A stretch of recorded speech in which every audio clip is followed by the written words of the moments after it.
Chapter 321. The ninth summit he was unwilling to part with. 10 shooting stars also appeared within Western Sea Clan. The stars that were sent out by Sky Mist City told both Freezing Sky and Western Sea to prepare for the worst. During the final night before the battle, compared to the silence within the mountains in Freezing Sky Clan, the sky was rife with rumbling sounds. Those rumbles came from Heaven Gate's 9 continents moving. To many people, this was a sleepless night. Once dawn arrived and the first rays of the morning sun appeared in the sky, many people would leave the land and head to Sky Mist. What awaited them would perhaps be glory, a step to fame, or perhaps, death in foreign lands. Most of them could not sleep that night. Even if they were training, quite a lot of them found themselves unable to calm down. Some of them stared at the darkness and let their minds wander. Some started wiping their enchanted vessels, some brought out the items given to them by their families and started praying. The rumbling sounds continued traveling through the dark world outside. The shift in Heaven Gate and the offset in the placement of the 9 continents gradually turned into a spread-out picture. There was a distortion right at the middle of the picture. Occasionally, lightning would swim about within, as if it had turned into a mirror. The treasure that was used primarily to kill among the 3 greatest treasures was slowly appearing from within the distortion. Su Ming walked out of his cave abode at midnight. The rumbling sounds had become stronger in his ears. In fact, when he lifted his head, he could even vaguely see the shape of Heaven Gate's 9 continents in the dark, as well as the faint shape of something coming out slowly as if it was emerging from another world as it came from the swimming lightning. Su Ming stood there for a long time, and his shadow looked bizarre under the moonlight. He averted his gaze and turned to walk towards the peak of the mountain. As he stepped on the ice covering the 9th summit, a look of reluctance to leave the place appeared in his eyes. He knew that once he left tomorrow morning, there was no way he could know when he would come back. Perhaps, he would not even be able to come back, but there were some things that he must do. Only in battle could he grow up quickly. If he shied away due to fear, then what right did he have to search for a path to go home? The path to his home was much harder than the battle this time. However, Su Ming still found it difficult to part with the 9th summit. He found it hard to leave the plants here, leave Huzi's snores, leave his second senior brother's smile, his eldest senior brother's silent but loving care, and his master's occasional crazy antics. All of these things he treasured. What he found himself unwilling to part with the most was the feeling from the 9th summit, the feeling of warmth here. Even if the weather here was freezing cold, but the warmth born within his heart amidst the cold made him value and treasure it even more. He wanted to stay here. He wanted to stay here forever and not think about Dark Mountain, about the underlying meaning within that destiny, about the years that had gone by when he was within the crack, and about the aloof pair of eyes and those words of disappointment. He wanted to give up on solving all these mysterious, stop thinking about them, and to just spend the rest of his days here within the 9th summit. Yet Su Ming was not willing to give up. He could not forget Dark Mountain. He could not forget everything that had happened. He remained silent as he walked up the 9th summit. Once he reached the top of the mountain, he looked at the dust-covered hull and bowed towards it with his fist wrapped in his palm. I, Su Ming, would like to meet Master. His words traveled out, but they were swallowed by the rumbling sounds in the sky and swept away by the cold wind blowing around him, making his voice sound as if it could not exist in the air. Su Ming stayed in that bowed position, unmoving. Time trickled by. When the time taken for the burning of an incense stick passed by, a sigh came from beside Su Ming. Your 3rd senior brother is not going, your 2nd senior brother is not going, your eldest senior brother, too, is not going back. Are you really going to leave? Along with the words came Tian Xiezi, dressed in long blue robes. Su Ming straightened his body and turned around to look at Tian Xiezi. There was uncertainty on his face, but it quickly turned into resolution. I have to go. If I don't even dare to go to the land of the shamans and wait till I become stronger, then someday, even if I manage to reach the Berserker Soul Realm, I still won't dare to step out of the land of South Morning. It's just as you said. It's still incredibly dangerous to leave the land of South Morning even for the powerful berserkers within the Berserker Soul Realm. The blue-robed Tian Xiezi looked at his disciple, stayed silent for a moment, and a melancholic look appeared on his face. This battle will be different from the previous battles. Perhaps you made the correct choice. We can't run away from this battle, Ah, fine. If you want to go, then go. Perhaps you might even run into me and your senior brothers there. Qian Shiezi shook his head and sighed. Su Ming hesitated for a moment before he asked softly, Master, just what happened? Didn't you hear some of what happened? Qian Shiezi gave Su Ming a look. Not all of it. Su Ming was momentarily stunned, but he still answered. That's enough. It's not necessarily a good thing for you to know more of something. Qian Shiezi was silent for a moment before he cast a conflicted look towards the dark sky and grabbed the air with his right hand. Immediately, a wooden slip appeared in his hands and he handed it to Su Ming. The reason you came to me is because of the old Shuan maker which I brought you to see last time, right?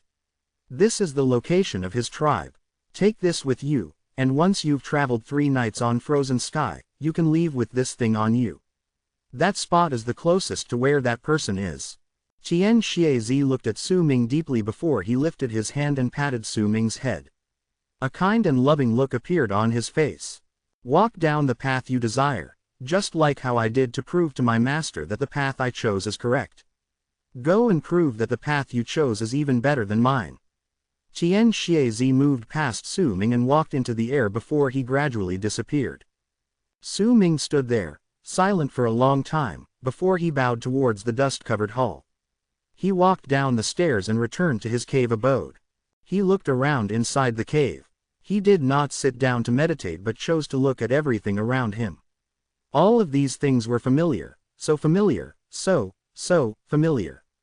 When dawn arrived and the first sliver of light was just about to appear in the horizon, Su Ming finished packing his belongings. He did not take away anything from the cave and let it remain as it was. In a few years, he would still return to this place. He believed it wholeheartedly. Because this place was also his home. Once he was out of the cave, Su Ming suddenly lifted his right hand and pressed it on the ice wall by his side before he dug out an ice block and put it in his storage bag. This is a sign of the 9th summit. Su Ming stood on the platform and looked at the dark sky. He looked at the gigantic thing that was already mostly revealed in the middle of Heaven Gate, but the space around it was so distorted that its form could not be seen clearly. He sucked in a deep breath of the 9th summit's air before Su Ming walked down the mountain stairs. When the sky started brightening up slightly, he arrived outside Huzi's cave abode. Snores could be heard coming from within the cave. A smile appeared on Su Ming's face and he entered Huzi's cave.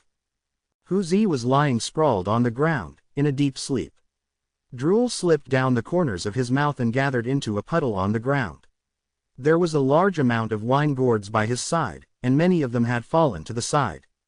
Su Ming looked at Huzi for a long time before he picked up a gourd that was filled with wine and left. The sky was beginning to brighten up, but the earth was still in darkness. Su Ming saw his second senior brother wandering about like a ghost on the mountain. He paused in his footsteps momentarily. The moment he stopped, second senior brother floated towards him in the dark. He stopped still before Su Ming and stared at him. Second senior brother. Su Ming opened his mouth and said softly. Youngest junior brother, I suspect that shamans are stealing my plants at night. Once you get there, remember to help me search for the perpetrator and find out who did it, second senior brother said sternly. Su Ming was momentarily stunned before he nodded his head with a wry smile. Bring this with you, and take care, second senior brother exuded a chilling presence during night. He took a few steps forward and placed something in Su Ming's hand before he floated past him. Su Ming dipped his head and looked at his palm. There was a black piece of grass there that was glowing with a dim light. This thing grew up with my phantom aura. It'll turn into phantom mist once you place it down. It can be anywhere you like. When you're tired, you can rest at ease inside. Second senior brother's cold voice fell into his ears from the distance, but Su Ming did not feel cold. His heart became warm instead. Morning arrived without anyone's knowledge. The sky brightened up and the darkness in the land was chased away. A large number of people walked out of their cave abodes from the 9 summits and lifted their heads to look at the sky. Heaven Gate's 9 continents had positioned themselves into the shape of a ring in the sky. At its center, lightning swam about, and they looked like a web. Within that web was an object that was about 1,000 feet in length. It was entirely black and its edges were sharp. By the looks of it, it was a giant sword. That revealed part of the sword was already 1,000 feet in length, and its breadth was about 100 feet, making it look like the top of a mountain. There were complicated runic symbols flashing on it, and every single time they shone, a gigantic amount of pressure would descend upon the land. Rumbling sounds continued reverberating in the air, and Su Ming saw that gigantic sword rapidly coming out from within the web. As it came out, the rumbling sounds grew stronger. Soon, when the morning sun shone on the ground with a piercing light, the sky trembled, and with a loud crash, that sword was now completely out of the web created in the middle of Heaven Gate. It was a black sword. The length of it was about 1,000-something feet, and it was 100 feet in breadth. It floated in midair with a shocking murderous aura. It would have been fine if that was all there was, but the moment the sword appeared, it started swelling up rapidly, and in the blink of an eye, in a bizarre fashion, a large shadow was formed on the ground. That sword swelled to several hundred times its size. Its length had become nearly 10,000 feet, and it had turned into a gigantic object floating in the sky like a giant mountain. It looked like a sword, but if anyone took a closer look, it would then look like a ship. The gigantic shadow on the ground had practically covered all the 9 summits on land. As that sword appeared, an intense pressure fell upon the minds of all those who had lifted their heads to look. "I am Jing Cheng Rong, the leader of the army." 9 people flew out from Heaven Gate's continents. All of the 9 wore white robes, and 8 of them sat down cross-legged at different corners of the giant sword. Only one of them stood at the tip of the sword. As his gaze swept through the land, he spoke slowly. "All those who want to fight, step onto Frozen Sky. Once you step on it, you'll be branded, and if you die during battle, that brand will disappear. All you disciples of Freezing Sky, come forth now for the shaman hunt." Chapter 322, To War. Come forth now. Those words stirred up a large amount of echoes that sounded as if there were countless people howling at the same time. That voice spread throughout the entire area, and when those words fell in the people's ears, they could turn into a form of mind control that stirred up an endless amount of battle will within the people's hearts. In the span of a breath, people started charging forth from the mountains on the ground towards Frozen Sky. The moment they stood on it, they instantly turned into small white dots on that gigantic black sword. The white dot symbolized their life force, and its position would not change. Once it disappeared, it meant that the person had died. Soon, more people flew towards Frozen Sky, and as more people landed on the sword, the white dots increased. An overflowing amount of battle spirit erupted forth within Freezing Sky Clan, 20 days earlier than the promised date. The Battle of Sky Mist, the Shaman Hunt. This is the pride of all berserkers.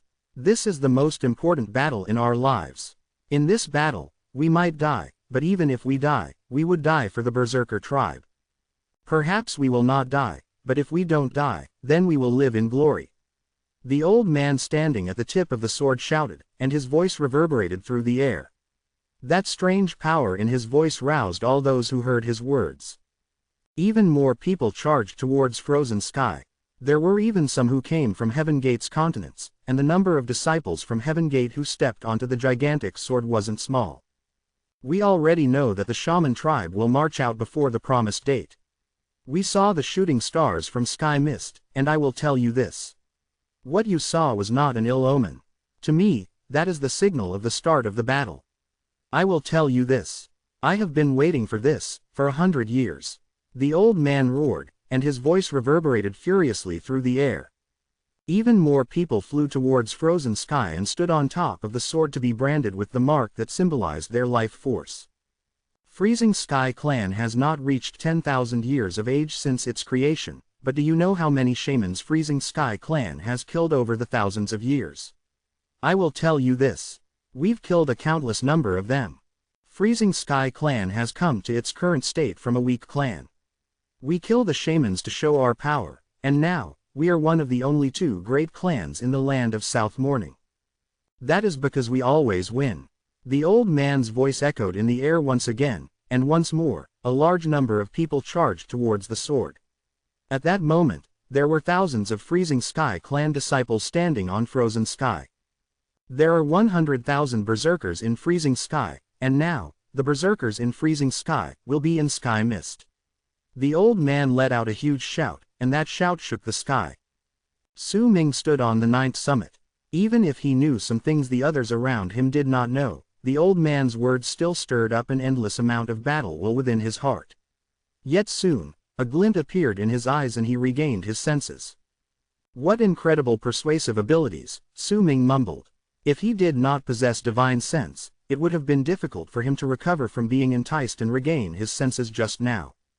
He took a deep breath and turned around to cast a glance at Ziche. Ziche's battle spirits had already been ignited, and he looked as if he just needed one word from Su Ming to immediately rush out. Ziche, since you chose to join the battle, I'll return your freedom to you. You don't have to stay by my side during the battle, said Su Ming. Ziche was stunned, then turned to look at Su Ming as if he wanted to say something. I've already made up my mind about this. If you follow me, you'll be exposed to more danger, and if you can't control your own actions during battle, it'll be far too easy for you to die. You're free now, Su Ming said calmly. Understood. Ziche remained silent for a moment before he bowed respectfully to Su Ming. Su Ming turned his head back and gave the ninth summit a final look before he turned around. Just when he was about to walk towards frozen sky, a gust of black mist suddenly appeared behind him. That black mist appeared too suddenly, and before Su Ming could react to it, it encircled his wrist and turned into a black bracelet. At the same time, his eldest senior brother's voice echoed in Su Ming's mind.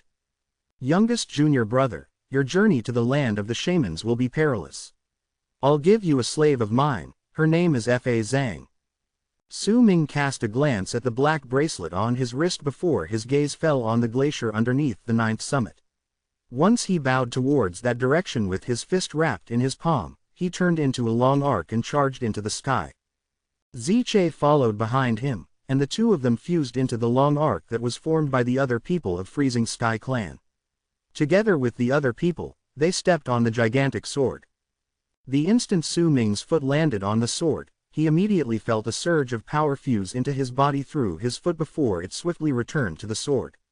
Soon, even if he could not see the brand that symbolized his life force on the sword, he could clearly feel its existence.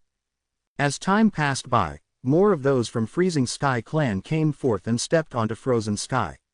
When there were 10,000 berserkers gathered on the gigantic blade of the sword trembled and slowly rose into the sky. Send off our warriors. An old voice came from within Heaven Gate, and soon, numerous people flew out of Heaven Gate. A large number of people from the 9 summits on the land also flew out or stood at the peaks of their mountains and looked towards the gigantic sword and the 10,000 people gathered on it. These people stood densely packed against each other, and they numbered to several tens of thousands. With our first bow, we pray the souls of our gods of berserkers will protect our people from Freezing Sky and grant us victory. As the old voice reverberated in the air, all the people wrapped their fist in their palms and bowed towards the gigantic sword in the sky. Once they bowed, the 10,000 people on the sword were immediately stirred up. They stared at the ground, at the many familiar faces gathered there, at their clans, and fell silent. Once more, we bow to send them off to battle. We pray to our ancestors in Freezing Sky to protect them so that you can all return safely. Su Ming stood at the edge of the blade with Ziche by his side. Besides Ziche, he did not know anyone else. He looked at the ground, at the 9th summit, and he could see the faint shadow of his master appearing at the top of the mountain, and Huzi waving at him as he drank wine at the side of the mountain, and his second senior brother smiling at him gently as he stood under the sun with the light shining on him. He also saw Han Kangzi standing on the 7th summit while staring at him. And there was also Han Feizi standing on the 3rd summit with freezing aura emanating from her. She, too, was looking at him. Then one particular gaze attracted Su Ming's attention. When he lifted his head to look at one of the continents in Heaven Gate, he saw a girl dressed in white staring at him. This is our final bow. All you warriors of Freezing Sky, in this battle, slaughter the shamans. That old voice shouted in a low roar that reverberated in the air and stirred up almost all the people on the sword to begin roaring back. Slaughter the shamans! Slaughter the shamans! Su Ming's ears rang with these voices. He stood silently and closed his eyes. The instant he closed his eyes, the sword that was Frozen Sky trembled once again under his feet and slowly turned its tip in another direction. As the people staying in Freezing Sky Clan roared with the people on the sword, the sword charged swiftly towards the direction of Sky Mist City. The moment it charged out, a screen of light surrounded the sword and turned into an oval-shaped mantle of light. With a piercing whistle and a loud bang, the sword charged into the distant world. It traveled at a speed so quick that in the blink of an eye, they could no longer see Freezing Sky Clan. In an instant, the ground underneath them was no longer a layer of silvery white snow but was instead covered in green. Su Ming opened his eyes. He could clearly sense that the sword's speed could almost rival his when he took off half of his ice hoops. And while Su Ming was confident that he could surpass the sword's speed for a short distance once he took off all his ice hoops, but if he had to travel a slightly longer distance, his body would immediately break down because he could not endure it, and he would be unable to compete against the sword. Since this was one of the greatest treasures of Freezing Sky Clan, with its speed, it could arrive at Sky Mist City just in a few days. Are you afraid? When they left Freezing Sky Clan and the 10,000 feet sword continued charging forward, the old man standing at the tip of the sword turned his head around and laughed boisterously. No, someone from among the 10,000 people on the sword immediately roared back. You lie. The shamans are brutal. It's okay for you to be afraid, but once you cut off the heads of those shamans, you will realize you're not the only ones afraid. Those damn bastards are also afraid of you. The old man's laughter was very spirited and hearty. The previous persuasive tone in his voice was no longer in his voice. Also, we have quite a large number of people fighting with us. We might only have 10,000 people on the sword, but those bastards from Western Sea Clan will also have nearly 10,000 people joining the battle, and a large number of berserkers from all the other tribes will go to Sky Mist City during the next few days. At that time, our men will not be few. This is what is meant by a great battle. This is the great battle that occurs only once a century.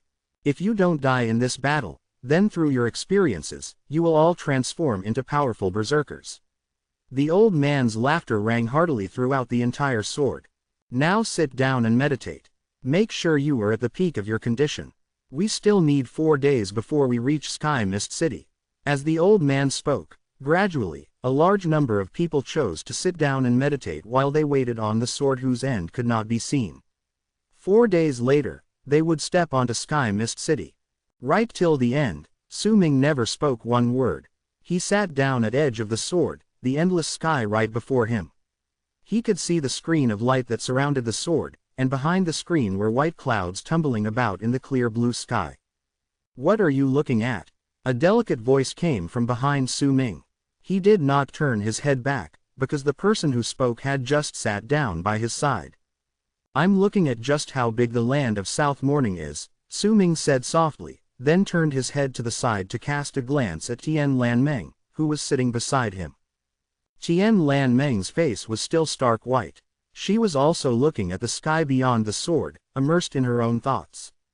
What did the 10 shooting stars mean? Su Ming suddenly asked in her head. It's nothing. Don't ask any more. Tian Lan Meng then stayed silent, and after a long while, she shook her head. Su Ming stared at Tian Lan Meng and sent his question to her.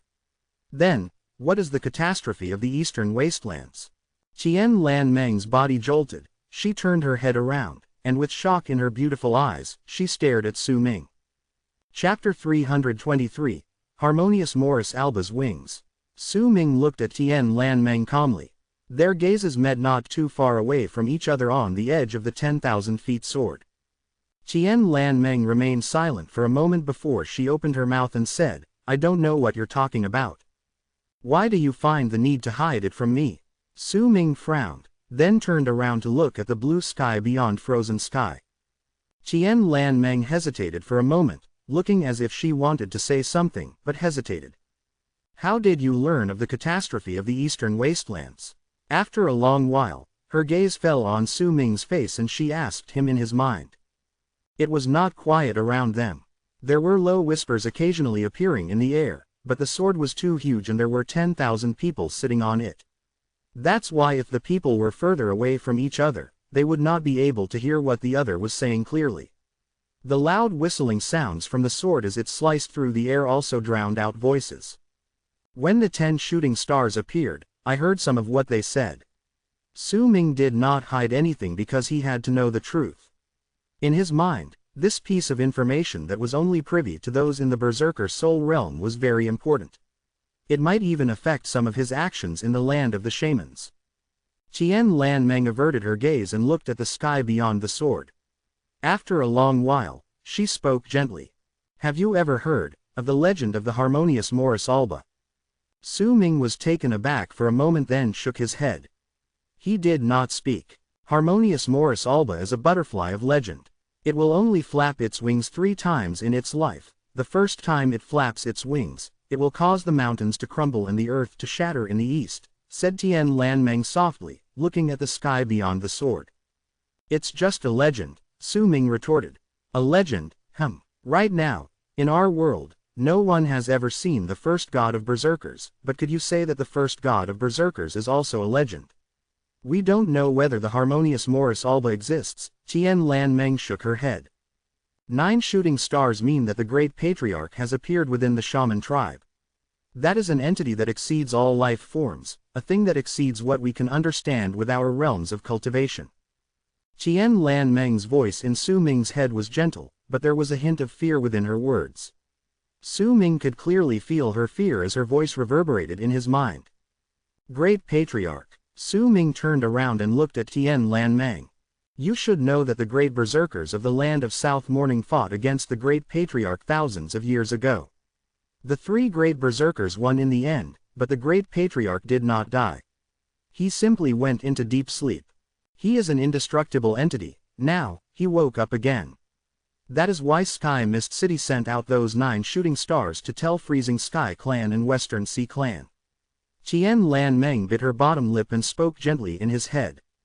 Su Ming's pupils shrank. He remained silent for some time before he asked. What about 10 shooting stars? In the land of South Morning, 9 shooting stars should have been the limit of what Sky Mist City can send to Freezing Sky and Western Sea. From what I can remember, ever since Sky Mist City was formed, they have never sent out 10 shooting stars. Today is the first time they did so. Tian Lan Meng's face was stark white as she mumbled under her breath. By logic, 5 shooting stars mean a great disaster. 8 shooting stars mean that the berserkers of the land of South Morning are faced with the threat of annihilation. 9 shooting stars mean that the shaman tribe's power has reached its peak. Then 10 shooting stars might mean. Once Tian Lan Meng spoke to that point, she stopped, and when she put on a look as if she was thinking about how she should phrase her next sentence. Su Ming softly spoke beside her. South Morning will fall. Once Su Ming said those words in her mind, Tian Lan Meng shuddered and her face turned stark white. After a long while, she nodded her head bitterly. Just what sort of thing could cause the land of South Morning to fall? Su Ming found it a little hard to believe that idea. He simply could not fathom what sort of power could possibly exist in the world that could do such a terrifying thing. If the great patriarch truly possesses such power, then there's no need to fight in this battle, Su Ming said in her head, his voice low. He might have such incredible power that it exceeds our understanding, but he can't do that. Still, even if he can't do it, it doesn't mean that no one else can. Didn't the battle between the second god of Berserker and the immortals from the other worlds divide the continents of the land of Berserkers? Tian Lan Meng said softly. Do you still remember me mentioning the harmonious Morris Alba? Tian Lan Meng looked at Su Ming, and he could clearly see the fear in her eyes.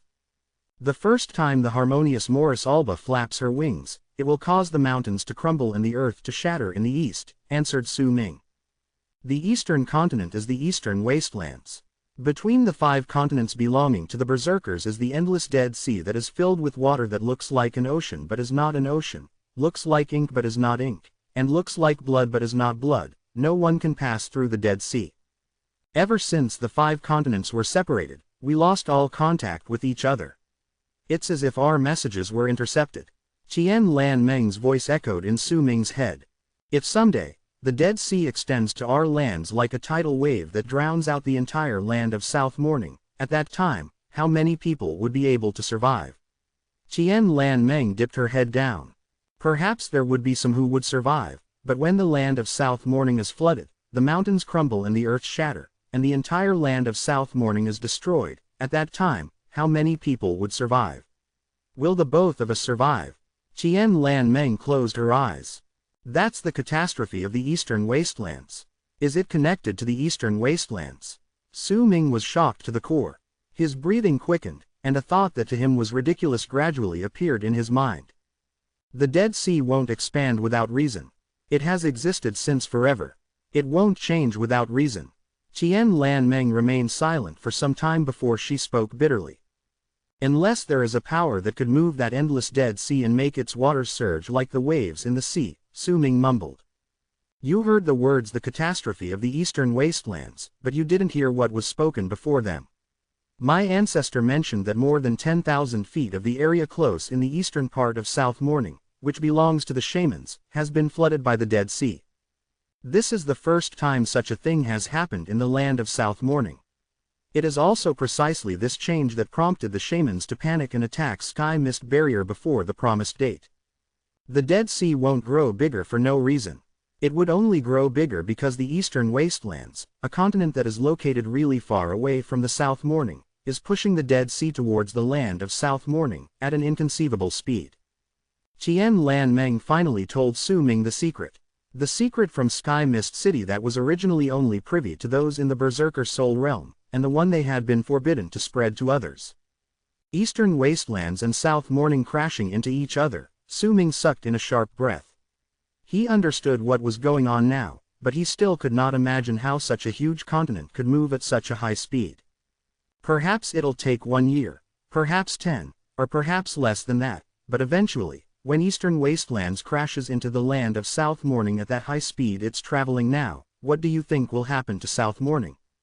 From what the ancient maps tell us, the mass of land belonging to the Eastern Wastelands is several times the size of South Morning's. Tian Lan Meng stared at Su Ming, and despair appeared in her eyes. Su Ming shuddered and closed his eyes. He could somewhat imagine the horrors that would happen the instant two continents of different sizes, one big and the other small, crashed into each other at an indescribable speed. First, the edge to the east of the land of South Morning would instantly shatter, and the impact that caused the land to shatter would continuously spread out. In a very short amount of time, that crack would extend to Sky Mist Barrier. Then, Sky Mist Barrier would crumble and the land of Berserkers would be destroyed along with it. Even if we escape to the westernmost part of the land, it'll still be difficult for us to escape the fate of being destroyed.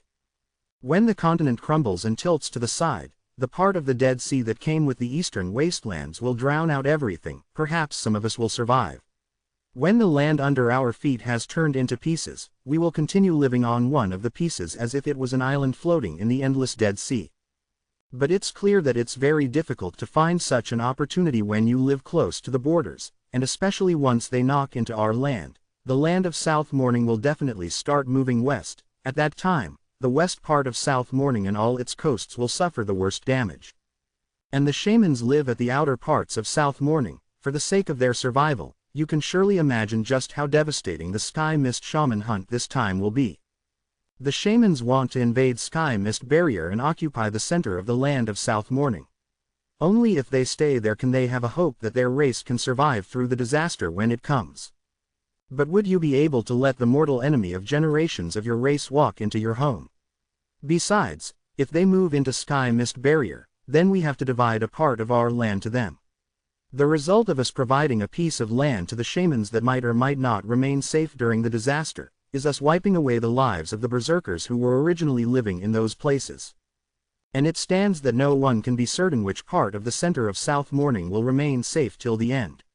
If the shamans aren't around, then the berserkers can spread out, and the possibility of us continuing our line will surely exist, no matter how small. But once we make the wrong choice and give up the safe place to the shamans, Tian Lan Meng's voice became weaker until she eventually fell silent. The catastrophe of the Eastern Wastelands, Su Ming's face turned pale. All of this surpassed his imaginations. In fact, even if he heard the truth now, he still found it a little hard to believe all of it. Yet at the same time, he also instantly understood why the information could not be shared with everyone. Once that happened, it would definitely bring about an unimaginable disaster brought by human hands. Harmonious Morris Alba, Su Ming committed that name to memory even though he knew that this was a legend that just might be coincidental to what was happening now. You won't be able to hide this for too long. As time passes by, more and more people will know about it. Su Ming sent his message to Tian Lan Meng, and his voice was solemn in her heart. During this disaster, many people will die. We live in this day and age, and we have no choice. Tian Lan Meng stood up and went to stand at the edge of the sword as a profound look appeared in her eyes. Thank goodness we're not alone. Tian Lan Meng turned her head to the side and looked at Su Ming with her beautiful eyes. There was a strange light flickering within them. Su Ming, do everything possible to increase your power before the catastrophe of the eastern wastelands arrives. If you do, then even if you lose the land of South Morning, even if you lose everything, as long as you're alive, then you still have your powers to keep you company and support you. Su Ming stared at the sky beyond the sword and did not say a word. Chapter 324. Not convinced. It's not necessarily a good thing for you to know more of something. Su Ming stood at the edge of the sword and his master's words before he left appeared in his head. That was what Tian Shiezi had said when Su Ming asked him about the 10 shooting stars. Su Ming finally understood what he meant now. It was truly not necessarily a good thing to know more of something. Right then, the one thing that occupied his mind most of the time was the scene, the eastern wastelands moving the Dead Sea. In his mind's eye, he saw the continent rapidly traveling forth under the sky. He saw mountain ranges rising and falling. He could even see some tribes, but in the blink of an eye, the mountain ranges before his eyes crumbled.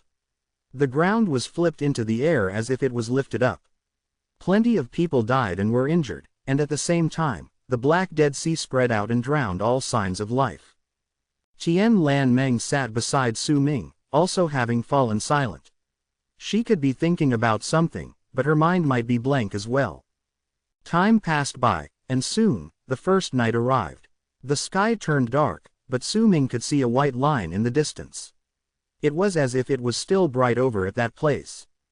The disciples of Freezing Sky Clan on the sword started moving about after meditating for an entire day. The people who were close to each other formed groups of 3 to 5. Laughter rang in the air, as if they were using this sort of method to calm their minds before the start of Sky Mist Shaman Hunt. Laughter appeared on top of frozen sky. Looking at them, at the people who did not know the truth, Su Ming could already imagine just what would happen once all these people learned of the truth. Then, how many of them would be able to laugh? How many of them would be able to fight in the coming battle? Just as Su Ming looked towards the disciples of Freezing Sky Clan, he also saw some people from Heaven Gate sitting at the edge of the sword, and each of them was distanced quite evenly from each other. The old man sitting at the tip of the sword had a calm expression on his face, but he would occasionally frown. Su Ming could sense that the old man's mind was perhaps not as calm as his words were and how he presented himself to be. He knows the truth, perhaps all 9 of them from Heaven Gate know the truth. When Su Ming sized up Jing Cheng Rong, who was sitting at the top of the sword, that old man suddenly opened his eyes and looked towards Su Ming with a gaze like lightning. Su Ming closed his eyes. He could feel the old man's gaze falling onto him like sharp needles. After some time, that feeling slowly went away. Is your name Su Ming? An old voice suddenly appeared by Su Ming's ears. As Su Ming opened his eyes, he immediately saw that Jing Cheng Rong had still not averted his gaze and was still staring at him, but that piercing gaze was no longer there. Su Ming nodded his head. Come to my side. Jing Cheng Rong looked at Su Ming and his voice echoed by Su Ming's ears. The method in which he sent his voice to Su Ming was different from Tian Lan Meng's, but the effects were similar. Su Ming hesitated for a moment before he stood up. Tian Lan Meng cast him a glance by his side, but she did not speak. Su Ming moved forward and walked past the crowd. When he walked past his fellow disciples, he heard their laughter and their voices, some of which sounded close to him, and some far away. He heard the different sounds of breathing coming from those who were meditating, and he continued hearing all these things until he traveled a long distance and arrived at the tip of the giant sword. He had arrived before Jing Cheng Rong. The distance between them previously was not really far away, or else it would have been difficult for the two of them to see each other. However, Su Ming still needed quite some time to walk over. Sit down. Jing Cheng Rong looked at Su Ming and spoke with a raspy voice. The tip of the sword was positioned right before the space that spanned endlessly before them. It was also the spot where the whistling sounds were the strongest. In fact, As he stood there, Su Ming could even somewhat feel the wind blowing against his face and feel the power of the sword breaking through space with that intense speed. Jing Cheng Rong was the only person sitting over there, and there was an empty space of about 100 feet around him. Without being summoned, no one was allowed to go into the area. Su Ming did not speak and sat down beside the old man. The moment he sat down, a feeling as if a huge gust of wind was blowing against him, causing his breathing to quicken and his body to tear apart, appeared within him. That sensation came too suddenly, and Su Ming even had the feeling as if his body was about to be blown away by that huge gust of wind, as if he was about to be blown off the giant sword. His hair was blown into a mess and fluttered about behind him rapidly. Su Ming could not remain sitting. Once he staggered a few steps backwards, a glint appeared in his eyes, and with one stomp on the sword, he stopped his body from moving away. His face was flushed red as he took a few steps forward once again and returned to the spot where he originally wanted to sit down. He did so slowly. The moment he sat down, that feeling as if he was being torn apart appeared once again, but this time, Su Ming was prepared. Banging sounds came from within him, and even though he did so slowly, he sat down. As he sat there, Su Ming's body trembled. All his blood was rapidly circulating in his body, the power of awakening within him was also activated, and even his divine sense chose to spread out around him. At that moment, his body had automatically started resisting the power of the gust of wind even without his control. This is what it means to train your body by refining it. When Jing Cheng Rong saw Su Ming sit down, praise appeared in his eyes. Even if you're wearing 20 incredibly heavy ice hoops, it's at most superficial training. The praise within the old man's eyes disappeared and was replaced with scorn. Su Ming was having trouble breathing and could not speak, but there was a dubious look in his eyes. This was the method he came up with, and this method had indeed allowed him to endure much faster speeds rapidly. In fact, once he moved at full speed, he could surpass Frozen Sky's speed for a short distance. Not convinced? I'll let you have a chance to prove yourself. Jing Cheng Rong let out a cold snort and suddenly lifted his right hand to grab Su Ming's shoulder before he flung him to the side.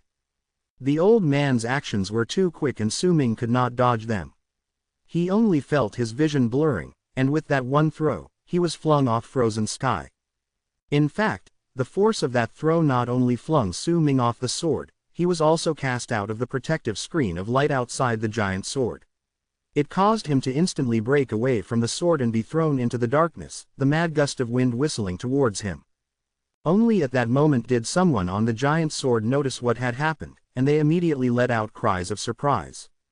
The instant Su Ming was flung off Frozen Sky, rumbling sounds immediately rang throughout his entire body.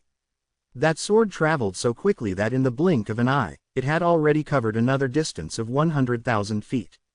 Once Su Ming could see his surroundings clearly, he saw the sword hilt passing by in a flash, and the gust of wind that appeared as it swept past blew him away, causing him to be unable to stand still. Anger appeared in Su Ming's eyes. He did not offend that old man, yet he still did such a thing.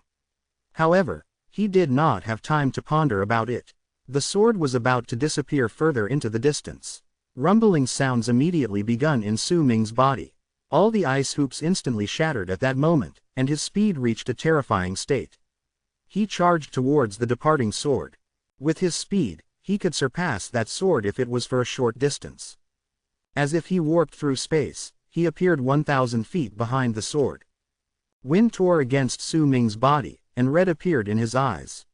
He charged forward once again, and when he reappeared once more, he had already caught up to the sword, but he was only at the sword hilt. Blood trickled out of Su Ming's mouth. Then with one step, he moved through the protective layer and landed on the very end of the rapidly flying sword's hilt. The moment he landed, Su Ming coughed out a huge mouthful of blood and his face turned stark white. He wiped away the blood at the corners of his mouth and walked with huge steps forward. As he passed through, all the gazes of the people looking at him were filled with awe and respect, and they moved away to open up a path for him.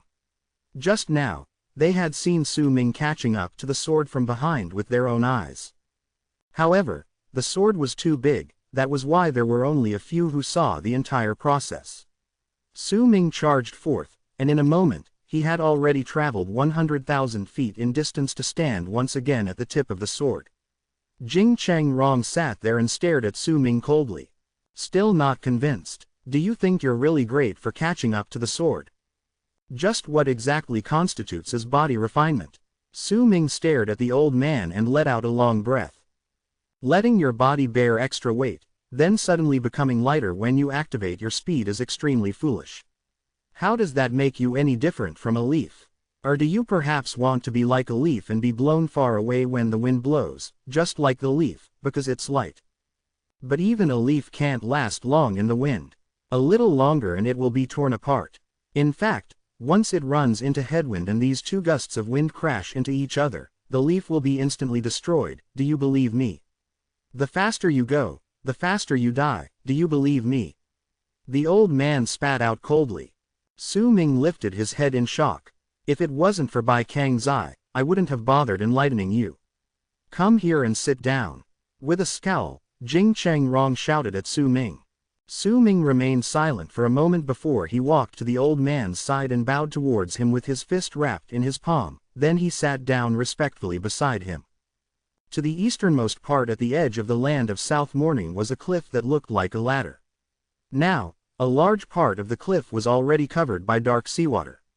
As Jing Cheng Rong taught Su Ming, that seawater was releasing a strange presence. The surface of the sea was not calm. Waves were rising and falling. There were 7 to 8 people wearing red robes standing on the only part of the cliff left.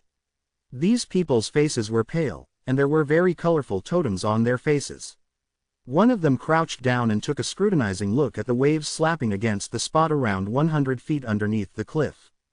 It just rose by another 10 feet. Before long, this cliff will be covered by seawater, and once it is, a large part of the Dead Sea will move into our lands.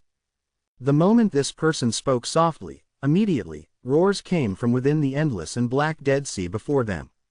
It was soon followed by the waves increasing in size, and from the sea in the distance, a tail that was about 1,000 feet in size shot out from the sea before slapping the surface of the Dead Sea, causing more waves to appear. More tails slapping against the sea like these appeared further away, and they numbered in the hundreds. The faces of the shamans over there turned pale. One of the old men who had his eyes closed opened them slowly at that moment. I can sense their fear. These soul alligators that should be staying at the depths of the Dead Sea were forced to come here due to their fear. The prophecies of the berserkers, Realm Mountain are not an ancient legend. It came true, the old man mumbled. He lifted his right hand and waved it at the sky, and immediately, a speck of light flew out from his palm and charged towards the dark sea. Once it traveled far into the distance, the speck of light exploded, causing an area of several hundreds of thousands of feet within the Dead Sea to instantly brighten up. That is, the crowd immediately let out cries of surprise, and their expressions changed drastically. Chapter 325. New Method to Refine the Body. No one knew what the shamans saw. During that night, they disappeared from the edge of South Morning. Their people could only find some broken enchanted vessels on the land several hundreds of li away from that spot. Other than that, there were no other clues about them. All 8 of them disappeared. In fact, there was a shaman tribe that was located not too far from the Dead Sea from that place. During the night these shamans disappeared, no one from the tribe heard anything. Not even the sounds of fighting or the casting of spells, neither did any of them notice anything. It was as if these shamans were swallowed by the void. The shaman tribes had been enveloped in terror since several months earlier. This terror was no longer hidden by now and had become increasingly stronger as time went by. That fear spread far, causing a large amount of shaman tribes near the Dead Sea to start migrating. That place was no longer suitable for living. Sometimes, there would be a long arc flashing through the land of the shamans. In that long arc was a ferocious beast with a dragon head but with the body of a horse. That creature was not big, and although it was only several hundreds of feet in size, the murderous aura coming from it instilled fear among people when people got closer to it. Its most distinct trait were the balls of blue flames blazing under its hooves. As it passed through the sky and the long arc disappeared as it left, it would leave behind a trail of fiery hoof prints that gradually vanished into the air. All the shamans who saw that creature would put on a look of reverence and wrap their arms around their chest before bending their backs down to bow. There were even a number of them who knelt down with looks full of respect. Because this creature had a special name. Its name was Shaman Stallion, and only the temple of the god of shamans could possess this creature in the entire land of the shamans. Yet during the past few months, creatures with the head of a dragon and the body of a horse had been appearing quite frequently in the shamans' sky. There were about hundreds of ferocious beasts like these charging through the sky in long arcs. They traveled to the corners of the land of the shamans to deliver sealed orders to the tribes and also to perform their duties. As the Dead Sea expanded according to the legends in the land of the shamans, and as the shaman stallions brought the sealed orders to the tribes, the shamans began to execute the planned migration. The storm was about to arrive. In truth, disaster had already come to the spot near Sky Mist Barrier. Sounds of battle and slaughter shook the sky and earth. The sky there was dark, and the land was filled with a stench coming from the blood that had seeped into the earth. The war came suddenly upon the berserkers, quick as lightning, and in a manner the berserkers were still not completely prepared.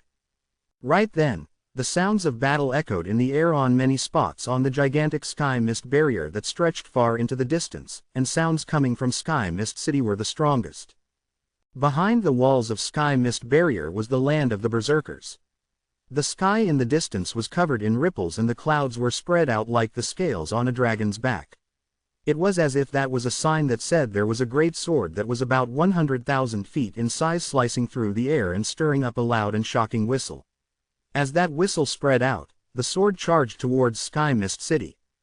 Compared to the anxiety and terror that filled the air in the land of the shamans, the land of the berserkers was peaceful. Even if they were about to face the great battle that only occurred once a century, most of the berserkers were already used to these type of battles. Hence they did not treat it as truly a battle to the death but merely a trip to gain experience. They believed that the existence of Sky Mist Barrier could keep the shamans out. They believed that the battle would end several years later, and once it ended, they would continue living in their land, which was filled with their tribes. Even a large part of those on the giant sword that was charging through the sky while it stirred up piercing bangs also had the same thought. This was just an experience, a battle that could make them instantly famous. Refining your body is not what you think. No matter how much extra weight you place on yourself to train, besides allowing yourself to become lighter in your imagination, it has no other uses. Su Ming sat at the tip of the sword. His face was pale, but he still gritted his teeth and endured through it. There were huge gusts of wind blowing at the spot where he was, and it was blowing against almost all parts of his body, causing his body to tremble. In fact, even his blood seemed to be going up against a lot of resistance just trying to flow in his veins, causing his heart to feel as if it was a challenge to keep pumping. Behind Su Ming, Jing Cheng Rong sat calmly, speaking languidly. Su Ming's lips trembled and his breathing was rapid, but he still gritted his teeth and hissed out his words, "But the birds in the sky fly because they're light. That's why they can have unlimited speed. Doesn't that mean that training my body by adding extra weight is working? What a joke. Do you only look at birds? Then have you seen ferocious beasts with gigantic bodies flying in the sky? They're so fast that even us berserkers cannot compare to them. Are they light now?" Jing Cheng Rong gave him a cold sneer before he asked. Su Ming was silent and could not find any way to retort even after a long moment. The golden rock appeared in his mind. It was definitely incredibly heavy because of its big body, but it could travel at incredible speeds. Training your body by adding extra weight to it is not right but not wrong either.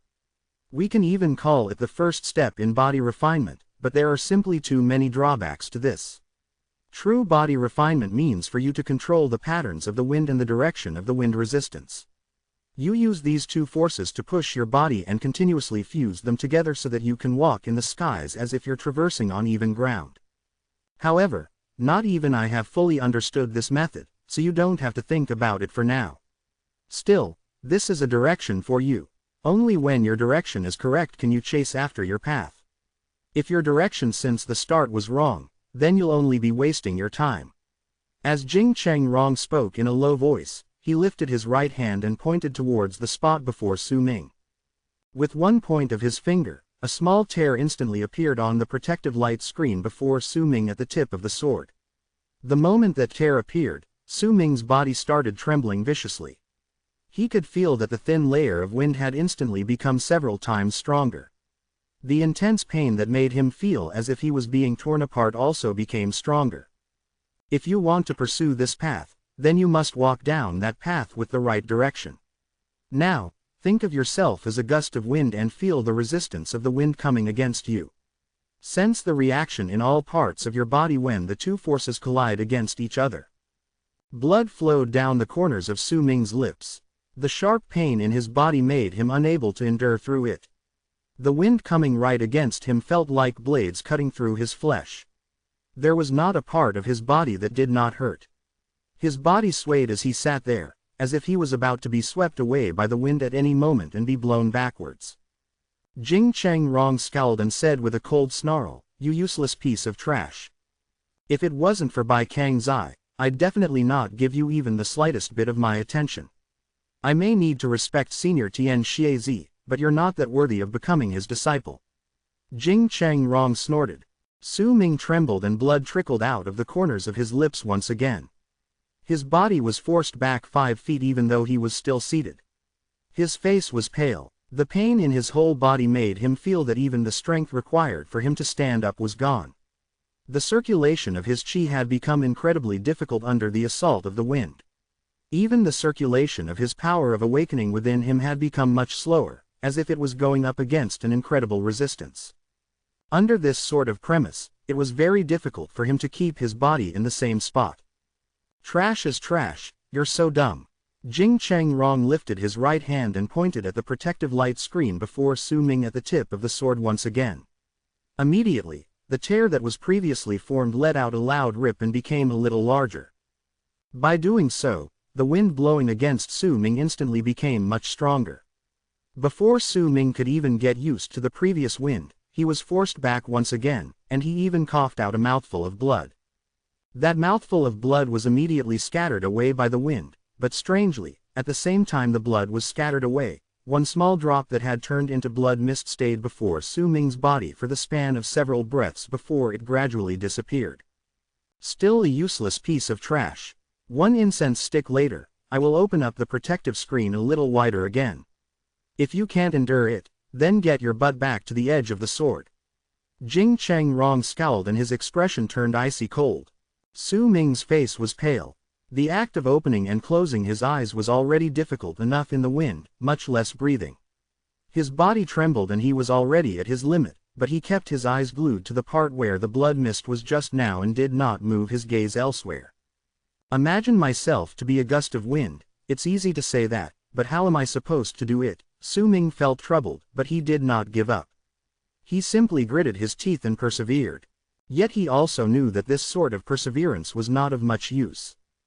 That blood mist, how did it manage to stay for several breaths under that wind before it disappeared? In his silence, Su Ming suddenly bit the tip of his tongue and coughed out blood once again.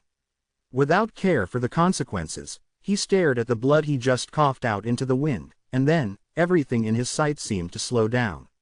With his own eyes, he clearly saw his blood turning into mist and tumbling backwards once it came into contact with the wind. Yet there was a small part of that blood mist that was only scattered away once the wind blew through the fine gaps in between the drops of blood. At that instant, understanding appeared in Su Ming's eyes. He closed his eyes, and his body gradually moved back once again as wind blew against him. Why does Bai Kang Zai place so much value on a useless piece of? Jing Cheng Rong had already grown impatient, but before he could even finish speaking, he widened his eyes abruptly. Su Ming was originally moving from the wind, but he had stopped, and that was not all. Right before the old man's eyes, Su Ming, while still having his eyes closed, stood up and took a few steps forward. Once he came back to his original spot, he sat down cross-legged without any hesitation. The moment he sat down, Su Ming's hair started flying rapidly while his robes danced madly in the air, but his body was not forced back by the wind. Although he was trembling, he was already in a completely different state than he was previously. Jing Cheng Rong observed him for a moment, and amazement gradually appeared on his face. He lifted his right hand and once again pointed at the protective light screen at the tip of the sword right before Su Ming, causing the tear to widen a little more and the wind to blow even stronger. Before, Su Ming would definitely not have been able to endure it and would have been blown tumbling backwards, but now, he continued sitting on the spot firmly, simply allowing the wind to blow against the front of his body. Then, the gust of wind passed through his body and came out from his back. Chapter 326, Old Man. When he saw a part of the wind blowing against Su Ming exiting his body through his back, a serious look instantly appeared on Jing Changrong's face. He suddenly understood why Bai Kang Zai placed so much value on this youth. Not bad, Su Ming, Jing Changrong mumbled. I originally wanted to provoke him through words so that he could endure through the wind a little longer. After all, the wind blowing against us is definitely uncommon due to frozen sky's speed. It's wind that is excellent for body refinement. And only one person can obtain the chance of body refinement over here at the tip of the sword. It's only because of Bai Kang Zai that I'm allowing this person to train here. But, I didn't expect that this person's comprehensive abilities had reached such a level. He actually managed to reach this state through his epiphany. Jing Changrong's eyes sparkled as he looked at Su Ming. I told him to think of himself as the wind, and by doing so, he could sense the power of wind when both gusts of wind run into each other. By doing so, he could refine his body by using wind to refine wind, but his epiphany had allowed him to surpass that state. He made it so that wind would pass through his body, and then, even if he ran into wind, there is no wind. If the person is there, but at the same time not. Jing Changrong was stunned for a moment, then his gaze as he looked at Su Ming became strange. Su Ming sat there for a long time before he opened his eyes. The moment he did so, a calm look settled within them. Senior Jing, this wind is a little too weak. Could you open up the tear a little more? Jing Changrong let out a harumph, but he did not call Su Ming a useless piece of trash anymore. Instead, he lifted his right hand and pointed in the direction before Su Ming. Immediately, the tear widened up a little more, causing the wind blowing in to become stronger. The instant the wind blew against Su Ming, he closed his eyes, and all the pores in his body opened up. In his head, he imagined his body to have turned into the blood mist. Within him were numerous fine gaps that allowed the wind to pass through. It was as if he did not exist. It was as if his pores could breathe, and when the wind blew against him, it would be sucked into his pores in a bizarre fashion. Then, it would be rapidly exchanged with something else within his body before being released from the pores on his back. However, this method of breathing could not replace Su Ming's true breathing. Even with this, he still felt as if he was about to suffocate. In fact, when he was exchanging the air within his body, a sharp pain that grew increasingly stronger came about. Nonetheless, this method could indeed allow him to achieve and maintain a higher speed that surpassed that of when he took off all the extra weight on him, even as wind blew strongly against his face. In fact, it could even lengthen the duration of the time he could stay in that state. Time passed by. When the second night arrived, Su Ming opened his eyes and took a few steps back swiftly. He took a few large breaths of air, and the color of his face gradually returned to normal. He had repeated this particular action several times during the day. Jing Changrong still did not speak. He was instead sizing up Su Ming with a strange glint in his eyes and observing the act of Su Ming using his pores to breathe. From what I know, there are some creatures in the world that do not need to use their mouths or noses to breathe. They use their skin to replace their mouths and noses. If I didn't know that you were a berserker and you didn't occasionally look like you were about to suffocate, I would definitely think you were one of those creatures taken up human form. Jing Changrong spoke with a strange tone in his voice. He fell into contemplative silence for a while before he commented languidly, "That method of yours is different from the idea I gave you previously. But judging by your looks, you can't stay in that condition for too long. It's still not perfect. But my speed has indeed increased by a huge margin compared to last time, and I can even last a much longer time than before. I'm already satisfied with this result. As for searching for an even better method, I'll need to survive through the battle before I have the right to try and gain an epiphany for that." Su Ming remained silent for a moment before he said softly. Jing Changrong did not seem to agree with him, but once he looked as if he had just thought of something, he did not offer any retorts. He simply turned his words into a sigh. "Perhaps you're right. Only when you survive will you have a chance. Train on your own. I'm a little tired now." He shook his head and closed his eyes to start meditating in silence. The sky during night was filled with stars, but Su Ming did not have the time to look at them. After a moment of rest, He took in a deep breath, then he went to the spot where the wind was coming from at the tip of the sword. Once he sat down, he started refining his body with the method not even Jing Changrong himself understood fully. In truth, Su Ming himself did not really understand the method either. He simply used the inspiration he gained from the part of the blood mist that had not disappeared immediately. This method may look as if it was not difficult, but controlling all his pores to breathe in required fine control, and it was something difficult for any ordinary person to do. Even Su Ming himself had to continuously try before he gradually found a pattern to it. Only then could he slowly start with the refinement that was completely different from training his body by adding on extra weight. I can't give up on the training of adding extra weight to myself. Other people's words are not necessarily completely true. Besides, this battle might last for several years. The level of devastation would be unbelievable. Surviving is the most important thing. A determined look appeared in Su Ming's eyes and he closed his eyes. Night slowly went away. When the third morning came and the morning sun peeked its head out of the horizon, Su Ming saw a different sunrise in the sky. The sunrise was so magnificent that it attracted his attention. After a long while, he closed his eyes and immersed himself in refining his body. Night arrived once more, and when the third night went away to welcome another new day, Su Ming stood up and went to Jing Changrong, who still had his eyes closed, looking as if he was deep in sleep. The moment Su Ming walked towards him, the old man opened his eyes. "Senior Jing, thank you for your guidance." Su Ming wrapped his fist in his palm and bowed towards him with gratitude shining in his eyes. "Don't thank me now. If you can survive through the battle, you can thank me then." Su Ming was already a little used to the way Jing Changrong spoke. When he heard the old man's words, he simply smiled and brought out the wooden slip Tian Shiezi gave him before he handed it over to the old man respectfully.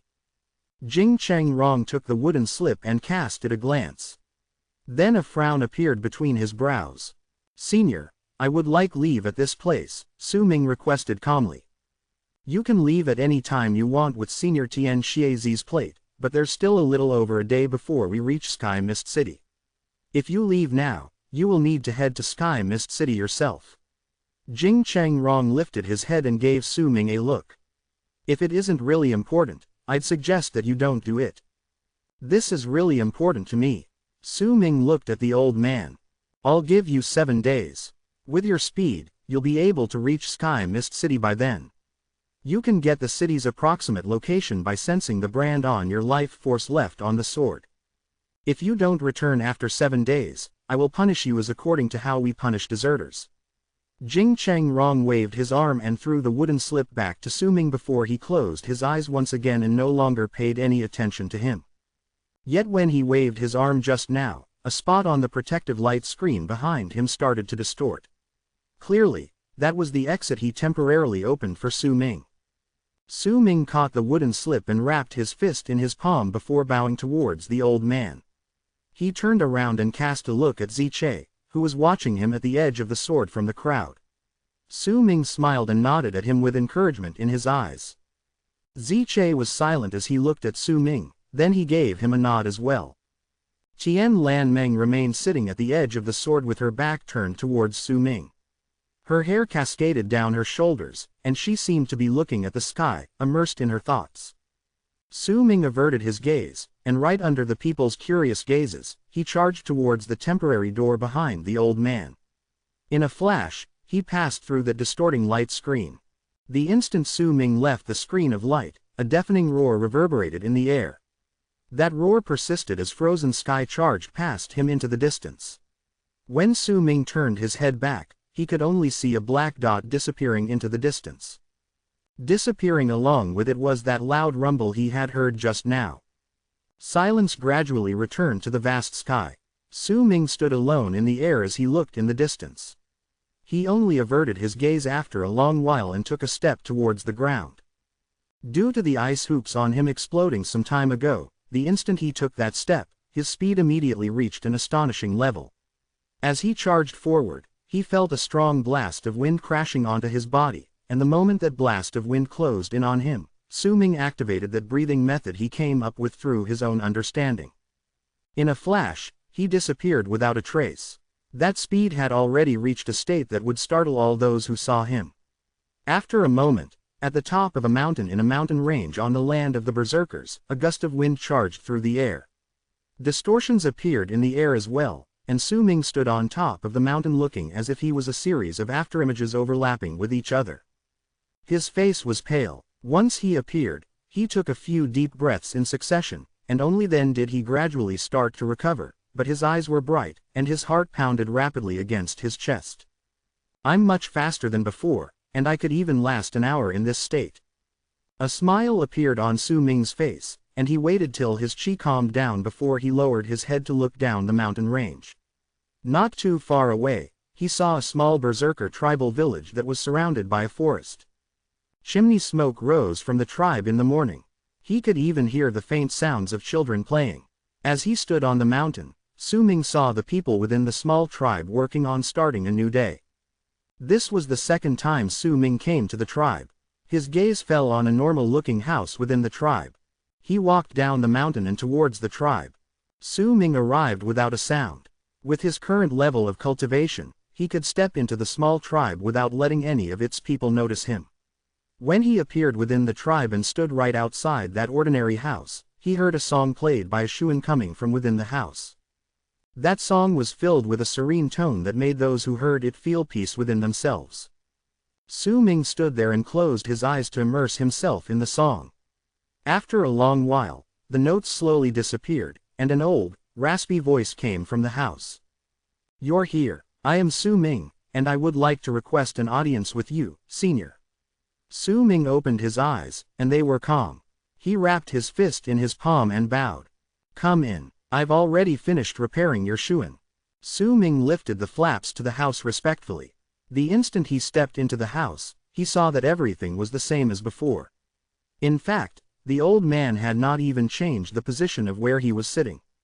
It was as if the old Shuan maker had not gotten up in those days.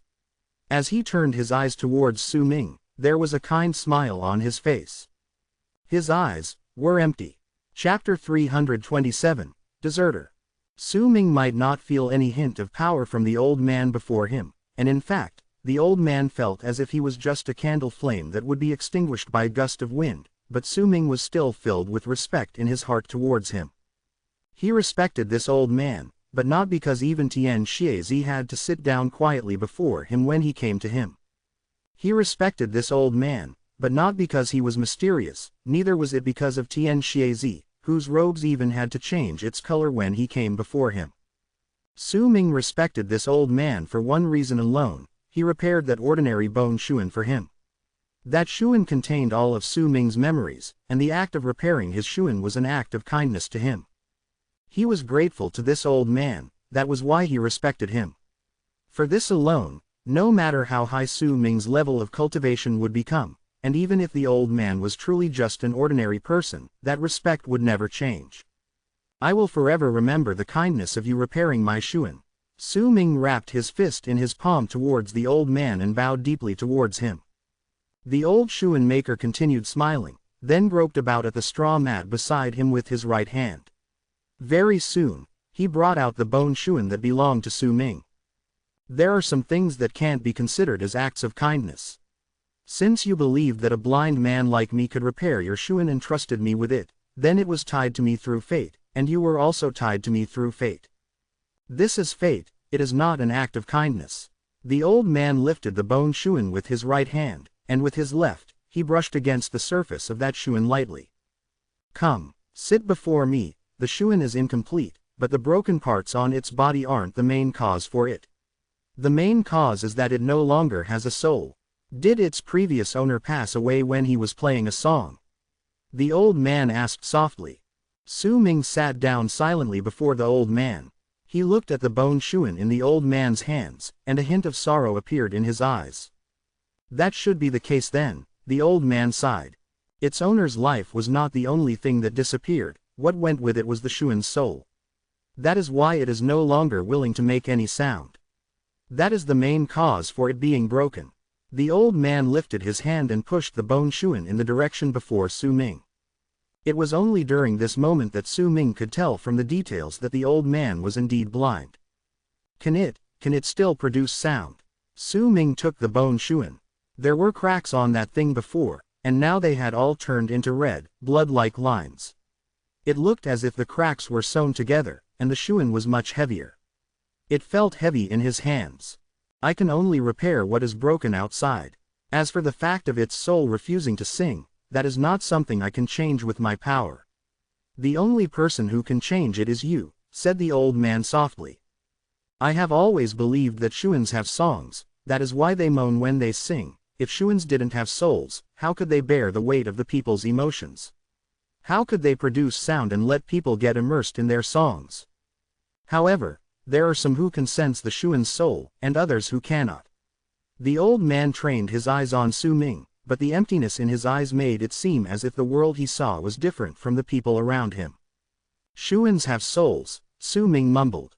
He remembered holding that Shuan during many nights when he felt lonely while quietly playing a song that only he could hear. The sorrow in the song was like moonlight falling down onto the ground, and it allowed Su Ming to recount his memories time and again. The Shuan's soul is dead, that death is vague and cannot be explained with words, but right when I saw it, I knew that its soul was no longer present. If you want it to sing once again, and sing with a voice that belongs to you, a voice that you want to hear, then you will need to give it a new soul. The old man's voice echoed in the house with an ancient tone. The children's playful laughter occasionally traveled in from the tribe outside. Sometimes, they sounded close, and sometimes, they sounded as if they were far away, causing Su Ming to feel a little dazed as he continued listening to it. How can I do that? Su Ming lifted his head and looked at the old man. Forget it. The old man remained silent for some time before he closed his eyes. Su Ming looked at the Shuan in his hands blankly for a long time before he got up and bowed deeply towards the old man. As he turned around and was just about to leave, he suddenly stopped in his tracks. Senior, the land of South Morning will be plagued with a lot of disasters, especially where the tribe is located, since it's not too far away from Sky Mist City. If you can, please migrate to the center of the land. The battle this time might not be like the previous battles that only occur once a century, Su Ming said softly and lifted the flaps to the house before he went out. The moment one of his feet stepped out of the house, the old man's ancient voice came from behind him. There is no place in the world that is absolutely safe, but similarly, there is no place in the world that is absolutely dangerous. Do plants have a choice where they grow? Su Ming stopped for a moment. He had a somewhat hazy notion of what the old man meant. In silence, Su Ming walked out of the house and into the small-sized tribe. As he looked at the bright sky, a conflicted look appeared on his face, but there was a firm resolution within his heart. He knew that he was about to face a disaster the likes of which the land of South Morning had never seen. He also knew that there might be countless people dying in this disaster. He could also choose to run and find a place to isolate himself, so that when the disaster arrived, he might be able to escape from the crisis. Yet he could also choose not to run and make himself stronger as he went through the baptism of the disaster. If he trained normally, then during the span of time that would last less than a decade, his growth would slow down. If he wanted to live and make himself stronger, then he must have a heart that did not fear death. If he could not find any serendipities, then he would battle till he found himself a serendipity. If he could not get any fortuitous encounters, then he would kill until he obtained a fortuitous encounter. If he ran into a wall during his training, then he would use fresh blood to solve that problem. If his life was in danger, then he would use the desperation that would appear within him during the crisis and create a path of survival for himself. There is no place in the world that is absolutely safe, but similarly, there is no place in the world that is absolutely dangerous, Su Ming mumbled, and as he walked further into the distance, his footsteps grew increasingly more firm. Su Ming continued walking down the village this way. He did not activate his speed, neither did he circulate even the slightest bit of his power, not even his chi. With just his body, he walked through the mountain range and the forest within, just like an ordinary person. He walked in the direction of Sky Mist City. His destination was Sky Mist City, but the destination within his heart was Dark Mountain. He might be walking down this path, but in his mind, the path he saw was still Dark Mountains. He was walking on his path back to his home. He was walking through his memories, as if he was reminiscing. The mountain range rising and falling, along with the humidity, as well as the swamps in the forest, did not make Su Ming stop for too long. 3 days passed by as he continued walking this way. In truth, if Su Ming activated his speed, the distance which he had just traversed during those 3 days could be instantly traveled, but he did not do it. In the beginning, he was intentionally trying to forget his own power, and to forget everything. Yet gradually, as he walked through the mountain range, the forest and the plains, when he could not see anyone else in the vast world before him, he slowly began to be able to get into a condition as if he had forgotten everything. He forgot his power, forgot that he was walking on the lands of South Morning, forgot his own goals, forgot many things, and when the 4th night arrived, Su Ming became tired in that forest. He leaned against a big tree, exhausted, and lifted his head to look at the night sky, at the moon that was partially hidden behind the many leaves within the forest, and as he looked at them, Su Ming brought out his shuan. He placed the shuan by his mouth and closed his eyes before gently blowing into it. Yet even after a long time, no sound broke the calm of the forest. Still, nostalgia appeared on Su Ming's face, as if he was immersed in the shuan song playing in his memories. In this silence, there were 3 people charging towards the edge of the forest from Sky Mist City, to a spot in the forest that was rather far away from where Su Ming was, but not too far away. Those 3 people were incredibly careful as they moved forward. The person leading the team had his eyes closed. Around them, in an area of several thousands of feet, was an invisible wave of ripples that was echoing in the air. When those ripples touched the trees, they would bounce back a little, only when they touched the small beasts in the forest would a large amount of ripples gather. Under the moonlight, the picture of a bat could be seen carved onto the leader's face. It was not a berserker mark, it was a totem. It was the totem of the shamans. One of the 2 people following behind that person was incredibly brawny and looked as if there was an enormous power stored within his body. The bulging muscles made him seem like a small hill. With every single step he took, he would make the earth seem like it was trembling, but strangely, not one sound was made. That person carried a gigantic battle axe on his shoulders. There was a dark reddish-brown stain on the blade of the axe, and that was the stain left behind when blood dried up. The other person was a petite and thin figure. Judging from the curves of the person's body, it could be seen that it was a woman. She had a normal-looking appearance, and the skin tone of her face leaned on the darker side. Her gaze was electrifying, like lightning. Of the 3 of them, only the woman was relaxed at the speed which they were using to travel at that moment. It was as if she even had to slow down to achieve that speed so that she could move with the other 2. There was a poisonous snake tattooed on the woman's face, causing her to look rather ugly. Before long, as the 3 people charged forward, they stopped within the forest. At that moment, they were only 50,000 feet away from Su Ming. Yet clearly, these 3 people had not noticed his existence, and Su Ming was immersed in the soundless song. None of them knew that their race's mortal enemy lay 50,000 feet away from them, and should they run into each other, they would definitely fight to the death. This is the place. According to our promise, we have to wait here for about 2 hours for Wu Duo. Ying Huan, you're the fastest among us. Patrol the area 100,000 feet around here once to make sure that this place is safe. From what the map says, there should be no tribes here. The closest tribe is still a little far off from this place. There should be no berserkers appearing in this place, but we still need to be careful. If Wu Duo doesn't appear 2 hours later, I will leave. The woman among the 3 people turned around and cast a glance at the person who spoke just now, then said those words before she disappeared into the darkness. Wu Duo likes killing. If he doesn't come, I will leave as well. The man with the battle axe on his shoulders sat by the side and cast a cold glance at the person with the bat tattoo on his face. Don't worry, he needs the shaman crystals we brought with us. He'll definitely come. Then it won't be a waste for sneaking into the land of the berserkers after so many of our people died. With his spell, we can turn into berserkers and avoid the catastrophe of the eastern wastelands. The man with the bat tattoo on his face spoke with a gruff voice. The moment he mentioned the catastrophe of the eastern wastelands, his breathing quickened slightly. Chapter 328. There is something on my back. Speaking of which, it's all thanks to your people in Shamanic Bat Tribe, or else we wouldn't have been able to sneak into Sky Mist Barrier. The man placed the battle axe by the side and brought out some medicinal salve before he smeared it on the wounds on his body. There were a lot of blood stains on his body. You're indeed a merciless one to have sacrificed hundreds of your tribesmen for this one chance. The man smiled. If we don't enter the land of the berserkers, we will definitely die when the catastrophe of the eastern wastelands arrives. To survive, this is nothing, especially compared to you pretending you died to escape. The man with the bat tattoo on his face let out a cold snort. We should be the first batch of people using this method to escape into this place. It's a pity that the risk for this method is very high, and only 3 to 5 people at most can come in, or else, if we presented this method to the temple of the god of shamans, we would be able to obtain quite a large amount of rewards. The man frowned, then avoided the topic of just now.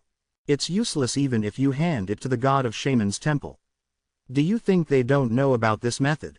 With the strength and how terrifying Sky Mist City is, they must have seen through this as well, but they didn't seal the wall off. There's a very profound reason for this. The person with the bat tattoo laughed coldly. Oh, I thought that Wu Duo was the one who first discovered this method. He has already disappeared for more than a decade and has been living among the berserkers. I wonder what is his level of cultivation now. The man lowered his head, his eyes sparkling. As the two people chatted with each other, they would occasionally look around them carefully. If there was even a hint of movement around them, even the slightly rustle of grass, they would attack immediately. After all, to them, this was the land of the berserkers, and all the people in this land were their enemies. Even with their levels of cultivation that were equivalent to the initial stage of the bone sacrifice realm, they still did not dare venture too deeply into the land of berserkers. They had already paid a large price to be able to enter this place, and they could no longer return to the shaman tribe.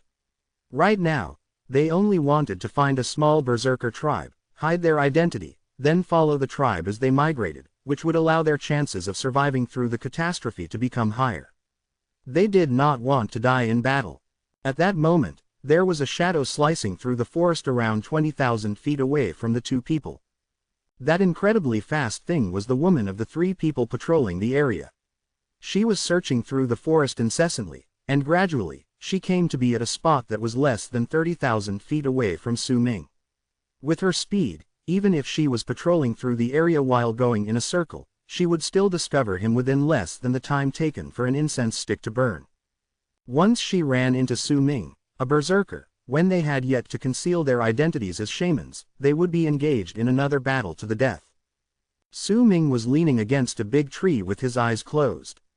There was nostalgia on his face, and in his hands, he held the bone shuan while he played that soundless song. If anyone took a closer look, they would be able to vaguely see that there were some faint and barely indistinct ripples around Su Ming. The ripples spread out around him and echoed in a circular area of several hundreds of feet. Shuans have souls, that's why they can produce sound. What I blew in is wind, but what comes out is the notes produced by the soul. Su Ming mumbled and opened his eyes to look at the bone shuan in his hands. After a long time, he closed his eyes once again and immersed himself in the soundless song. Gradually, once he managed to forget everything on the way to this place, he forgot about himself holding that bone shuan under the big tree during the dark night.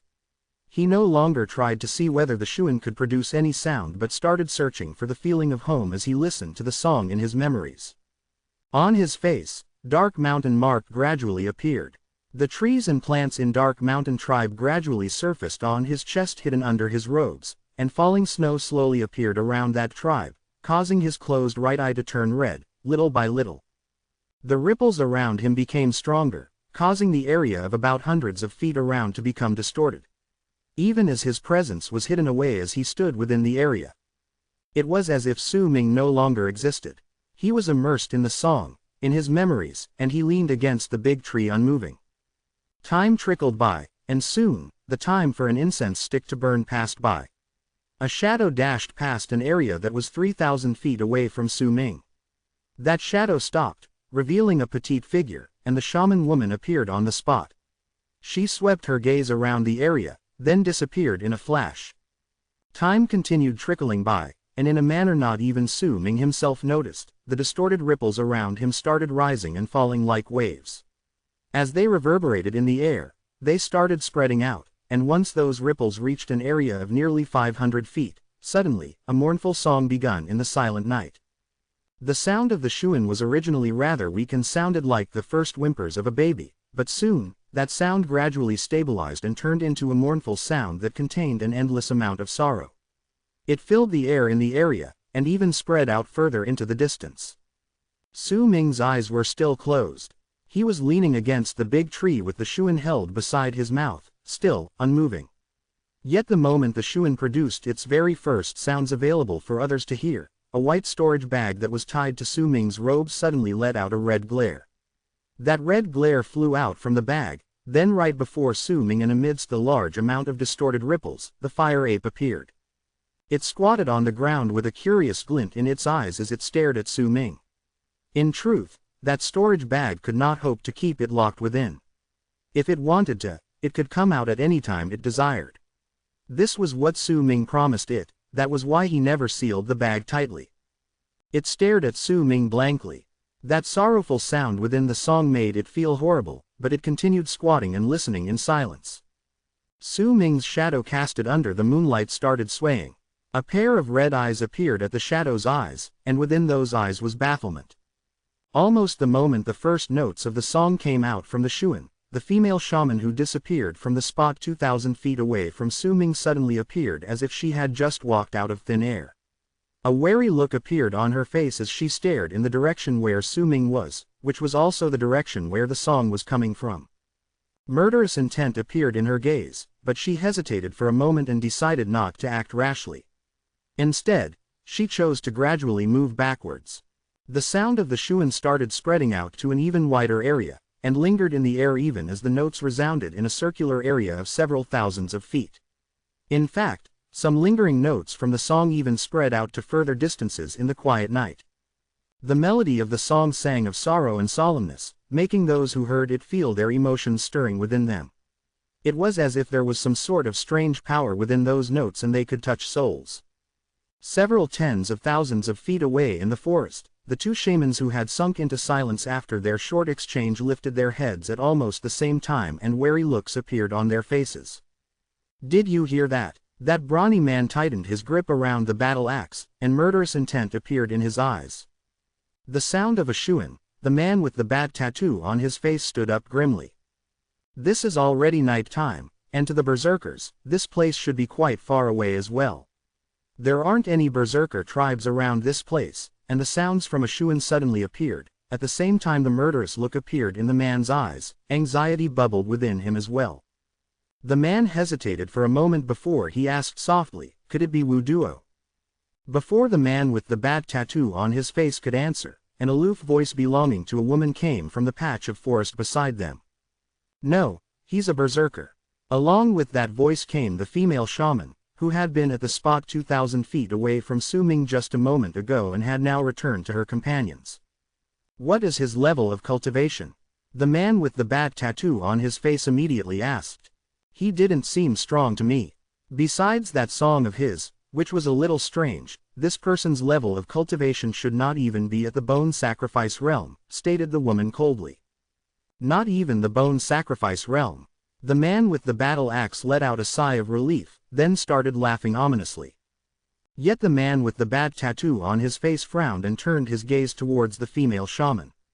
"Since he's not even in the bone sacrifice realm, why didn't you kill him off? This is the land of berserkers. If we're going to attack, then we're doing it together. I'm not doing it alone." The woman's voice was still as aloof and indifferent as ever. "Wu Duo is about to be here. Come on. We'll finish off this person quickly, and once we kill him, we need to search the area and see whether there are any other berserkers around, or else there'll be trouble." The man with the bat tattoo on his face charged into the forest with a glint in his eyes. The female shaman followed behind him. When she moved, her body was like a wisp of smoke, making her seem as if she was drifting through the air. "Since he's not even in the bone sacrifice realm, I'll rip his skin off and see whether I can wear it on myself."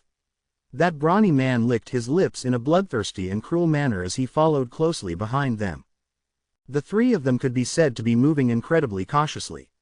Even if they were about to fight against a berserker who had not even reached the bone sacrifice realm, they still chose to act together.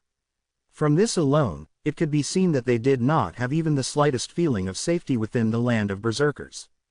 Ying Huan, you're fast. Launch the first strike later, but don't kill him. Keep him alive. There's something off about him, and I have some questions to ask that berserker. The man with the bat tattoo on his face instructed the female shaman by his side as they dashed forward. The three of them traveled incredibly quickly, and before long, as they ran in a straight line over those 50,000 feet, they arrived at a spot not too far away from Su Ming. Yet as they got closer, the mournful song became clearer, and in that silent night, that song made them feel incredibly uneasy. When Ying Huan heard his words, she nodded. She too thought that there was something odd about that berserker. 3,000 feet, 2,000 feet, 1,000 feet, 500 feet, 300 feet, like long arcs, the trio stirred up piercing whistling sounds in the air as they traveled at full speed. When they arrived at the spot 300 feet beside him, they saw Su Ming leaning against the big tree, still and unmoving. They also saw a fire ape with fiery red fur squatting down before him. Almost the moment these three people arrived, the fire ape turned around abruptly and bared its teeth while glaring at them. Right then, the woman, who excelled in speed among the trio, charged forward suddenly. She was originally 300 feet away from Su Ming, but in the next breath, she appeared right beside him. A cold glare appeared in the woman's eyes and she lifted her right hand. 5 black needles could be seen in her hand, and she thrust them towards the top of Su Ming's skull. Yet the moment this woman was about to swing her lifted right hand down, she suddenly let out a shrill, pained cry and started trembling while coughing out blood. On her face was shock and disbelief. "There's something on my back." The woman's shocked scream was filled with utmost terror, and her body started withering away rapidly, as if her flesh was going to be instantly devoured. The man with the battle axe widened his eyes, and terror could be seen within them.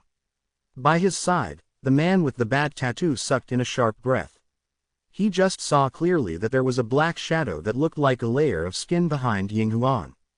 It was stuck to her, rapidly spreading all over her as if it wanted to envelop the woman's body within.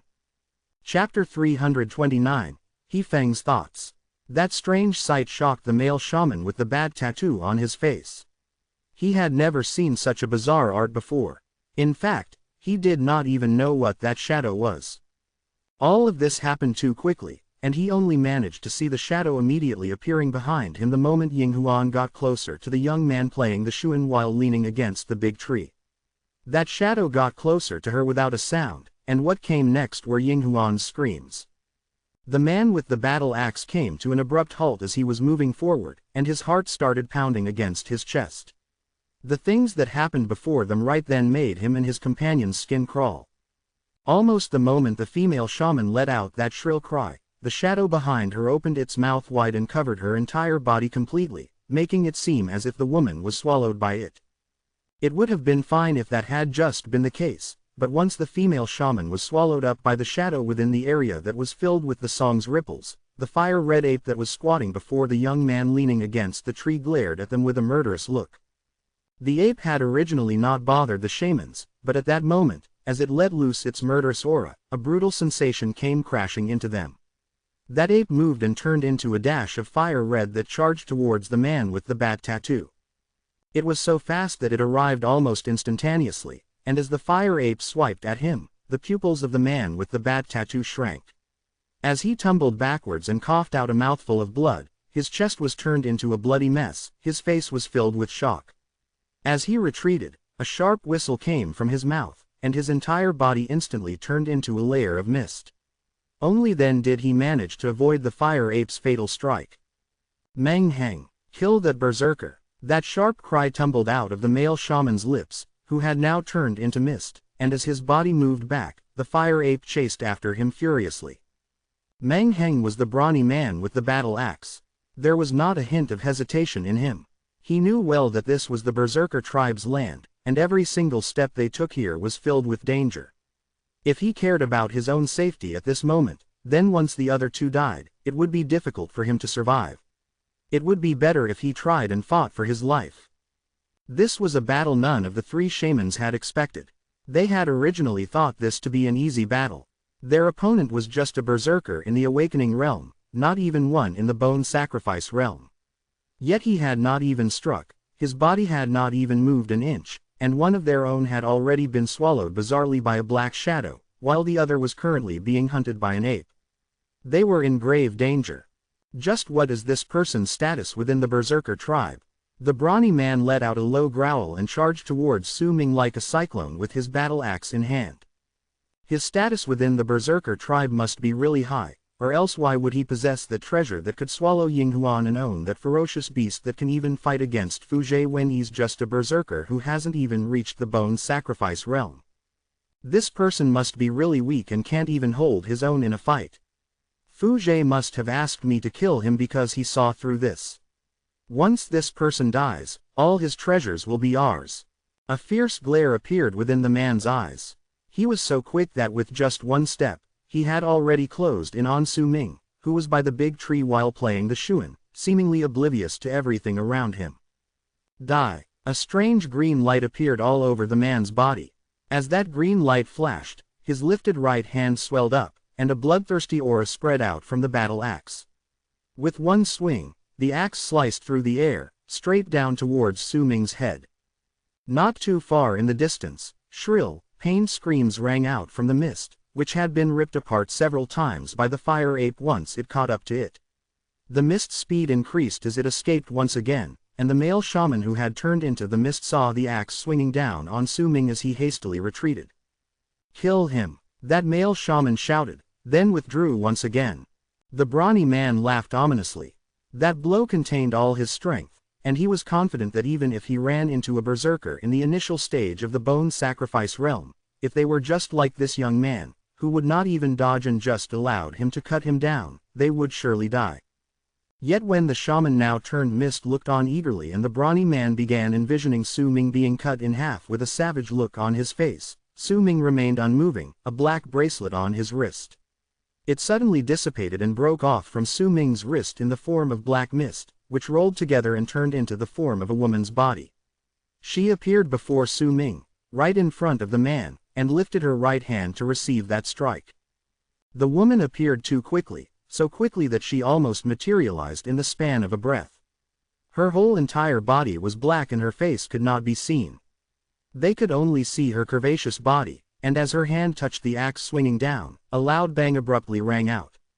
The man holding the axe shuddered, and his right hand instantly exploded, causing the axe to fall back with a humming sound in the air before it turned into an arc that fell into the forest in the distance.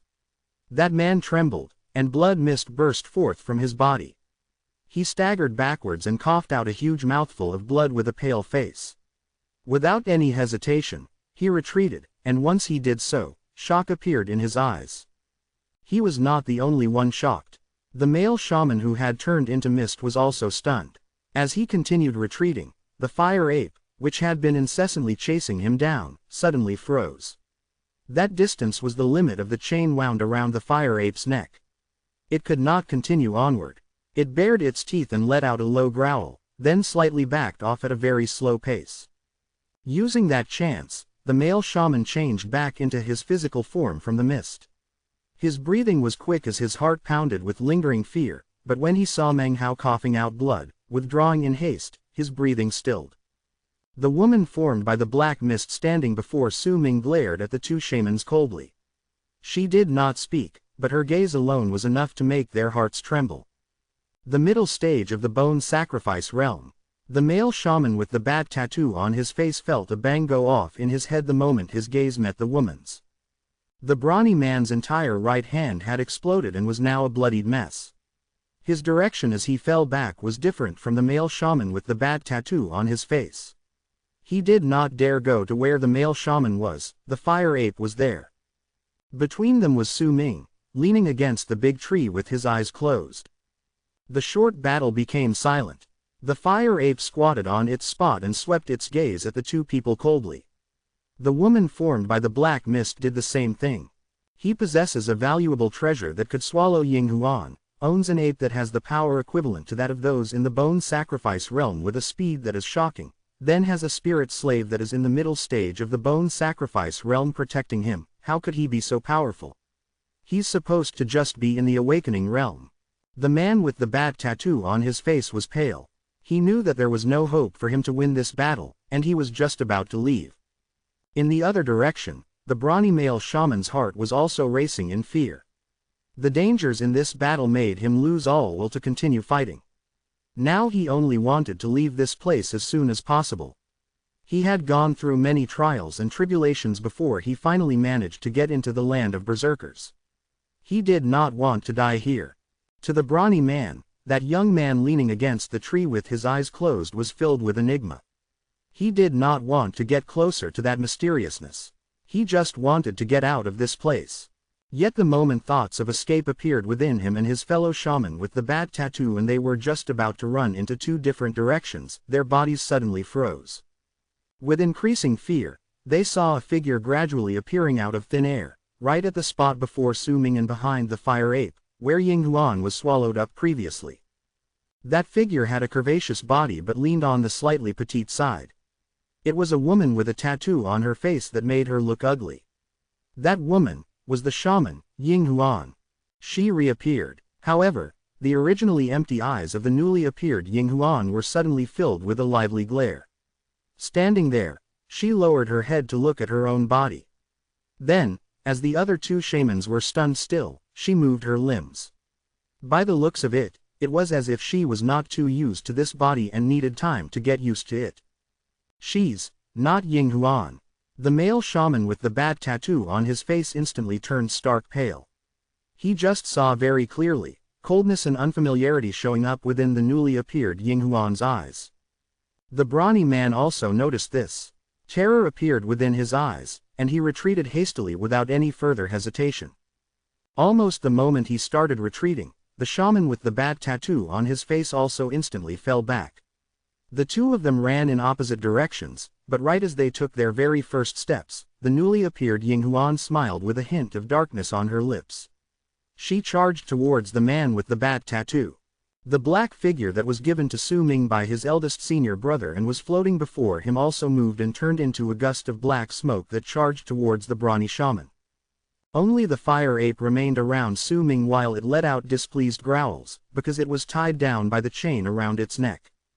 Before long, from another side of the forest came wisps of smoke that looked like a person. A woman appeared right before Su Ming, and a human head fell from the wisps of smoke before they charged towards Su Ming's right hand and turned into a black bracelet.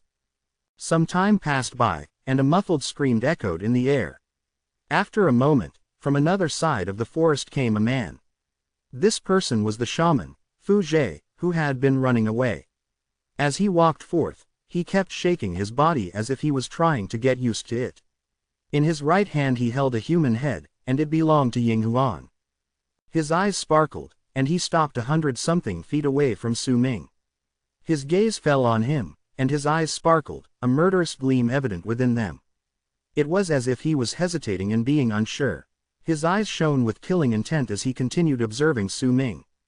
Pitter, patter. The blood from the human head in his hand let out pattering sounds as it fell on the ground, and the sound was incredibly distinct in that quiet night. Almost the instant he stopped moving, the fire ape turned around and glared at the thing with the shaman Fu Zhe's appearance. It snarled and growled at him, because it could sense it. Even though this person's form was different, it was still that shadow that the ape despised. That person's hostile gaze made the fire ape's growls turn increasingly more murderous. Chapter 330, Punishment. The bat tattoo on the man with Fu Zhe's appearance was originally dark, but at that moment, dim light started shining on it. He lifted his foot slowly and took one light step towards Su Ming. The instant he took that one step, the fire ape stood up swiftly, lifted both its arms towards Fu Zhe, then struck its chest repeatedly with madness shining in its eyes, looking as if it would immediately strike should Fu Zhe take one more step into its territory. The man who looked like Fu Zhe was not bothered by the fire ape. He kept his gaze trained on Su Ming, who still had his eyes closed, and lifted his right foot once again, but hesitation appeared within him once more. As he hesitated, he had his eyes fixed on Su Ming and stared at him with a piercing gaze as if he wanted to see whether there was anything off about him. After a long while, killing intent appeared within his eyes. Yet the instant he was about to put his foot down on the ground for the third time, he flung Are you tired of living? A calm voice suddenly asked. The instant that voice spoke, the killing intent within the eyes of the man who looked like Fugé disappeared. He shuddered slightly and instantly knelt down on one knee. He saw Su Ming, who had been leaning against the big tree, open his eyes. The shuan in his hands was already placed on the ground, and he was looking at him coldly. Strangely, even though Su Ming was no longer playing any songs on the shuan, the mournful notes from the song still echoed gently in the area. Master, you're mistaken. I only wanted to return to your side. He Feng's heart shuddered, and he quickly lowered his head. He looked calm, but the emotions in his heart were surging wildly due to that one sentence from Su Ming, along with Su Ming's gaze. Su Ming did not speak. He only stared coldly at the man before him, who had the appearance of a shaman but was in truth He Feng. This was the first time he saw He Feng's mystical ability. That mystical ability was incredibly strange, and it was enough to make Su Ming feel a little alarmed. He Feng had a rebellious bone within him, and that was something Su Ming knew since a long time ago. This person was not willing to be used by him, that was why he harbored unfaithful sentiments. If Su Ming wanted to use this person, then he must dominate He Feng using extreme measures, forcing him down beneath him forever, have terror fill his mind. Only then would Su Ming be able to control him. He had to control He Feng using fear. Su Ming closed his eyes, and the instant he did so, He Feng, who had been kneeling on the ground, suddenly started shuddering viciously. As he trembled, He Feng let out shrill and pained cries that were filled with intense agony, as if he was going through an unimaginable amount of suffering. He continued screaming, and as He Feng trembled, he found himself not even being able to keep his body upright. He fell to the side, and as convulsions wrecked the body he had just obtained, the body started withering away and drying up rapidly. A large amount of black smoke could even be clearly seen coming from the body's skin as it continued to rot and wither away. There was a countless number of wings of the moon within that black smoke devouring the body madly. The sudden change did not make He Feng surprised. He was incredibly intelligent, and right from the start Su Ming said those words, he knew that he was definitely going to be punished. Yet he was not at all bothered by this punishment. In his mind, there was in no way Su Ming would kill him. Even if he wanted to kill him, he would not do it now. After all, He Feng would be of incredible help to Su Ming during the battle in Sky Mist. He believed wholeheartedly that Su Ming would not dare to kill him. It's just going to be a light punishment, and it's just to let me know that he's my owner so that I won't have any rebellious thoughts. Judging from such an immature tactic, Master, you're still too naive. You might have changed a lot during these years, but compared to me, you're still lacking. I'll just show a pained face so that you'll be happy when you see it and feel relaxed, then I'll make some promises and it'll be enough to deceive you. This is just a show, and I'll act it out with you.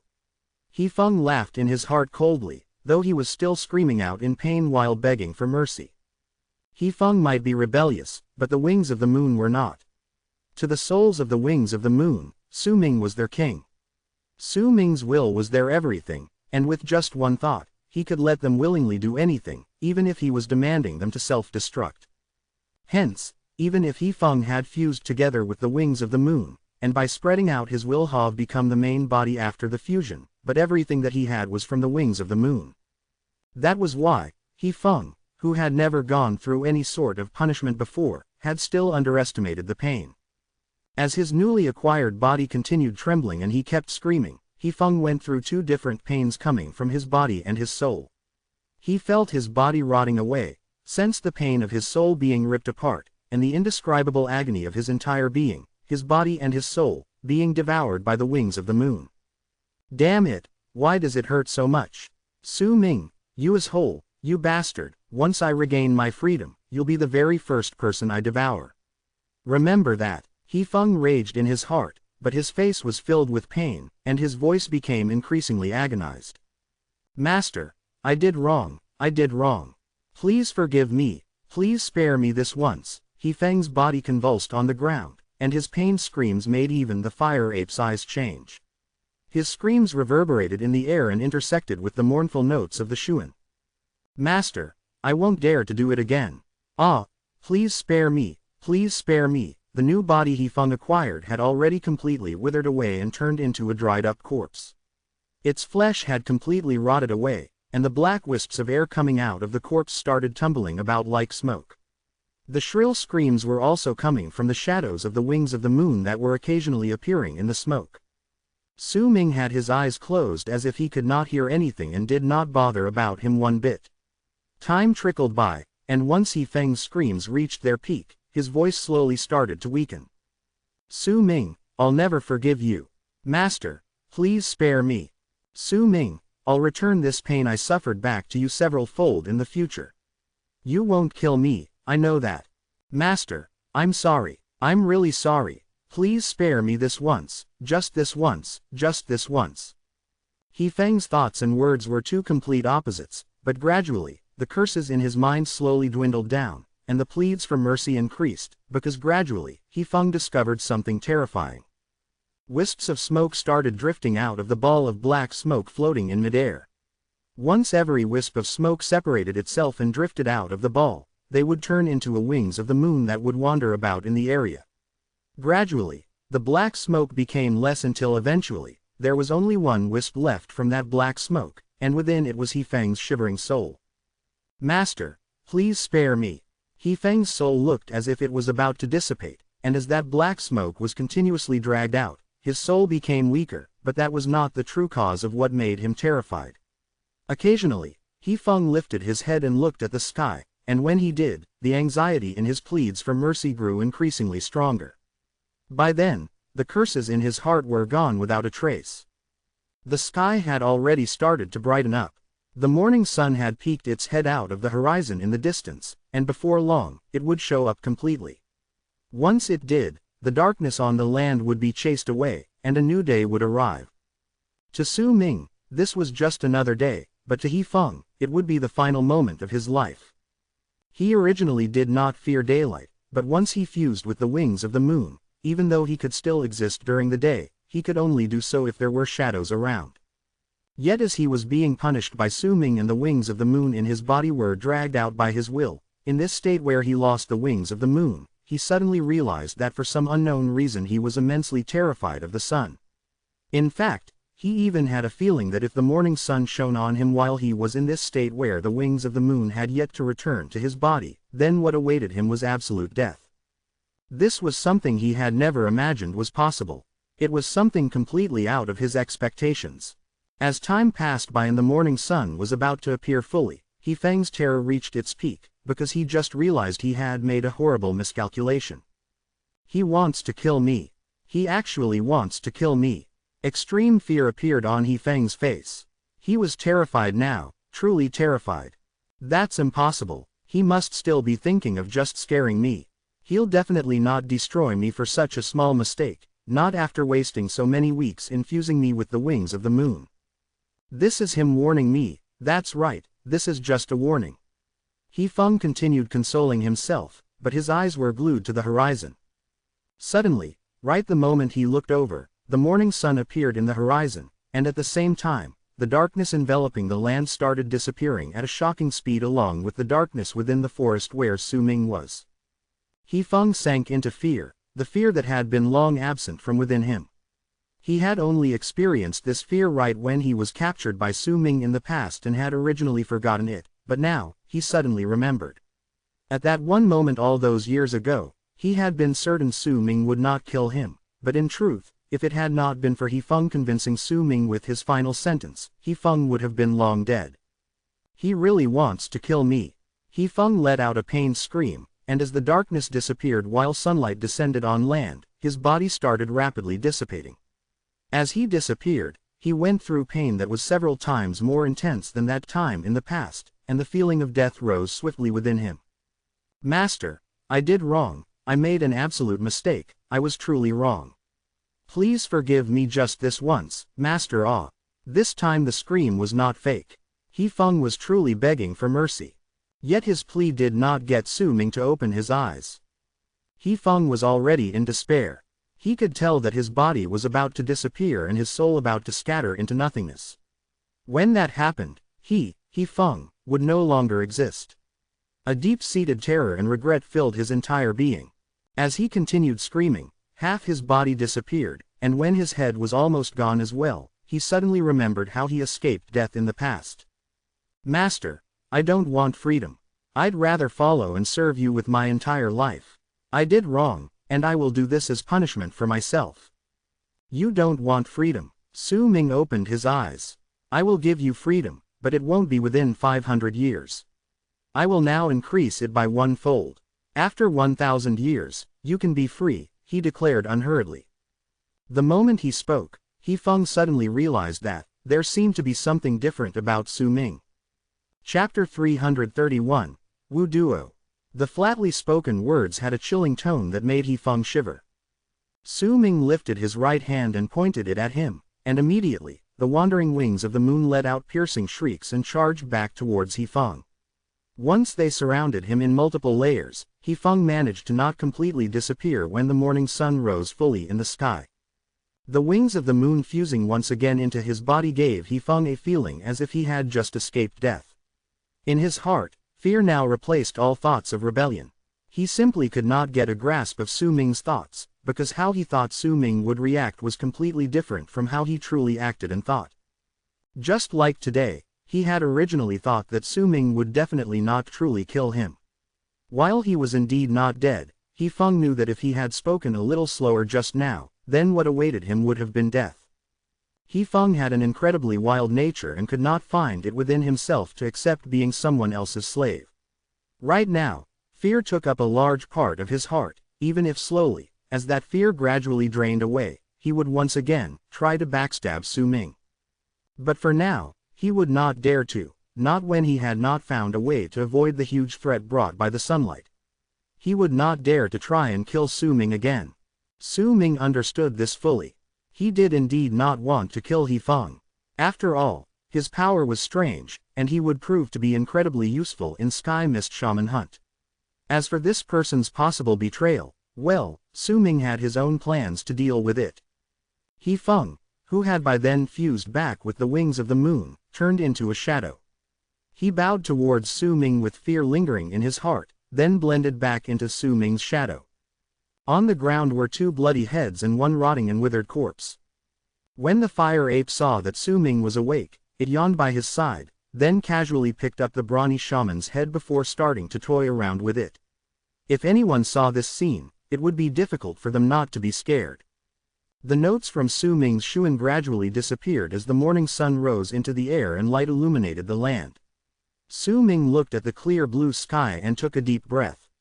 Then he slowly stood up after having sat cross-legged for the entire night. When he got up, popping sounds came from within his body. Those pops were like the sounds of bones knocking into each other, like his flesh rubbing against itself. As those sounds echoed in the air, Su Ming's mountain mark appeared on his face. Under his clothes, dark mountain tribe manifested. Snow trailed down his skin, and red appeared in his right eye. The entire picture of the snow-covered blood moon and dark mountain was completely revealed. Light shone on the picture, and a song played by a shuan could be heard faintly in the air. It was as if that song itself existed within Su Ming's berserker mark. When that berserker mark was completely revealed, it would naturally ring in the air. Su Ming's hair started moving without wind. He lifted his head, then slowly, his feet floated off the ground until he was 3 feet away from the ground. A powerful cultivation aura abruptly erupted forth from Su Ming's body. His level of cultivation had reached the later stage of the awakening realm after his first change of heart before the auction. He was already only 1 step away from reaching great completion. Su Ming had already understood at that time that he needed the sound of the shuan to complete that 1 step. He needed to play out the melody in his memories, and if he could do it, then his dark mountain berserker mark could fuse completely with his memories. When his berserker mark rumbled with power, it allowed his level of cultivation to move straight from the later stage into the great completion of the awakening realm. After the auction, Su Ming came to this place, retrieved his repaired shuan, walked for 3 days until he forgot everything, and only on the 4th night, the quiet night filled with bloodshed and murder, did he manage to truly play out a song on that shuan, causing the shuan to obtain a soul once more. This soul was formed through the accumulation of Su Ming's memories. This soul was the soul of Su Ming's berserker mark. The presence of power within Su Ming became increasingly stronger, and after a moment, the ground in a circular area of several thousands of feet rumbled.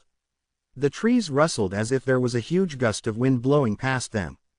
Su Ming's body was floating several dozens of feet away from the ground. A brilliant glow appeared in his eyes, and a feeling that he held the reins over an incredible power in his hands rose within him.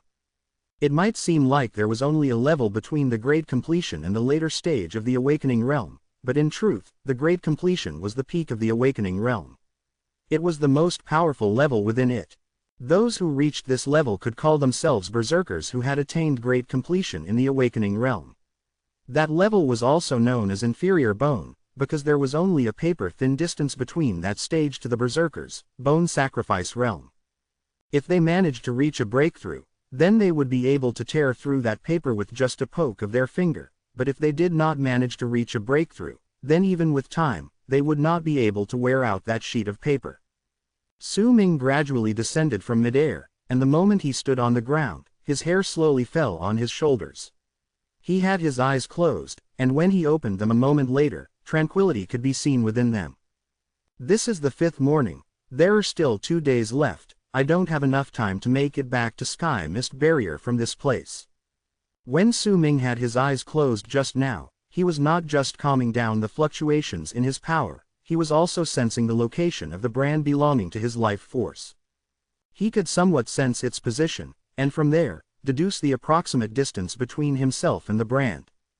If that's the case, a brief spark appeared in Su Ming's eyes and he picked up the female shaman's head before he threw it to the fire ape. The fire ape leapt up and caught it. Once it did so, its face lit up with a smile. It held the 2 heads by their long hair and tied them to its waist, then patted its chest in Su Ming's direction while putting on a face as if it was really strong. Su Ming then walked towards the dried-up corpse of the man with the bat tattoo on his face. With his right hand, he slashed down at the corpse's dried-up throat. Rumbling and cracking sounds appeared. Before Su Ming could pick up the head, the fire ape had already run towards him, unable to control itself. It snatched up the man's head, causing it to be separated from his body. Not one drop of blood fell from the tear between the head and its body. Fire ape became even more pleased with itself and quickly tied the 3 heads together on its waist. It shook its body several times beside Su Ming, growing even more excited. Su Ming did not lift his head but continued staring at the headless corpse. Once he patted several spots on the corpse, he found a grass-woven bag. That bag looked really worn out, but when Su Ming held it in his hands, he realized that this bag had the same function as a storage bag. With his divine sense, he left his own brand on it without any difficulty. Su Ming poured out the contents of the bag onto his palm, and out fell a stone about the size of a fingernail. That stone glowed in 5 radiant colors under the sun, and wisps of smoke could be seen within, giving it a rather pretty look. There were about 100 stones like this within the straw bag.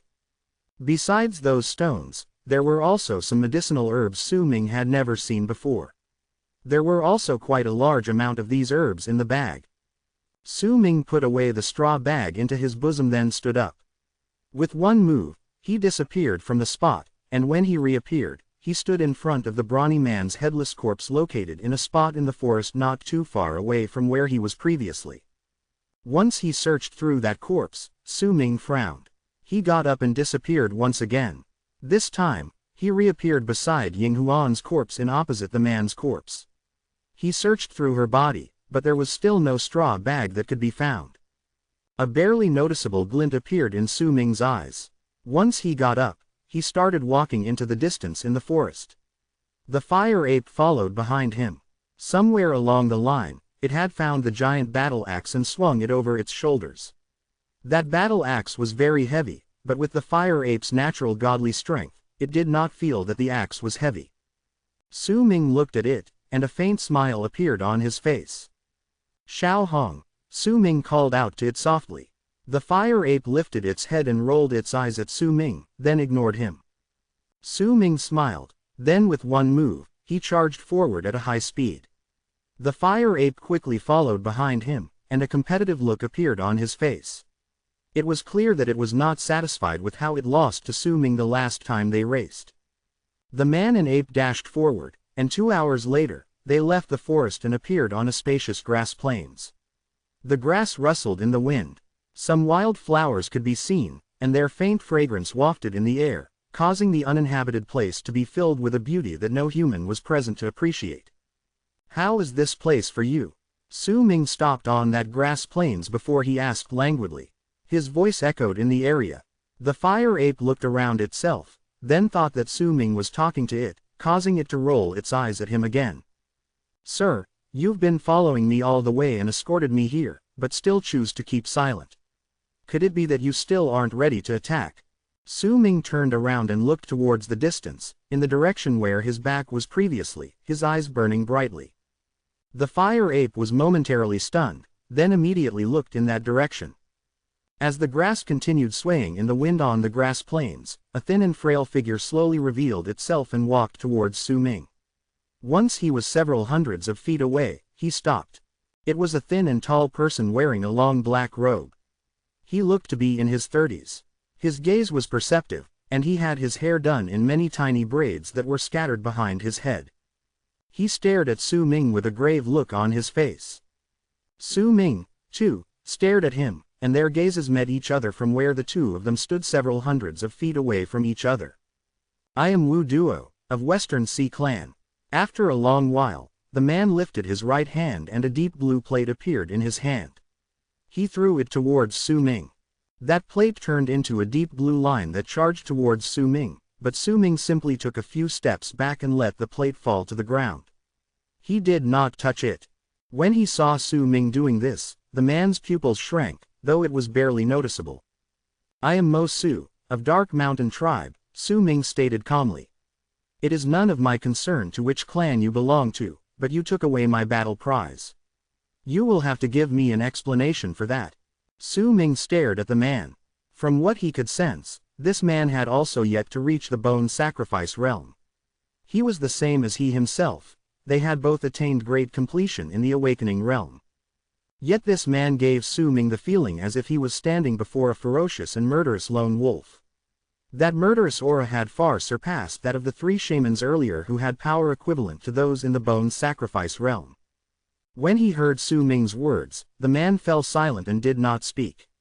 Similar to what Su Ming sensed, he could also tell that this Mo Su standing before him looked as if he was just in the great completion stage of the awakening realm, and what was more, he had just arrived at that level. Still, he felt uneasy about Mo Su, especially when this person had noticed him following behind secretly. This alone made Wu Duo unwilling to act rashly. Besides, he also understood that he definitely could not judge Mo Su by his level of cultivation alone if he could kill those 3 shamans. He had also never heard of Dark Mountain Tribe, which meant that Mo Su had made it up on the spot. "Perhaps you followed me for this," Su Ming said slowly and lifted his right hand. A gem the size of a fingernail, shining brilliantly with 5 colors, appeared on his palm. Chapter 332, Soul Catcher. The instant he saw the crystal, a smile suddenly appeared on the man's lips. "That's right, I followed you because of that. It's a pity that the other 2 useless pieces of trash calling themselves shamans didn't have it. But since you have it, then it naturally belongs to you, Brother Mo. Judging by the direction you're going, you should be heading to Sky Mist City. If that's the case, we're going down the same path." Wu Duo wrapped his fist in his palm in a greeting towards Su Ming. "Don't need." Su Ming gave Wu Duo a look, then turned around to leave.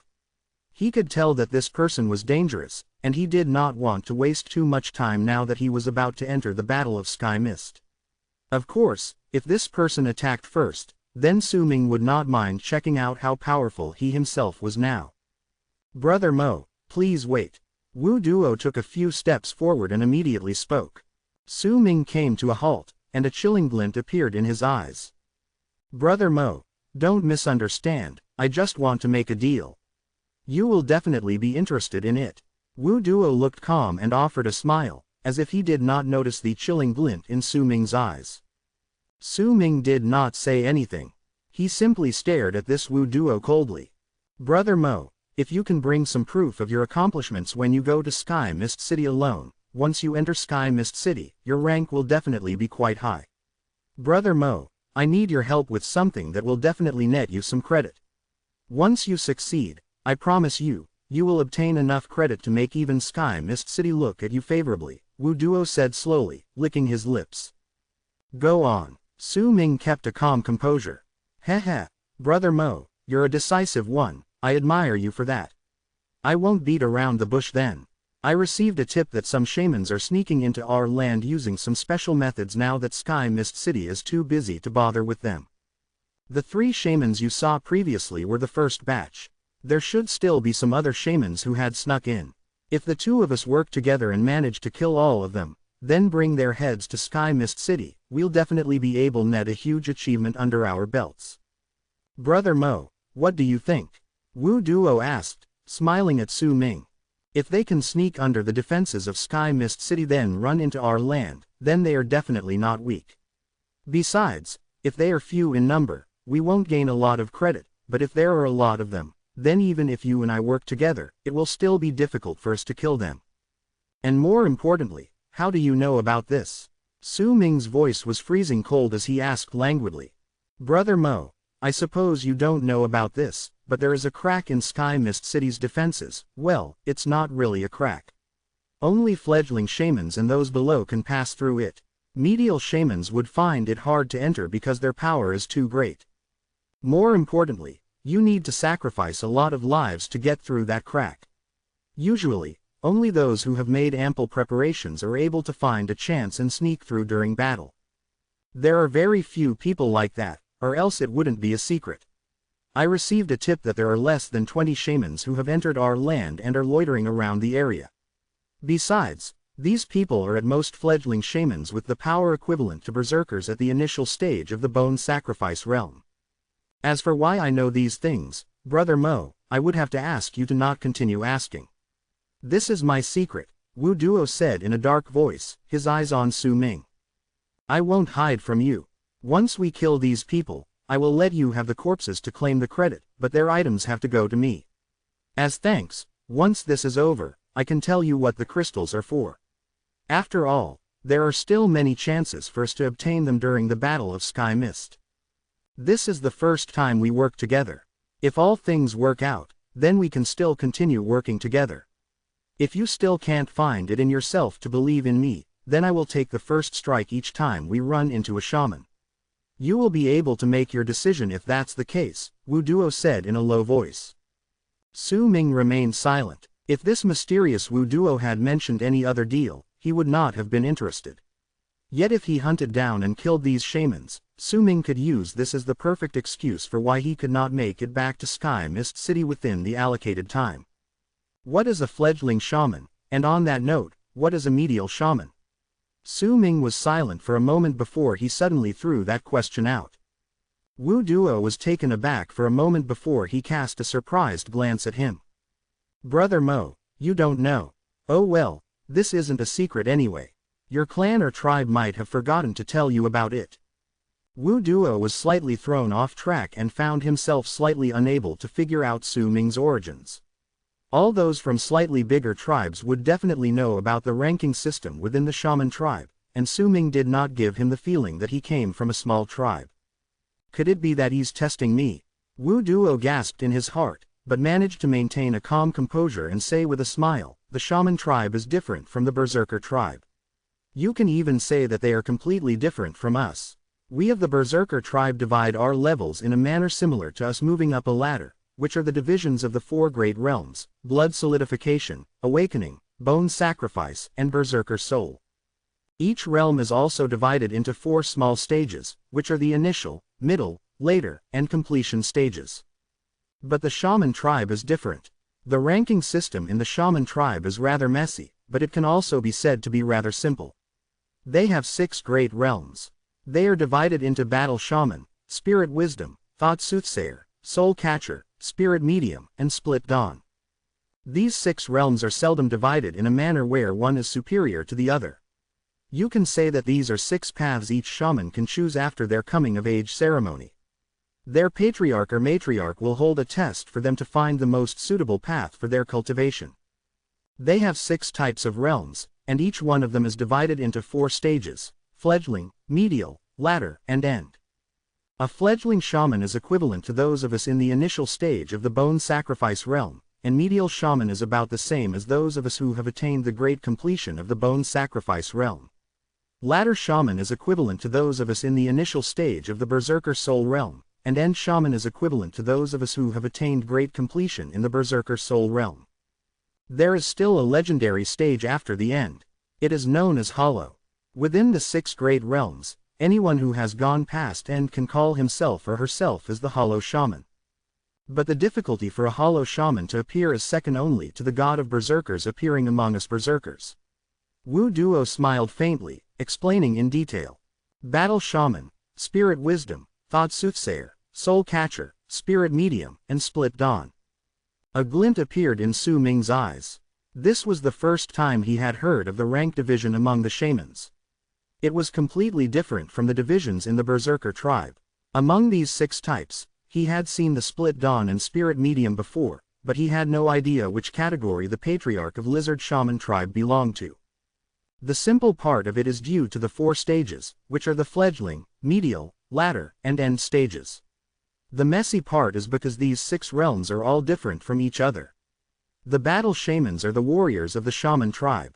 They number the highest, and in a way akin to a sacrifice, they will use the power of their bodies along with their sense towards their totems to gain great power.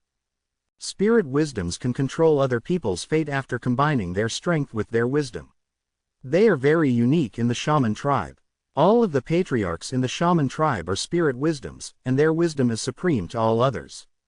They can call upon the wind and summon rain, force their own people to sacrifice their lives for their gods. Once Wu Duo started talking about the spirit wisdoms, his voice became much softer, as if he was very wary of these spirit wisdoms. When Su Ming heard about them, he was slightly shaken. He remembered just how strong the patriarch of lizard shaman tribe was. He was one of the rare, incredibly powerful enemies that Su Ming had run into in his life. Thought soothsayers are chosen among the most handsome men or beautiful women in the tribe. Then their powers in prophesying will be trained. They will observe the stars and govern over the land to become more familiar with maintaining good human relationships. Powerful thought soothsayers can arrive at a terrifying state where they can tell when lives return to Earth, when Earth is affected by the sky, and when sky provides for all. Soul catchers are skilled with the Red Death spell, the Revival spell, and the Immortality spell. You must absolutely not look into their eyes. They are as powerful as the Candle Dragon one. I killed 2 fledgling soul catchers before, and it is a nightmare fighting against them. When Wu Duo spoke up to that point, he fell silent for a moment. Spirit mediums govern over the souls of the dead and the living. They pity the dead, but are completely unbothered by the living. A single spirit medium might not be strong, but if a powerful one works together with a soul catcher, they will bring about disaster to the living. The final one are the split dawns. They are beautiful, rare, and each pair of split dawns can only be fully developed after the shaman tribe pours in a large amount of effort into them. They are an existence that is unworldly, an existence that defies reality. It is said that they can imagine anything they like, and all their imaginations will turn into reality. I hate these sort of shamans, but in truth, it is also the most difficult for hollow shamans to appear from this class. Once a hollow split dawn appears, then his existence would be the same as a new god of berserkers appearing among the berserkers. In fact, he'd be even more powerful than the god of berserkers. That is the shaman tribe. Brother Mo, the more you understand them, the higher your chances of survival will be during the Battle of Sky Mist. Now then, do you think we have a chance of working together? Wu Duo licked his lips and looked at Su Ming. Su Ming pondered over it for a while, then said resolutely, if you're this confident, then you must be certain that you can find them. Lead the way. Brother Mo, you're a straightforward person. I can indeed find them. As for the reason, well, I can't say it. But don't worry, I'm offering to work together sincerely. Wu Duo laughed boisterously and stepped onto air before turning into a long arc and charging into the distance. Brother Mo, the closest batch of shamans are somewhere near us if we go straight ahead. Once I attack, please help me. Su Ming got up and stepped forward, then right behind Wu Duo, he too turned into a long arc and charged into the sky without a word. Far off in that direction, there were 2 shamans who were cautiously dashing across the plains. One of these two was wearing a leather helmet with bullhorns on it. His gaze was ghastly, and there was a scar on his lips, making it seem as if his lips divided into four. It was a terrifying sight to behold. By his side was a boy. That boy's hair floated behind his head, and he had his eyes closed, but there was an air of ghastliness surrounding him, causing fear and respect to appear on the man's face when he occasionally looked over.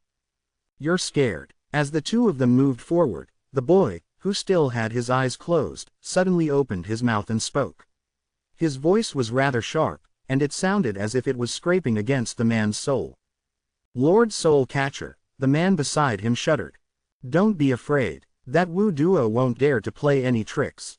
Once we finish the trade, he will become your companion and follow me while enjoying an undying shaman body." A smile appeared on the boy's lips, and even though his eyes remained closed, there was still a strange black light shining through the slit between his eyelids.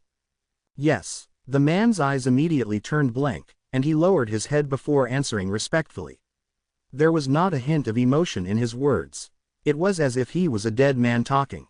The instant he lowered his head, a maggot crawled out and fell onto the ground from his four-parted lips.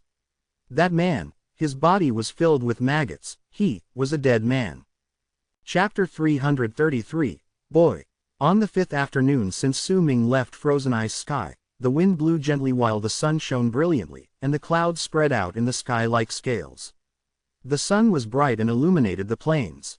It was as if the light had fused with the wind itself and was blowing through the grass, causing rustling sounds to fill the air. Wu Duo was charging forward at an extremely high speed in the form of a long arc.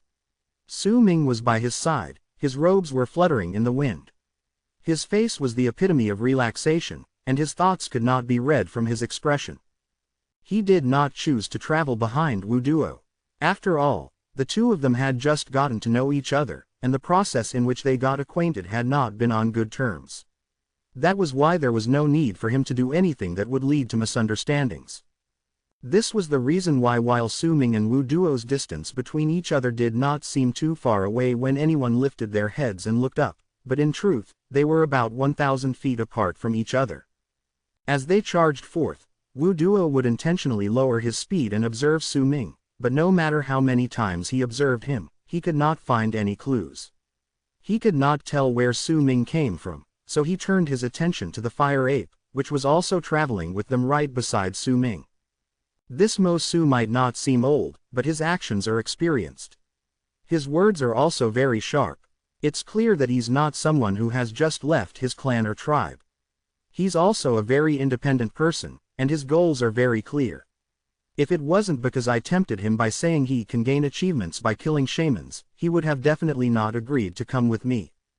So, by this alone, it can be said that he's not without weaknesses.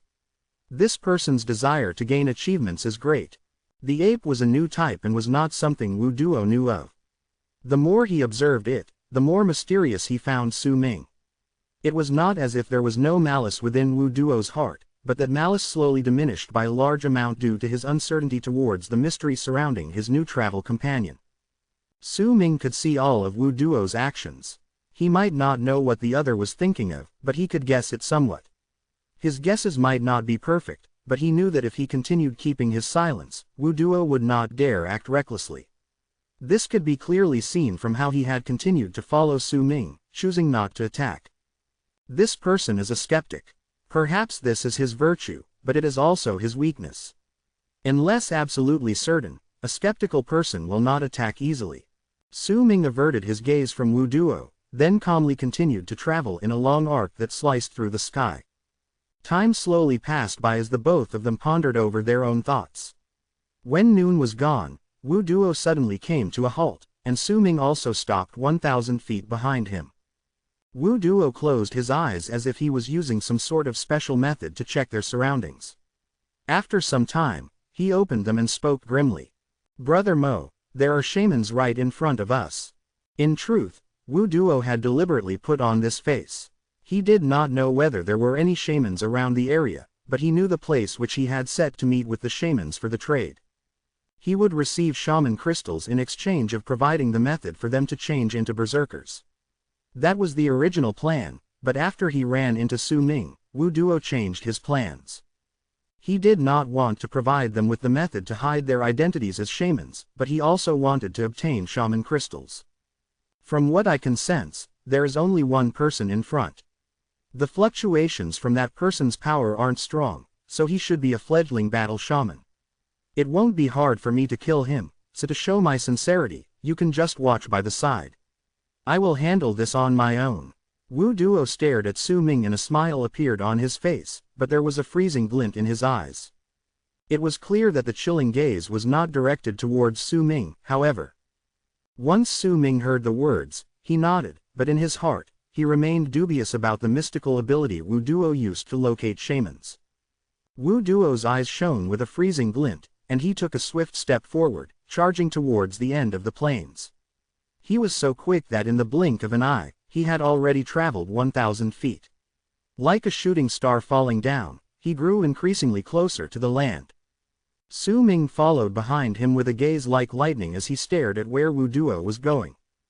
The moment Wu Duo descended on the land, a person suddenly stood up from the grass. That person was incredibly tall, and he wore a leather helmet with bullhorns on it. A ghastly presence surrounded that person, and a huge gust of wind rose, following his act of standing up, causing the grass around the area to continuously sway around. There was a totem on the man's face, but that totem was rather dull. It could not be seen clearly. The only thing that was easy to see was the vertical scar on the man's lips, causing them to look as if they had been split into four, making all those who saw the man to be terrified. The moment the man saw Wu Duo charging towards him from midair, his dull eyes instantly brightened up and he grinned, but it was horrifying to see his lips split apart. There were even a few fat maggots that crawled out of the man's mouth as he grinned, falling out with their bodies twisting. Wu Duo originally traveled really quickly, but when he got closer and saw the man's lips, along with the maggots inside his mouth, his expression instantly changed. He came to an abrupt halt. The moment he was about to begin his retreat, the scarred man lifted his head and let out a low growl. That growl was filled with wickedness, and as he growled, he leapt forth and spread his arms wide open to envelop Wu Duo. Su Ming was standing somewhere far away in midair and had his eyes fixed on the scene. The moment he saw that man, his pupils shrank. That man was filled with a thick aura of death around him, but it did not spill out from within his body before he revealed himself. Clearly, he had concealed it within himself. But that was not all. Su Ming could even sense the same feeling he got from living corpses coming from that man.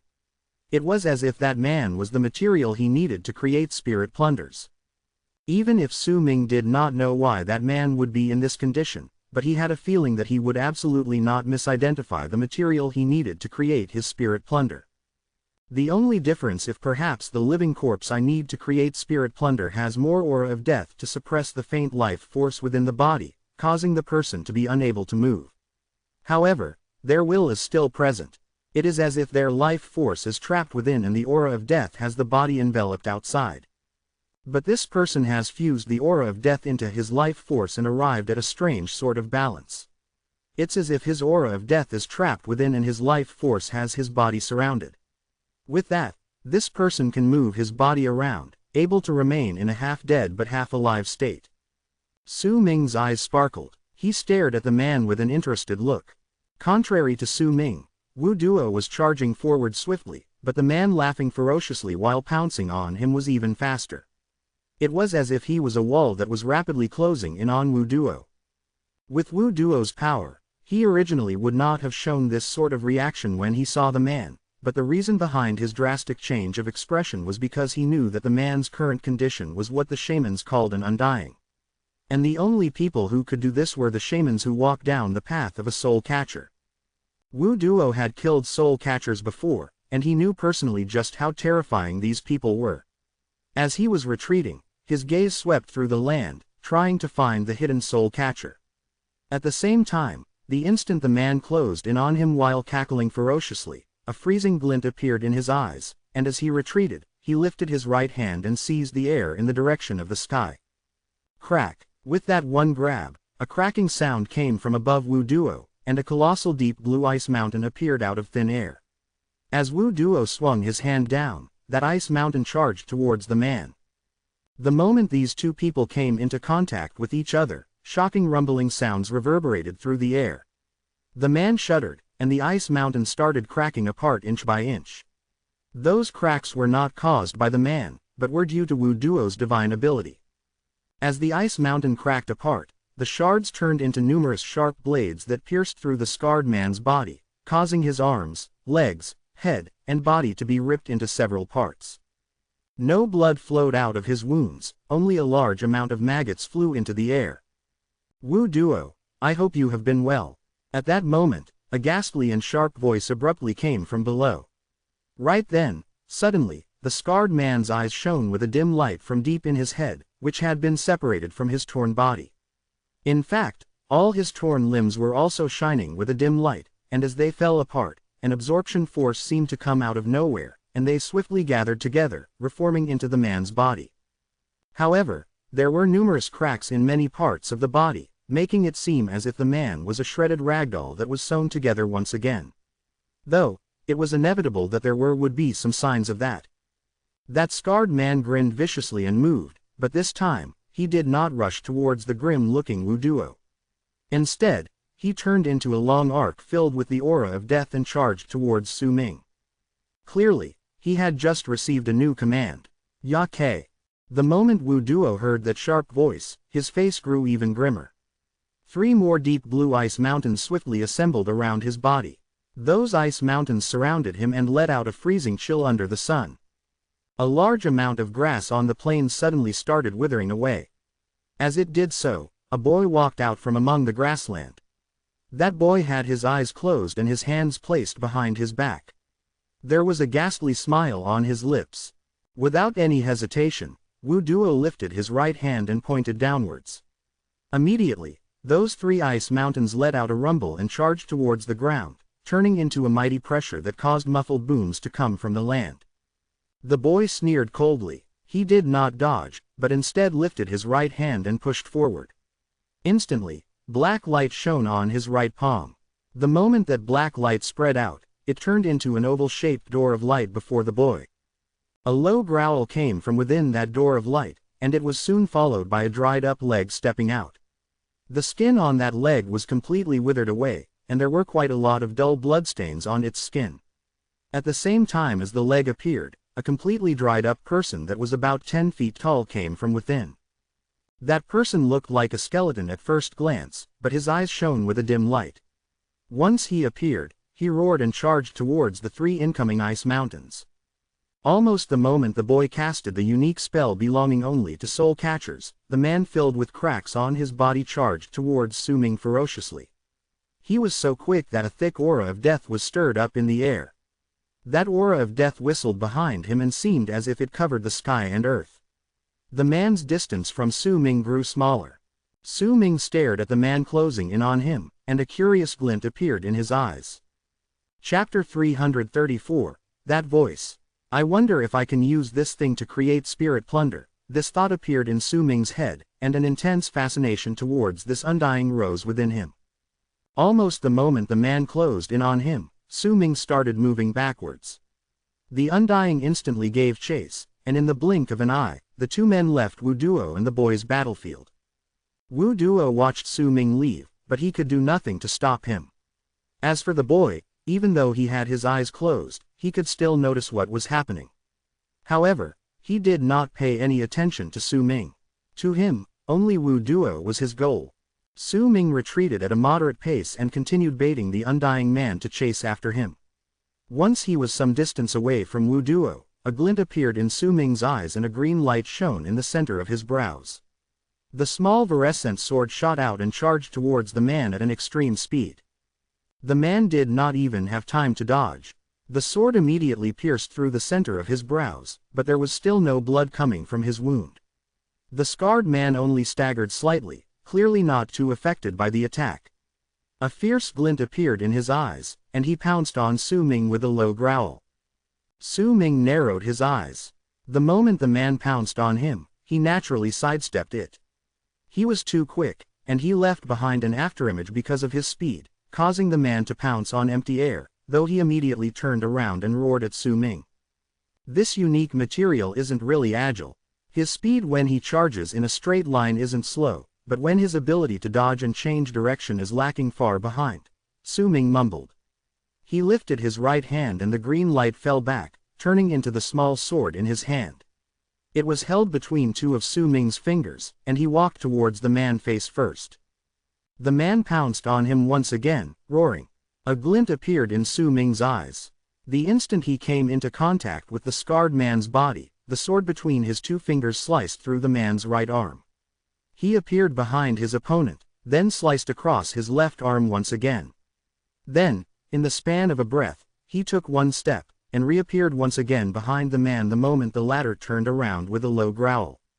With one slash, the small sword in Su Ming's hand sliced cleanly through the scarred man's right leg, but the sword did not stop there, it continued on and cut through his left leg. Once he finished doing that, Su Ming took a few steps back in a relaxed manner. He looked at the man, whose back was turned towards him. The moment the scarred man turned around, Su Ming saw his arms and legs instantly breaking off from his body. Yet soon after, that bizarre sight appeared once again. The four limbs that Su Ming had cut off shone with a dim light, and instantly, they reattached themselves to the man's body. A large amount of yellowish fluid flowed out of the man's mouth and he pounced on Su Ming once again. As he closed in, Su Ming drifted backwards, and a curious glint appeared in his eyes. He spread his divine sense, enveloping the man's body.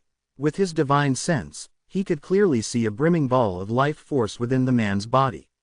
It was that life force that was allowing the man's body to endlessly gather together. Could that life force be the soul catcher's secret? If that's the case, spirit plunder might have a special effect on this person. Su Ming's eyes sparkled while he continued retreating. Still observing the man, he swiftly lifted the sword in his right hand and swung down. Instantly, a gash appeared on the man's chest, and he was thrown back vertically. A foul stench attacked Su Ming's nostrils, but it was empty inside that gash. There were no organs in his body. There was only a faint wisp of gray smoke that could be detected solely by Su Ming's divine sense, and that smoke was seeping out from all parts of the man's body. It's a pity that while this man's aura of death is thick, it's very easy for that aura to become chaotic. If it wasn't because of that strange life force supporting it, it would have crumbled a long time ago. It's clear that he was just created. Else, if I had run into a person with a more stable aura of death in him, then I could perhaps use him to create spirit plunder. Su Ming shook his head and lost his interest in the man. The moment the scarred man pounced on him, he lifted his right hand once again, and another item appeared in his palm. That item was a pearl, and it was his spirit plunder. Su Ming's gaze was calm as he threw spirit plunder at the man. The instant the pill was tossed out, a dazed look immediately appeared in the man's eyes, but soon, it turned into an empty stare. He stopped moving and stared at the spirit plunder floating before him blankly. Gray wisps of smoke wafted out of his mouth, nose, ears, and eyes, from each part of his body, and those wisps of smoke rushed towards spirit plunder at a shocking speed. All of this only lasted for the span of a few breaths, and after those few breaths, the man shuddered and his body gradually fell apart. His limbs broke off, his body shattered, and after a moment, he turned into a large amount of loose flesh that scattered down to the ground. After absorbing a large amount of gray smoke, spirit plunder clearly became slightly different. It was clouded inside, but there was an exuberant ball of life force twirling within. Once Su Ming summoned the pearl back, he held it in his hand and gave it a few looks. This strange life force must be the secret of the soul catchers. Su Ming fell into a brief moment of pensive silence. He listened to the muffled rumbling sounds from the distance. Clearly, Wu Duo's fight against the boy had reached an incredibly critical moment. Su Ming put away that spirit plunder and started walking towards the origin of the sounds. The fire ape continued following beside him. As it watched everything that transpired, impatience appeared on its face. In its discomfort, it put down the battle axe and bared its teeth at Su Ming. Now that it saw Su Ming heading towards the battlefield, the fire ape quickly followed behind him. Before long, when Su Ming returned to where Wu Duo was, he narrowed his eyes. There were 9 giant ice blocks on the ground, and in each of those ice blocks was a sealed dried-up corpse. They were all frozen in the exact same position. The boy floated in the sky, 3 patches of black smoke around him. Those 3 patches had turned into shadows that looked like malicious spirits, and they were all fighting against Wu Duo. Wu Duo looked rather pathetic. He was wearing a long robe made of beast skins, and he held a bone staff with a snake's skull perched on top in his left hand while his right hand held a knife. As he swung that knife, it looked as if the blade could cut apart space itself. Behind him was a black illusionary tower. Half of the tower was surrounded by mist. It looked rather blurry, and low growls could be heard from inside. It made the earth tremble, causing all the people who heard it feel shaken to the core. Su Ming's arrival caused Wu Duo's face to be filled with surprised delight. He originally thought that Su Ming had already run away, and now that he saw him again, Wu Duo immediately shouted at him. "Brother Mo, help me kill this person. His head is worth much more than all the rest." Almost the moment Wu Duo yelled at him, the boy who still had his eyes closed let out a cold harumph. One of the 3 black patches of smoke surrounding his body instantly broke off and charged towards Su Ming. It turned into a malicious spirit 1,000 feet before impact and roared, then moved in to devour him. Su Ming didn't have time to act, for the fire ape howled and rushed out with the battle axe in its paw. Su Ming released the chain, allowing it to be temporarily free. Dragging the chain behind it, the fire ape instantly closed in on the malicious spirit and started fighting against it. The boy frowned in the distance, but before he could do anything else, Su Ming lifted his right foot and took a step forward. The moment his foot landed, distorted ripples immediately appeared in the space around him. Together with those ripples, he disappeared, his speed instantly reaching an indescribable extent. His speed was so quick that it was completely unexpected. Wu Duo had not expected it, much less the boy. He only felt the presence of the berserker which he had locked onto suddenly disappearing, and once he reappeared, he was already right before him. When Su Ming appeared, he was less than 10 feet away from the boy.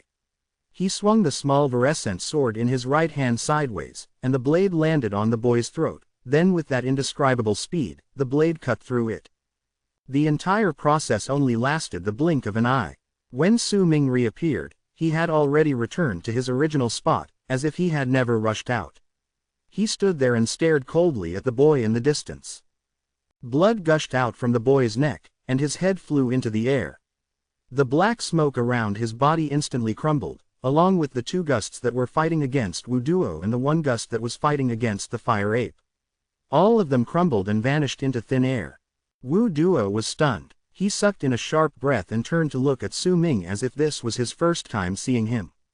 Instantly, the slight bit of malicious intent left within his heart mostly disappeared. Su Ming gave Wu Duo a calm look. He didn't do this only to kill the boy, but to also scare Wu Duo. If he wanted to continue with this trade, then the 2 of them would definitely need to establish a relationship in which it was obvious who was the superior and who the inferior one. Su Ming was not willing to take the inferior position in this relationship, that was why he could only be the superior. "Brother Mo." When Wu Duo looked towards Su Ming, he forced out a smile. He was just about to speak when his expression suddenly changed. It hasn't ended. A piercing howl that came from all around the place traveled forth, eventually turning into a soundless voice. The boy's head that had been thrown into the air when Su Ming cut through his neck previously had not fallen to the ground with the body. The head was instead floating in midair, eyes still closed, and that piercing cry came from its mouth. As the boy spoke, he opened his eyes. The instant he opened his eyes, Wu Duo shouted out, "Don't look into his eyes." That pair of eyes did not have pupils, but they were not white. They were instead like an empty void, completely dark, as if they had the power to absorb everything in the world. Those were the eyes belonging to the Candle Dragon, the legendary sacred beast of the Shaman tribe. Among the 6 different realms within the Shaman tribe, it was said that the soul catchers obtained their power from the Candle Dragon. When Su Ming saw that pair of eyes, his vision immediately started blurring. It was as if the world before him shattered into pieces and fell into a state of chaos. His mind turned blank. The voices by his ears gradually faded into the distance. Among those voices were the fire ape's roars, the boy's eerie chuckles, muffled rumbles, and also Wu Duo's warnings. It was as if all those voices were gradually leaving Su Ming's ears, and right when they were about to completely disappear, at that moment, the mysterious black stone hanging against Su Ming's chest, the strange object that he always kept around his neck, let out a cool wave of air that seeped into all parts of his body. At the same time, while Su Ming was still caught in his daze, a voice that seemed to be coming from the distance spoke in his ears. Big brother, big brother. Su Ming shuddered. Chapter 335, 12 Ancestral Lunar Shamans. Su Ming had almost forgotten about that voice. It had been a long time since that voice last appeared in his memories. Yet at that moment, when that voice appeared, Su Ming's body was not the only thing about him that shuddered, his soul was also shaken. That voice came closer, then went into the distance again. It drifted from place to place, just like when he heard it in the past, but there was also something different about it. That difference lay in the anxiety in that voice. That anxious voice sounded as if she was crying. Big brother, it's almost too late now, big brother. Big brother, hurry up and wake up, wake up. Big brother, he's stopping. Big brother. Su Ming opened his eyes swiftly, cold sweat having broken out all over his body. The moment he opened his eyes, all the voices he previously heard returned, the fire ape's roars, Wu Duo's words, and the boy's eerie chuckles. The world in his vision that had previously shattered rapidly recovered right before his eyes. Voices reached his ears, and when he opened his eyes, the first thing he saw was the fire ape rapidly retreating right before his eyes. Before it was an illusionary ball, belonging to a head with a person's face but a snake's body. That head was red and about 100 feet in size. It had its mouth wide open, and a ball of fire could be seen burning within its body, which was illusionary, but it made the fire ape continuously retreat, howling. The fire ape's fire-red fur was rapidly losing its shine, and there was also a large amount of its fur that fell off. It looked as if it was already very difficult for it to continue fighting, and even the blade of the battle axe in its hands was swiftly melting away as it blocked the human-faced, snake-bodied creature's attacks. Wu Duo was also fighting against a head of the same composition. Wu Duo's expression was grim, and an innumerable amount of ice swirled around his body, stirring up wind. As the freezing wind whistled, Wu Duo lifted his right hand and made a strange seal. The instant he made it, all the hair on his right hand fell off at the same time. Lives returned to earth. Wu Duo let out a low growl, and the entire ground rumbled. The grass on the endless mass of land under his feet was instantly blown apart by the wind, and a large ring shape appeared on the land. As blue light shone, an invisible energy erupted forth from below. When that energy first appeared, it manifested in an incredibly large area, but as it rose into the air, it started shrinking, until it eventually shrank into an entirely blue light that was only about 100 feet in size. From the distance, it looked like a blue light pillar shooting off from the ground and penetrating the human-faced, snake-bodied head. The instant the strange creature's head was destroyed, the boy's head let out a piercing scream and started rapidly withering away. All of this happened in an instant, and it was the first thing Su Ming saw once he opened his eyes. The fire ape was already unable to continue fighting. Su Ming knew that the slave-turned bracelet his eldest senior brother had given him would only protect him and not the fire ape, while He Feng shared a mutual hate with it. Besides, Su Ming was not in any form of danger, he had ample reason not to attack. Without any hesitation, Su Ming took a step forward. The moment his foot landed, he had already appeared before the fire ape. He fell back slightly, and a gentle energy was transferred into the ape once his back touched it. That energy pushed the fire ape backwards, and during that moment, the strange creature's head roared and charged towards Su Ming. A murderous look appeared in Su Ming's eyes. Once again, he gained a deep understanding of the bizarre nature of the shaman tribe's divine abilities. Almost the moment the strange creature pounced on him, Su Ming lifted his right and drew a line at the creature. That one line was created by Su Ming. It had a beautiful name, Berserker Obliteration. The moment he casted Berserker Obliteration, the human-faced, snake-bodied head turned into a sheet of paper for him to draw. Su Ming cut apart the creature's body as if he was just normally drawing. With that one line, the weather changed, the wind and clouds tumbled backwards, and the strange creature shuddered violently before letting out a piercing howl. When the head reached Su Ming, it split into half right before him. Those two parts whistled past him and turned into red gusts of smoke before disappearing into nothing. Right as the creature died, Su Ming's pupils shrank.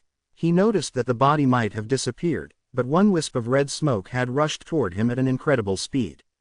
It seeped into the strange rod insect-snake hybrid, which Su Ming was keeping and refining, resting within Han Mountain Bell. The insect-snake hybrid sucked in a sharp breath and breathed in the wisp of red smoke before a delighted and excited expression appeared on its face. A thought appeared in Su Ming's mind, but this was not the moment for him to think further into things. Right when the strange creature died, the boy's head floating in midair let out a piercing scream once again, and the speed at which it withered away increased. This was especially so for his eyes. Black blood flowed out from them. They were now completely destroyed by Su Ming and Wu Duo using different methods. As the boy's head screamed, he retreated quickly. At the same time, his body, which had fallen to the ground, abruptly stood up and charged into midair as if it wanted to run into the head and fuse with it once again. The 12 undying ancestral lunar shamans let the power of the candle dragon, which lasted 180 years, scatter. As the boy's head retreated and was about to get closer to his body, these words came from his mouth. 180 years. I was wondering why he was so powerful, so he's a fledgling shaman who has arrived at the peak. He has suppressed 180 years of his life to attempt turning into a medial soul catcher. He has even turned himself into a puppet so that he could be an undying. This is a forbidden spell among the soul catchers. Wu Duo moved to stand by Su Ming's side, and as lifted his right hand, freezing air immediately spread from his palm. That air instantly turned into numerous ice layers that covered his whole body. Rumbling sounds echoed in the air, and those ice layers left Wu Duo's body, spreading rapidly as a single entity to charge towards the boy's head. As they did so, Wu Duo lifted his head and let out a roar. A large amount of hair fell off his body simultaneously, and even some fine hairs from his brows also joined in. As his hair was detached from his body, the ice layer that was stretching towards the boy instantly grew bigger by more than 10-fold. It also became faster, and the instant the boy's head fused together with the body, a dim light shining from the tear to make it seem as if they were going to be sewn together, the ice layer caught up with them. Rumbling that shook the skies echoed through the air, and the boy's body was instantly covered by the ice, turning him into an ice statue floating in midair. Brother Mo, I can only seal him with my ice for a quarter of an hour. Once he fuses his body together once again, he will disperse the power he has stored for 180 years to turn into a medial shaman and use it to work with his undying body, then it'll be very difficult for us to kill him. If we let our guard down for even a moment, we will definitely be heavily injured. Even if we kill him, we gain nothing. Why don't we leave this place and search for other shamans to kill? It'll be much easier and much more efficient. The idea of retreat had already appeared within Wu Duo's head. He knew clearly that if they did not give up on some treasures, it would be very difficult for them to kill the soul catchers of the shaman tribe. In his mind, the value of this was rather low. As Wu Duo spoke, rumbling sounds rang in the air, and he noticed that cracks had appeared on the ice sealing the boy inside. The boy in the ice slowly lifted his head. His strangely enticing eyes shone with a gray light as he stared at Su Ming and Wu Duo. Hatred appeared on his face, as if he wanted to burn the image of these two people in his head. Let's go. Wu Duo frowned. He was just about to leave the place, but Su Ming did not move. He stared at the boy in the ice, and a murderous intent appeared in his eyes. The fire ape was behind Su Ming. Its fur was dull and looked rather shriveled up. This was something Su Ming could not accept. Wait, Su Ming called out. He just remembered the scene when the man died under the hands of his spirit plunder, and he quickly brought out 3 spirit plunders from his bosom with his right hand. He threw them forward at full force, and they rushed quickly towards the ice that had sealed the boy inside. The 3 spirit plunders let out an explosive boom as they whipped through the air faster than sound. In the blink of an eye, they had already reached the ice and formed an equilateral triangle around the boy's ice sculpture. The moment those spirit plunders appeared, in the distance, Wu Duo's pupils shrank and even his breathing quickened. He stared at them with a look of disbelief on his face. The other person whose expression changed was the boy in the ice. His face shifted drastically, and he opened his mouth as if a scream was about to escape from his lips, but no sound came out. However, a hint of fear had appeared within his expression and his eyes. From that alone, it could be seen that he recognized what spirit plunder was and was terrified of it. Su Ming could deduce what the boy was thinking after testing it out, that he could kill the man with his spirit plunder. Once he tested the boy as well by throwing out the pills, he lifted his right hand and pointed at them. Immediately, the 3 spirit plunders let out a powerful dark light. That dark light instantly seeped through the ice and charged towards the boy sealed inside.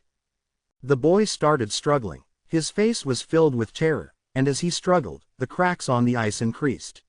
Muffled rumbling sounds reverberated through the air, and some of the cracks connected with each other, causing the ice to begin crumbling apart. Yet as violently as the boy struggled, the black mist rushing in from the 3 spirit plunders into the ice was even faster. In a moment, it touched the boy inside and seeped into his body. The boy's expression became twisted, as if he was screaming.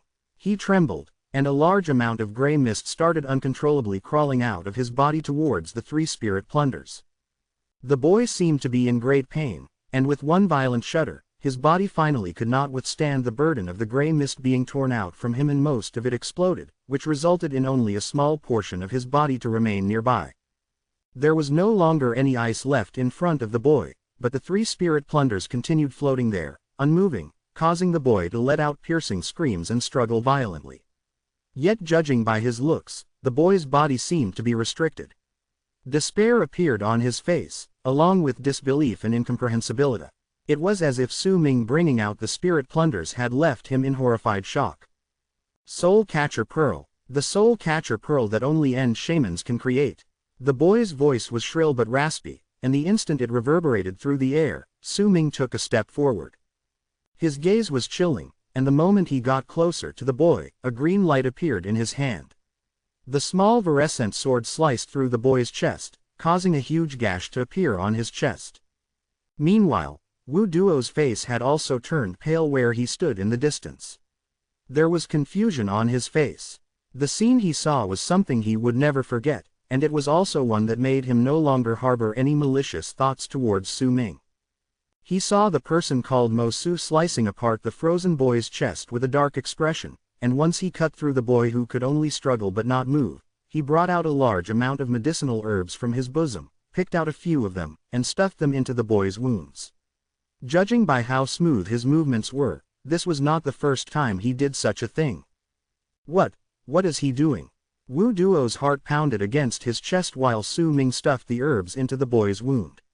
Once each of those herbs were placed inside, they would immediately start growing in a bizarre but enticing manner.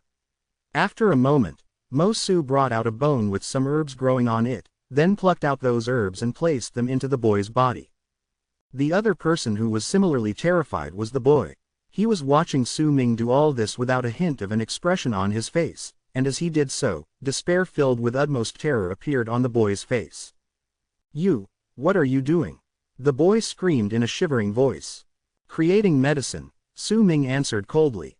Chapter 336, Getting Closer to Sky Mist. Su Ming's answer made the boy's originally bloodless face instantly be filled with red. Soon, a howl filled with anger left his lips. That howl was piercing to the ears, and it was a show of just how terrified he was in his heart. In the distance, Wu Duo took in a sharp breath. With a blank stare, he looked at Su Ming, calmly ignoring the boy's struggles and screams as he continued stuffing the herbs into his wounds. As time passed by, Su Ming's speed increased. After the burning of half an incense stick, he placed the final herb into the body, and right after, he lifted his right hand and patted the boy's body in the air. Immediately, strange wiggling bumps appeared bizarrely on the boy's stomach. "I won't forgive you. Even if I die, I will turn into a vengeful spirit and take revenge on you." The boy's face was twisted in endless hatred. He glared at Su Ming and let out a piercing shriek. "You won't turn into a vengeful spirit, because once I finish refining your body, even if your spirit still exists, you will only exist within my medicine." As Su Ming retorted coldly, he lifted his right hand and pointed at the sky. Immediately, lightning arcs began swimming in his palm. As all those plants started growing on the boy's body, a large amount of aura of death spread from his body and into the area. However, that aura of death was not enough to attract lightning to fall. Before this, Su Ming had always needed to gather the aura of death to create spirit plunder. Even if it was just some time ago, he still needed to ask his second senior brother to bring additional aura of death to aid him. Yet after the last time he created spirit plunder and gained some further understanding towards his origin lightning, he had mastered a way for him to bring down lightning even without having the aura of death around. If gathered a large amount of earth and lightning on himself, then the invisible void lightning would naturally rush towards him. The instant they touched each other, they would turn into a sight of lightning falling on him. What if you fail? Just as Su Ming was about to call upon lightning, Wu Duo, who was standing in the distance, hesitated for a moment before he asked. If I fail? Su Ming lifted his left hand and pressed it against the boy's head, who was glaring at him ferociously. The boy let out a piercing screech, but his shivers betrayed the indescribable terror in his heart. The instant Su Ming pressed his hand on the boy's head, with his body as the center, the earth and lightning that existed everywhere on the land abruptly surged towards the boy from all directions in a manner that no one could see. Even if he is a soul catcher, there's no possibility of him turning into a vengeful spirit. Because if I fail, his soul would disappear. Everything about him will also be wiped away. It would be better if he was refined into something else. The instant Su Ming replied, a deafening rumble suddenly came from the sky. The clear sky was suddenly covered by dark clouds, and the bolts of lightning in them turned into a large number of light dragons. They illuminated the cracks between the clouds, and at the same time, with a loud crackle, a bolt of lightning descended from the sky, straight towards Su Ming, or more accurately, it charged straight towards the boy beside him. The loud bang sounded as if it had landed straight on Wu Duo's heart. It made his skin crawl. With his own eyes, he saw the boy trembling violently once he was struck by the lightning. His face instantly shriveled up. His screams had already turned hoarse, and there was no longer any maliciousness in his eyes, only a monstrous amount of terror. In fact, there was even a faint plea for mercy. Wu Duo instinctively gulped. His gaze fell on Su Ming, and when he saw how calm he was, a chill rose in his heart. This person is cruel and merciless, and he does things resolutely, and his power is not weak to boot. He has a lot of mysterious treasures, and I've never even glimpsed his arts before. Unless I absolutely have to, I must definitely not bother this sort of person. Even if I am forced to, I still have to avoid him. I cannot face him head on. Wu Duo's attitude had changed multiple times on the way as he saw the things Su Ming did, and now, his impression of him had taken complete form. The rumbling continued in the sky. The bolts of lightning seemed to be attracted to the earth, and they crackled and sliced through the air, descending on the boy beside Su Ming. The rumbling lasted for more than an hour. The bolts of lightning became increasingly stronger as they fell, until eventually, the breadth of each bolt of lightning was about the size of a pail. When they struck down, they looked as if the heavens had become angry and were handing out their punishment. When one particular bolt of lightning fell, Wu Duo became incredibly shocked. He did not hesitate at all and instantly retreated several thousands of feet away, because this time, the bolt of lightning that struck down was purple. The purple bolt of lightning contained a mighty presence that seemed to scream that it would destroy the sky and earth as it charged towards the boy. Su Ming still had his head lifted, looking at the sky. At that moment, he frowned and let out a sigh. He knew that this time, he might not be able to succeed with his refinement. Using this method to create spirit plunder was much more difficult. The purple bolt of lightning closed in on the boy. A violent shudder racked his body, and as the bolt of lightning struck the boy's chest, his body started crumbling, starting from the chest. The part below it instantly turned into ashes, and the part above was shattering apart, inch by inch. Just as the cracks reached his neck, Su Ming shook his head. With his left hand, he grabbed the only part that remained of the boy, his head, and his origin lightning surged into it through the left hand. As it crashed into the bolts of lightning that were rushing down, cracking sounds rang in the air. When the dark clouds in the sky cleared out after a while, Su Ming stood in midair with a head in his left hand. That head belonged to the boy, and there was a burnt area around its throat. There was also a bag made of straw in Su Ming's hands. That item had belonged to the boy. Su Ming had picked it beforehand so that it would not be destroyed. He did not open the straw bag, instead putting it away into his bosom. He turned around and threw the head to the fire ape standing by his side, then he looked towards Wu Duo. Pity, I failed. Wu Duo laughed wryly, then looked at Su Ming's bosom. He looked as if he wanted to say something, but eventually chose not to speak. There was an array of mixed feelings and doubts within his heart at that moment. When he casted the shaman tribe's divine ability previously, he had thought that Su Ming was dead for sure. That was why he risked revealing his identity and used the shaman tribe's spell to dissolve the power of the candle dragon. He did not know whether Su Ming had noticed this, but his merciless actions and unknown battle power had increased Wu Duo's wariness of him. The fire ape played around with the boy's head before it tied it around his waist.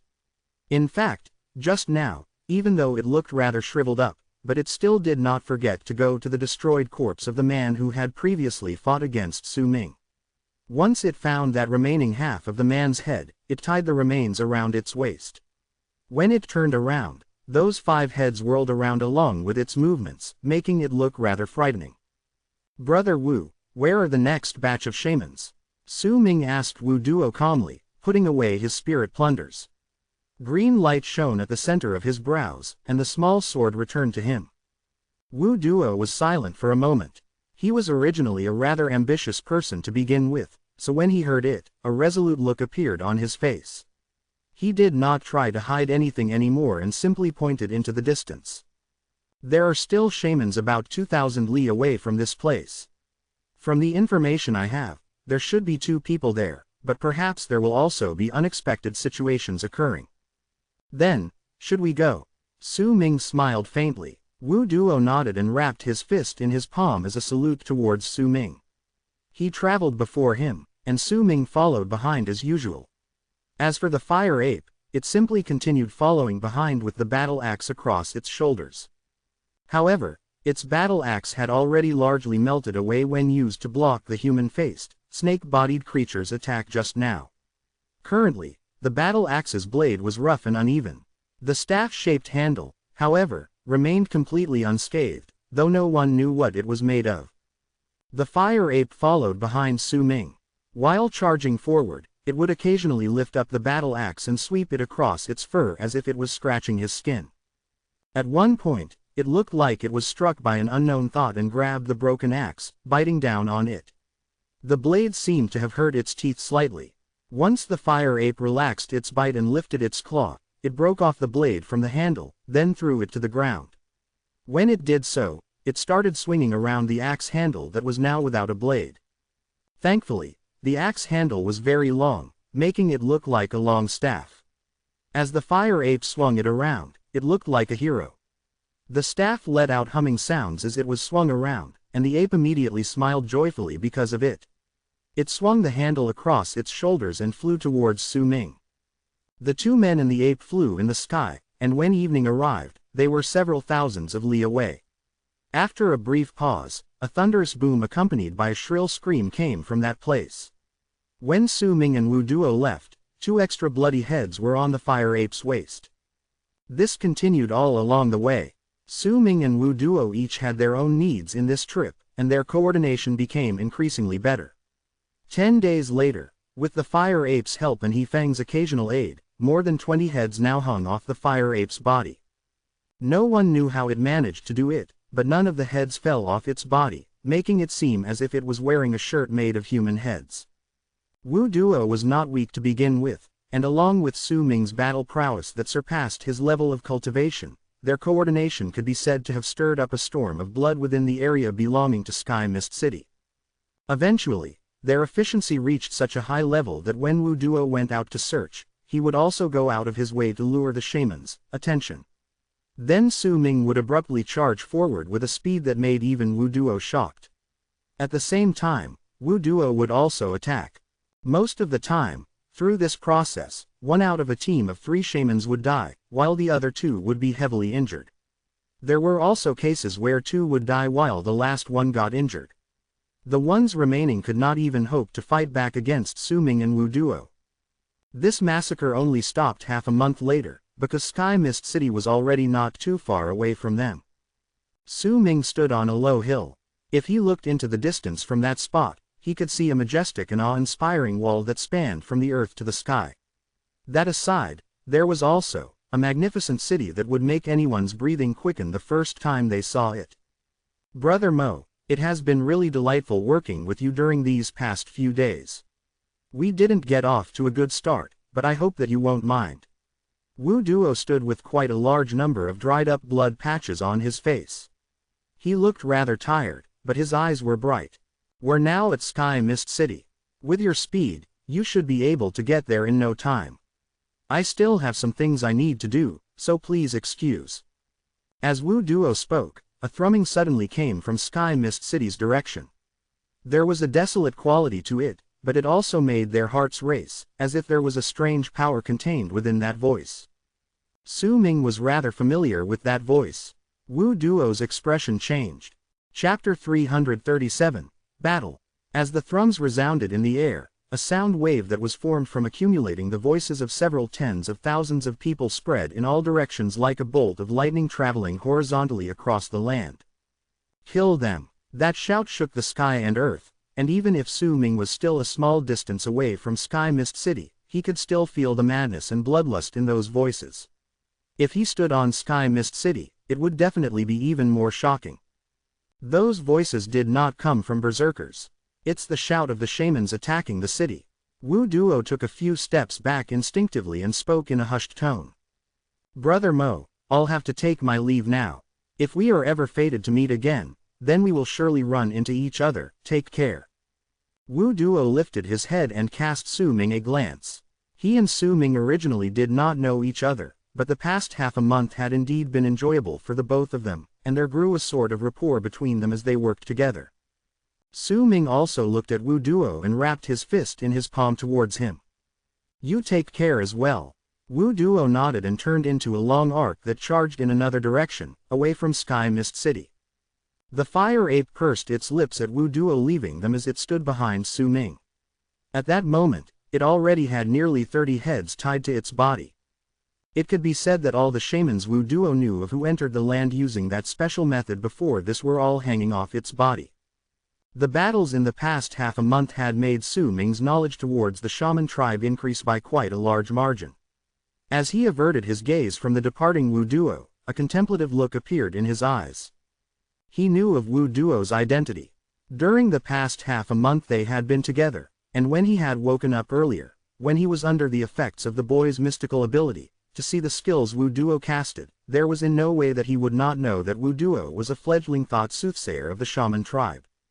Su Ming also had his suspicions that what he saw was not all of Wu Duo's mystical abilities.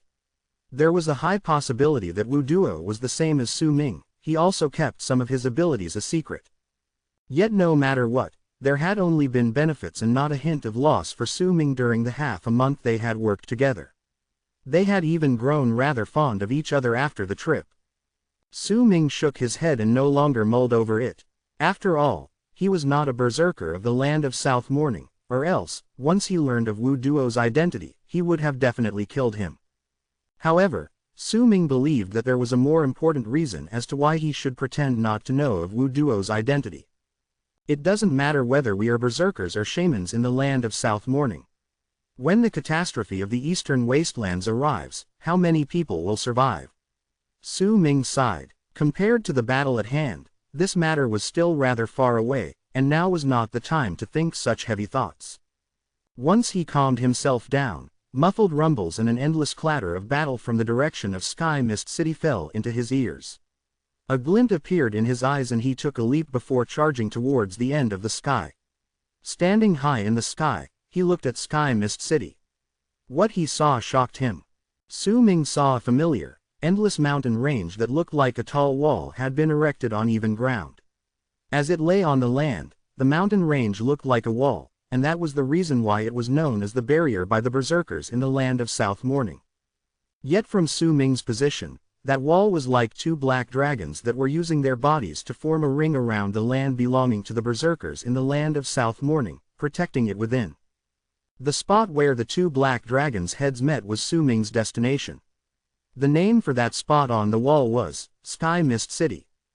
It was a gigantic city that was built right on top of Sky Mist Barrier.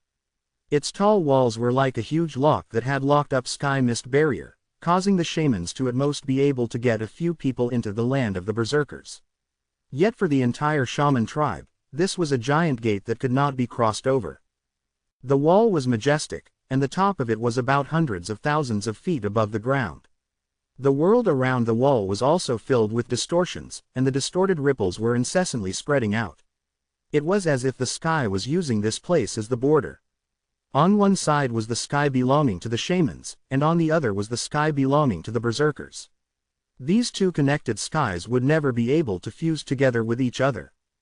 Strangely though, the sky of the berserkers spanning tens of thousands of li was clear, but the sky belonging to the shamans was dark, with clouds tumbling about like thick smoke.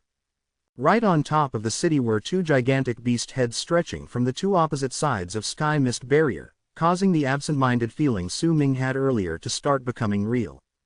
This was an entirely brown city. Perhaps it had been white many years ago, or perhaps it could have even been black. If it had been white, then the brown hue on the city could only mean that it had been dyed by years of dried blood. If it was black, then it was still dyed brown by the same reason. Over the many years, a large amount of blood had seeped through the walls, turning those black walls to brown. On both sides of the city were three rather small subordinate cities. Together, these 7 cities made up most of Sky Mist City.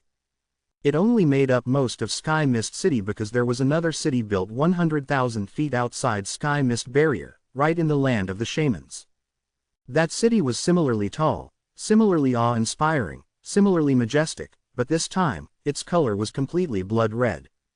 Right in the middle between the two cities was a city wall about several hundreds of thousands of feet tall connecting them together to form a tunnel.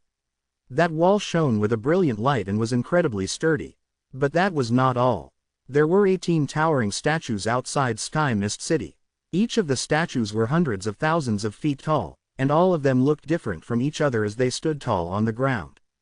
No one would believe that the statues in the place were mere decorations. At that moment, right in Su Ming's eyes, he seemed to have seen 4 of the 18 statues glowing with a strange dark light before they started moving slowly. Their large bodies were filled with a presence that could strike terror in people's hearts, especially when they started moving like giants on the ground. With his own eyes, Su Ming saw one of the statues flinging the long whip in its hand. That whip was clearly made of stone, but as it flung out, it moved like a long snake. It let out a snap in the air and brought with it a large amount of blood and flesh. Besides Sky Mist City, Su Ming also saw a gigantic sword floating in the air not too far from the city, on the land of the shamans. The pressure formed by the sword made the air in the area twist. On the edge of the sword was a large amount of small white dots. There also seemed to be a gust of chilling air spreading out from the sword. As he was rather far from the sword, Su Ming could only see that there were a lot of people standing on that sword that was 100,000 feet in size. There were even some who flew off it. There was also an object that was just as large in another direction beyond Sky Mist City. It was a gigantic mirror. Its surface was turned towards the ground, and there were many people standing on its back. The air around the mirror was not distorted, but there was an illusionary sea around it that was letting out the sounds of crashing waves. The sword was Frozen Ice Sky belonging to Freezing Sky Clan, while that mirror belonged to Western Sea Clan. This was what Su Ming saw. This was all that belonged to the Berserkers and Sky Mist City. Yet in his eyes, the distance before him was not occupied only by Berserkers. There were also a countless number of shamans. So numerous and densely packed were they that even if Su Ming stood high in the sky, it was still difficult for him to see the end to them. He saw shamans riding on birds with giant wings, charging towards the city from the skies. Shamans like these covered the sky and earth, and they numbered to tens of thousands. There were also shamans who stood on long fishes shaped like swords. As they flew forward, their hair floated behind their heads, and they brought with them an arrogance filled with a murderous aura. They, too, numbered to nearly 100,000. There were several thousands of shamans standing on gigantic ferocious beasts about thousands of feet in size that could fly in the sky. Their appearances were different, their clothes were different, but they were also filled with an endless amount of brutality towards the berserkers. There were also dozens of ferocious beasts about 100,000 feet in size roaring as if they were the rulers of the skies. Every single time they moved forward, they would cause a tear in the air that would recover in the blink of an eye. And, right at the end, Su Ming saw 2 of the shamans, sacred beasts. They were both about 100,000 feet in size. One of them was enveloped in flames and was a gigantic Kirin-like beast. There were flames in its eyes as it stared at Sky Mist City. A man with long, flaming red hair stood on its head. That man had his hands behind his back and simply allowed the wind to mess up his hair as he stared into the distance coldly. The other sacred beast was a scorpion that was just as large. That scorpion was entirely green, and the area around it was also dyed in green. There was a shaman standing on its back as well, and it was an old woman. That was not all. There were a lot more shamans standing on the ground that numbered to more than 100,000. They rode on ferocious black beasts that bounded through the ground. The creatures looked like leopards but were thin as a stick. However, they did not give others a feeling that they were weak. They simply looked as if they were born that way. They charged, roaring, towards Sky Mist at high speed. Behind them, the earth trembled, and there was another type of beast on land that numbered to nearly 100,000, charging forward. Then behind them, Su Ming saw thousands of giants that were several thousands of feet tall. These giants only had one arm that grew out of their chest. They did not have heads, but on the palm attached to their arm was a single eye that sparkled brilliantly. There was not one but 7 to 8 shamans standing on them. There were many more shamans that did not possess any ferocious beasts behind those giants. However, their cries for murder shook the skies as they dashed and leapt towards Sky Mist City. And right at the end, Su Ming saw something that shocked him to the core, another gigantic beast 100,000 feet in size. That creature did not fly but was sitting on the ground. Its face was that of a giant python and its cold eyes sparkled. A young man sat on top of its head. That young man wore a long robe and had long hair. His face was like that of a woman's. He looked incredibly beautiful, but there was a ghastly smile on his lips. And even that wasn't all Su Ming saw. Right behind the 3 beasts that were 100,000 feet in size, as the endless amount of dark clouds tumbled about like a layer of black fog, he saw the mackerel pike that had once shocked him to the core. It used the sky as its sea and leapt onto the shore. Its gargantuan body was hidden within the sea of clouds, and its size could no longer be measured by feet, only by li. The thrums Su Ming and Wu Duo heard previously, the sound that was familiar to Su Ming, came from that mackerel pike. There was a woman on that fish. The woman's face could not be seen, but when the mackerel pike leapt out of the sky, her elegant figure could be seen through the sea of clouds. Su Ming was shocked by the battlefield right before his eyes. This was the first time he saw such a large-scale battle. This sort of shocking impact to his mind made him feel as if he was about to suffocate. After a long while, a glint appeared in his eyes and he took a step forward, turning into a long arc that charged towards Sky Mist City. He would join the battle. Chapter 338, Joining the Fray. The fire ape followed right behind Su Ming. As it moved, the dozens of heads on its body started floating about, turning into an incredibly powerful murderous aura that surrounded the area, causing the ape to look as if it had just walked out of hell, making all those who saw it to be terrified. The man and ape charged towards Sky Mist City. As they got closer, sounds of battle reached their ears from afar and grew increasingly clearer. Su Ming's expression became grim. The shock brought from seeing and hearing the thousands upon thousands of people fighting and killing each other would either crush a person's mind and he'd succumb to terror, or bring about an agitation and hot-bloodedness that could not be controlled within that person. Su Ming belonged to the former and also the latter. He was afraid, but his will to fight surpassed his fear. He was not fighting for the berserkers in the land of South Morning, not for Sky Mist, much less for Freezing Sky Clan. He was fighting for the 9th summit, for the road to return home, for becoming stronger. He was fighting for himself. Su Ming got closer and the sounds of battle from beyond Sky Mist City fell into his ears clearly. He and the fire ape behind him had already arrived at Sky Mist City. Right before them was a winding staircase situated under the majestic city. That staircase was practically stuck to the city walls, allowing people to walk on them. There was a swarm of berserkers floating closely to each other in the air, protecting the city. Su Ming and the fire ape's arrival had long since attracted some of the attention from those in Sky Mist City, especially the ones fighting to protect the city in midair. They belonged to Sky Mist City. When they were not in battle, their duty was to ensure the city's safety. While a large number of them had already gone into the battlefield to fight, but those who had been switched out were still fulfilling their duties perfectly. When Su Ming got closer, some of those calm-looking guards who seemed to have already gotten used to war a long time ago turned their heads around to cast a glance at his approach. "Stop him and make sure you know which tribe he comes from. We're now at war. We cannot allow anyone invading our land from behind us," one of them, a person who clearly had higher authority, ordered coldly. The moment he spoke, 2 guards immediately wrapped their fists in their palms and voiced their obedience before turning into long arcs that charged towards Su Ming. "Stranger, stop and tell us your tribe."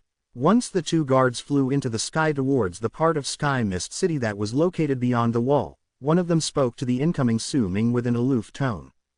Su Ming also saw those 2 men. Right behind them was the majestic Sky Mist City. The sounds of battle were deafening and lingered in the air, refusing to disappear. When Su Ming was about several hundreds of feet away from the 2 men, he stopped and wrapped his fist in his palm in a salute to them. "I am Su Ming, from Freezing Sky Clan." When the 2 guards heard Su Ming's words, they gave him a look, and the person who spoke previously let out a cold harumph. "Ridiculous. Freezing Sky Clan arrived half a month ago. If you're really from Freezing Sky Clan, then why didn't you come with them?" "I was stalled by something on the way, that's why." Su Ming was about to explain himself, but was interrupted by the Sky Mist guard who had first spoken previously. "I don't need your explanations and I don't care where you come from. Right now, the berserkers and shamans are at war. We will not allow strangers getting near the city.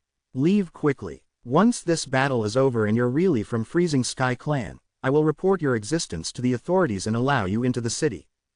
The person who spoke was a man in his 40s. He wore a blue robe that was stained with blood.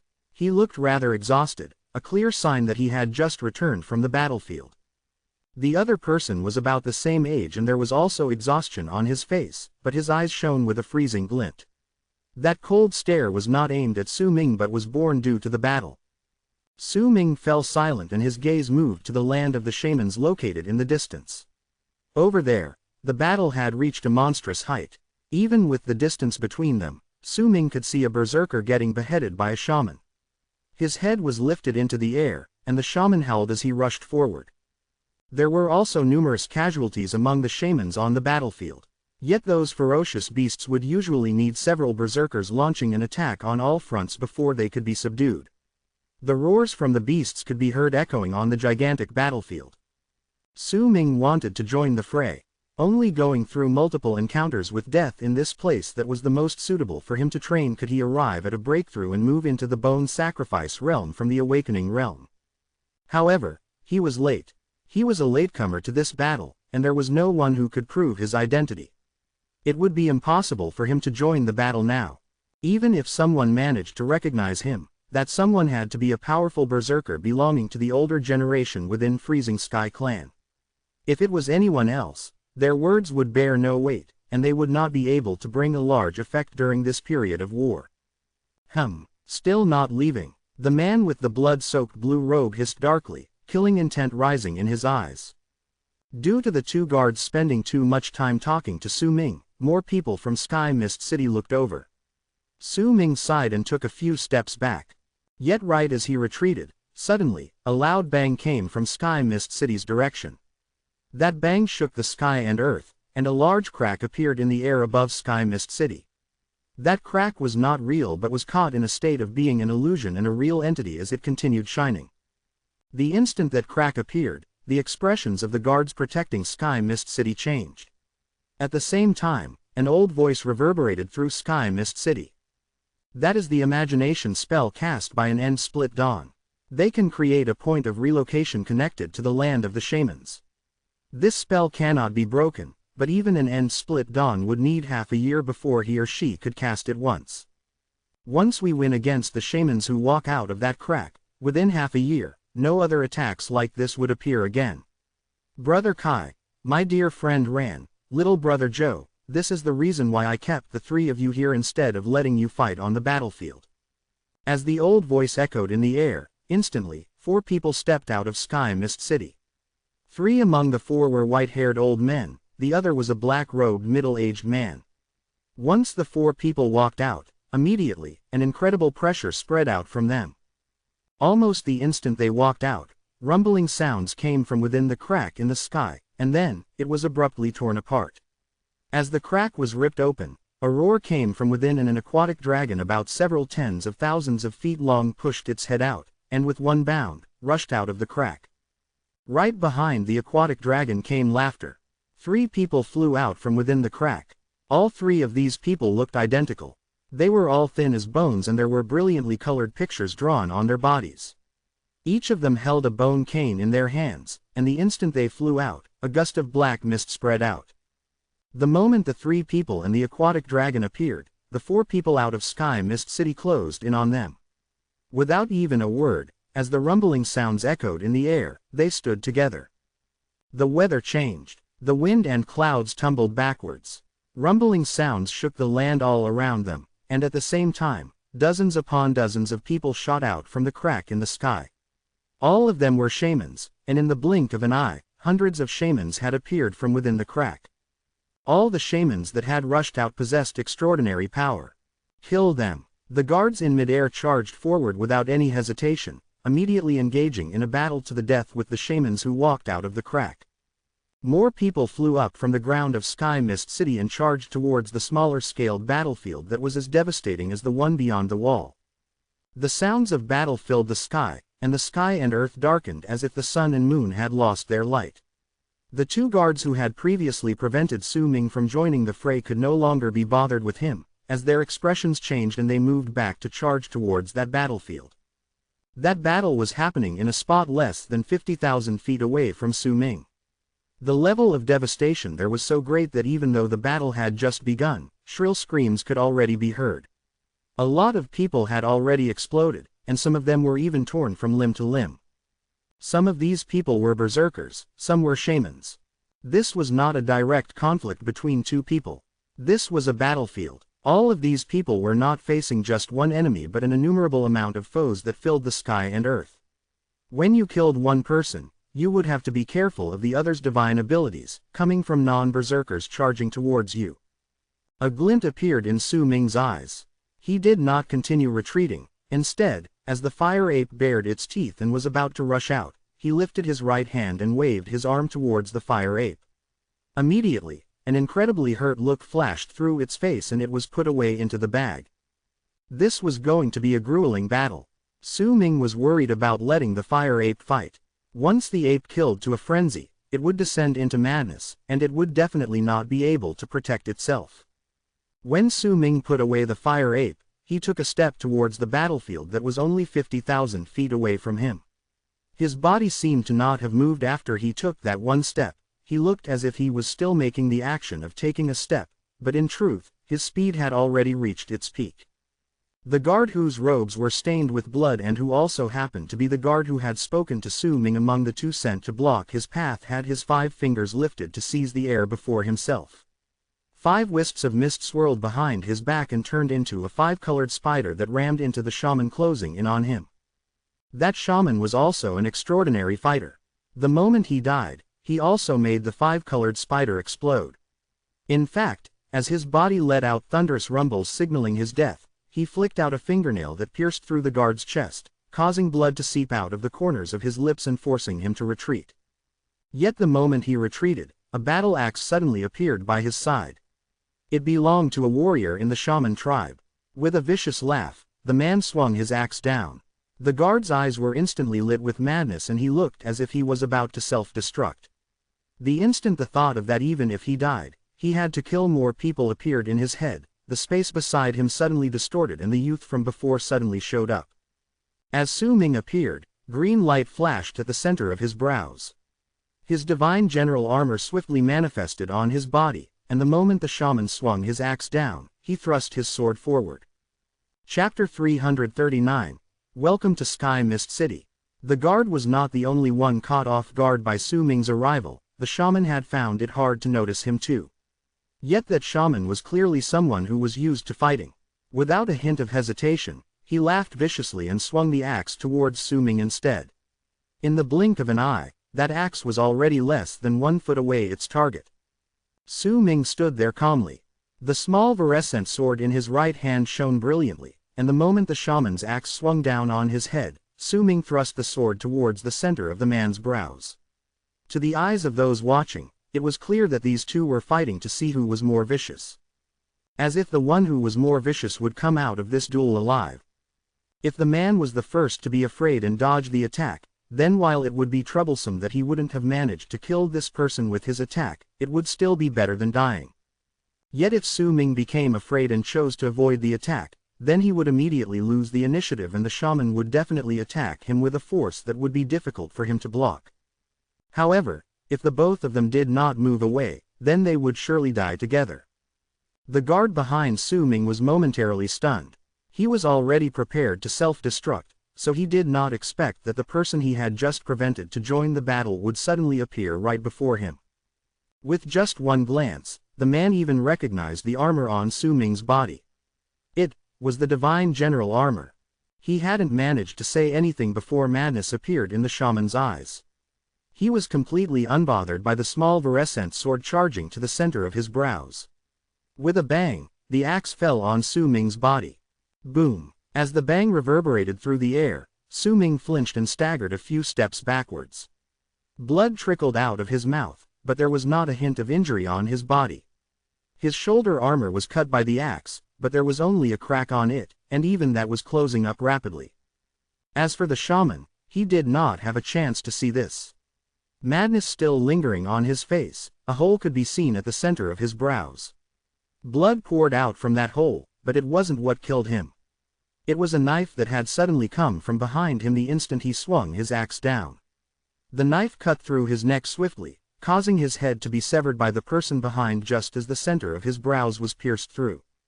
The small virescent sword pierced through the shaman's head and brushed past the person who had suddenly appeared behind him.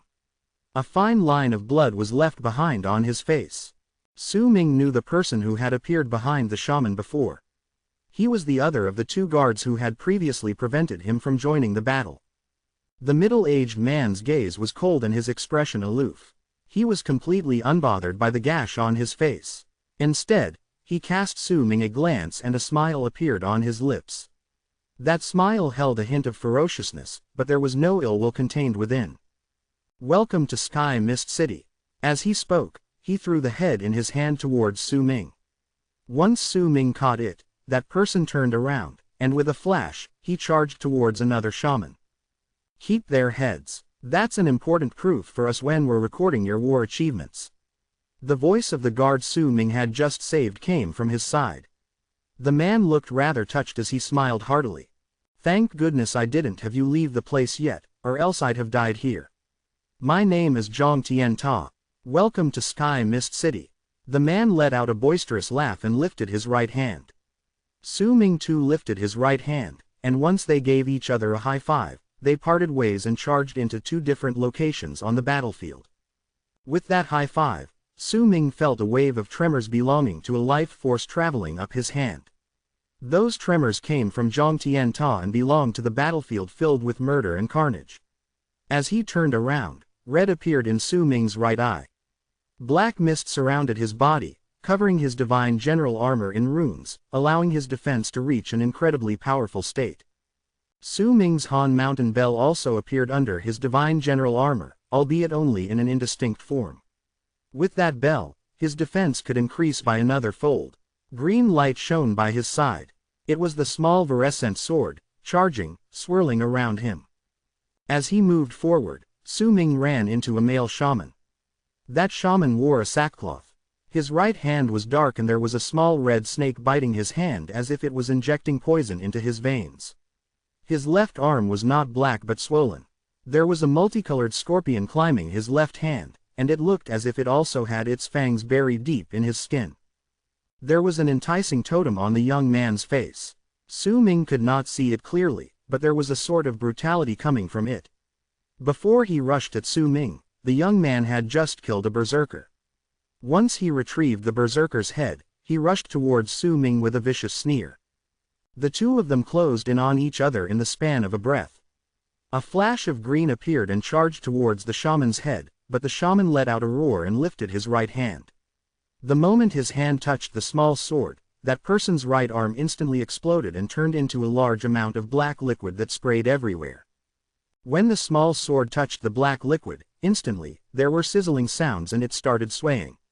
At the same moment, when the black liquid fell on Su Ming's divine general armor, dents appeared on it as if the liquid was corroding it. At the very least, Su Ming's Han Mountain Bell could still block the poisonous liquid from touching him. The young man's right arm had originally disappeared, but the stump was wiggling around bizarrely as if it was growing into an arm again. The man increased his speed, and in the blink of an eye, he had already closed in on Su Ming. He opened his mouth and spat out a layer of poisonous fog. That poisonous fog turned into a ghost's face before it charged towards Su Ming. A glint appeared in Su Ming's eyes. He took a few steps backwards, and with a cold sneer, he charged forward. He looked as if he was charging straight into the poisonous fog, but in truth, in the short distance he traveled when he took the few steps backward and charged forward again, with his incredible speed, he could stir up a huge gust of wind. That fog may be strange in a sense that a normal gust of wind couldn't blow it away, but the wind caused by Su Ming's intense speed straight up blew it away. Su Ming then shot through the fog and appeared right behind the young man. Using the instant his opponent was caught off guard, Su Ming lifted his right hand and pressed his palm on his head. His power in the later stage of the awakening realm surged into the young man's body. The swaying small virescent sword also charged through and stabbed the man's throat. At that instant, Su Ming tore the man's head away from his body. When the young man's headless corpse fell to the ground, Su Ming held his head in a hand with a pale face, but his eyes were freezing cold. His breathing had quickened slightly. All around him were the shouts of people crying out to kill each other. Shrill screams of pain reverberated in the air, never dying down. Right when Su Ming stopped moving, a flash of yellow light came from behind him. There was a diamond-shaped beast bone in that light, and it was incredibly sharp. Su Ming was still immersed in his first experience of this kind of a battlefield when a bone stabbed into his back, right above his heart. Even if he had the divine general armor blocking the attack, Su Ming still staggered a few steps forward. Blood flowed out of his mouth.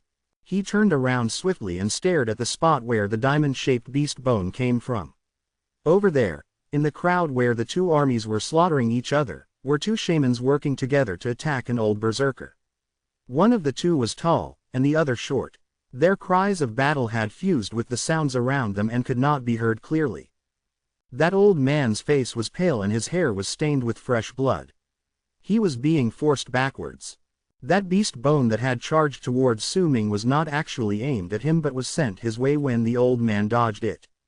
Right at the top of this battlefield that contained less than 1,000 people was a mass of darkness that hid the color of the sky, and the booming sounds grew increasingly stronger. As the black fog tumbled about, Su Ming could see an aquatic dragon occasionally revealing its body and roaring relentlessly. Fighting against the aquatic dragon was a middle-aged man from among the 4 powerful berserkers that had stepped out of Sky Mist City previously. The other 3 people were fighting against 3 identical great shamans in the black fog. Their level of cultivation had already surpassed that of the bone sacrifice realm and they were all already in the berserker soul realm. However, they were merely berserkers in the initial stage of the berserker soul realm. The difference in power in each stage of the berserker soul realm was so big that it was similar to the power gap between 2 realms. Su Ming stared at the 2 shamans in the crowd and a blood-red light shining with killing intent appeared in his eyes. He took 1 step forward, and in the span of a breath, he disappeared. Almost the instant he disappeared, a shaman rammed his fist into the afterimage left behind by Su Ming when he left. That person was momentarily stunned after he threw that punch, but he did not have any chance to think any further. A berserker not too far in the distance had chosen to self-destruct. The waves caused by the explosion surged in all directions. When the waves crashed into that shaman, he was forced backwards and died, shot by an arrow that was flicked off in his direction from somewhere. Su Ming traveled so quickly that he shot through multiple people fighting against each other and appeared right behind the 2 shamans who were fighting against the old berserker. The faces of the 2 shamans were colored by madness. Their coordination was flawless, and there had been more than 10 berserkers who had died in their hands in this massacre. At that moment, the number of kills they had netted increased by 1. The shorter shaman moved, and passing through the old man's side, he took his head away with him. With the old man's head in his hand, The shorter shaman grinned and laughed out loud, but the moment his laughter begun, his companion, who had been smiling with him, suddenly widened his eyes, then rushed towards him, crying out loud. Right behind the shorter shaman was Su Ming, taking one step to reach behind his back.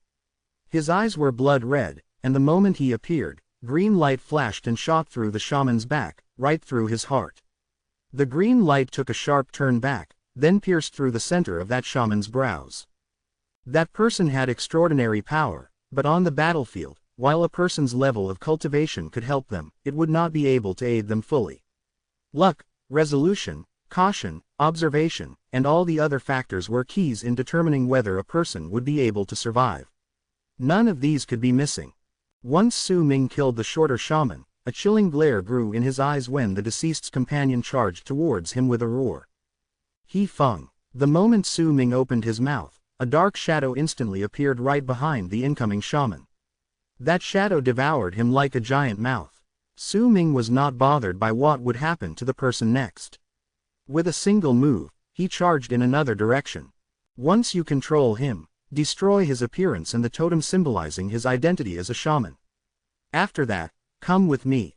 Once Su Ming left, his aloof command fell into He Feng's ears. Chapter 340, First Battle. In the air above Sky Mist City was the battlefield that contained the intense battle between nearly 1,000 people. As time passed by and the number of deaths increased, a mangled corpse fell from the sky. The area of battle should have become increasingly smaller, but that was not the case. Instead, the area became slightly larger, because this was Sky Mist City. The number of berserkers here was so great that it was simply unimaginable. The battle in the sky was only a minuscule and insignificant part of the entire battlefield. Besides, the large amount of shamans dying had made their numbers to be unable to compare to the number of berserkers here, whose numbers had been increasing incessantly as more warriors joined the fray, since this battle was held right above their turf. That was why even though the number of shamans was dwindling, the area of this battlefield still increased slightly. However, the battle in the area was only a tiny portion of this small-scale battle. The main event was not held here, but in the black fog high above. At that moment, as booming sounds echoed in the air, 4 towering statues of the god of berserkers appeared within the black fog. The 4 statues belonged to the 4 powerful berserkers in the berserker soul realm. These statues did not seem to contain physical form and seemed like mere illusions, as if they would scatter away when wind blew against them and were just the products of imagination. Those in the berserker soul realm could gather up their power to form their own statue of the god of berserkers. This was the power that caused those in the berserker soul realm to be so powerful that those in the bone sacrifice realm could not hope to compare. In all their minds, only those within the berserker soul realm could hope to kill another in the same realm. The battle in the black fog had reached its climax, and the battle between the berserkers and shamans underneath the black fog had already almost reached its end as well. The shamans fell one after another, and the ferocious beasts they summoned, too, died in succession. Su Ming's robes had already been dyed red. Even if someone could tell that his robes were not originally colored red, they would still be able to sense a sort of bloodthirst and madness coming from them that would make their skins crawl. It would be especially so if they looked into Su Ming's eyes. The calmness in his left eye and the blood-red hue in his right eye, the dancing of his no longer black hair in the wind, the green light from his sword surrounding him, and also the bloodied and mangled puppet with the shabby clothes following behind him. All of these things turned him into a strange sight that caught everyone's attention in this small-scale battle.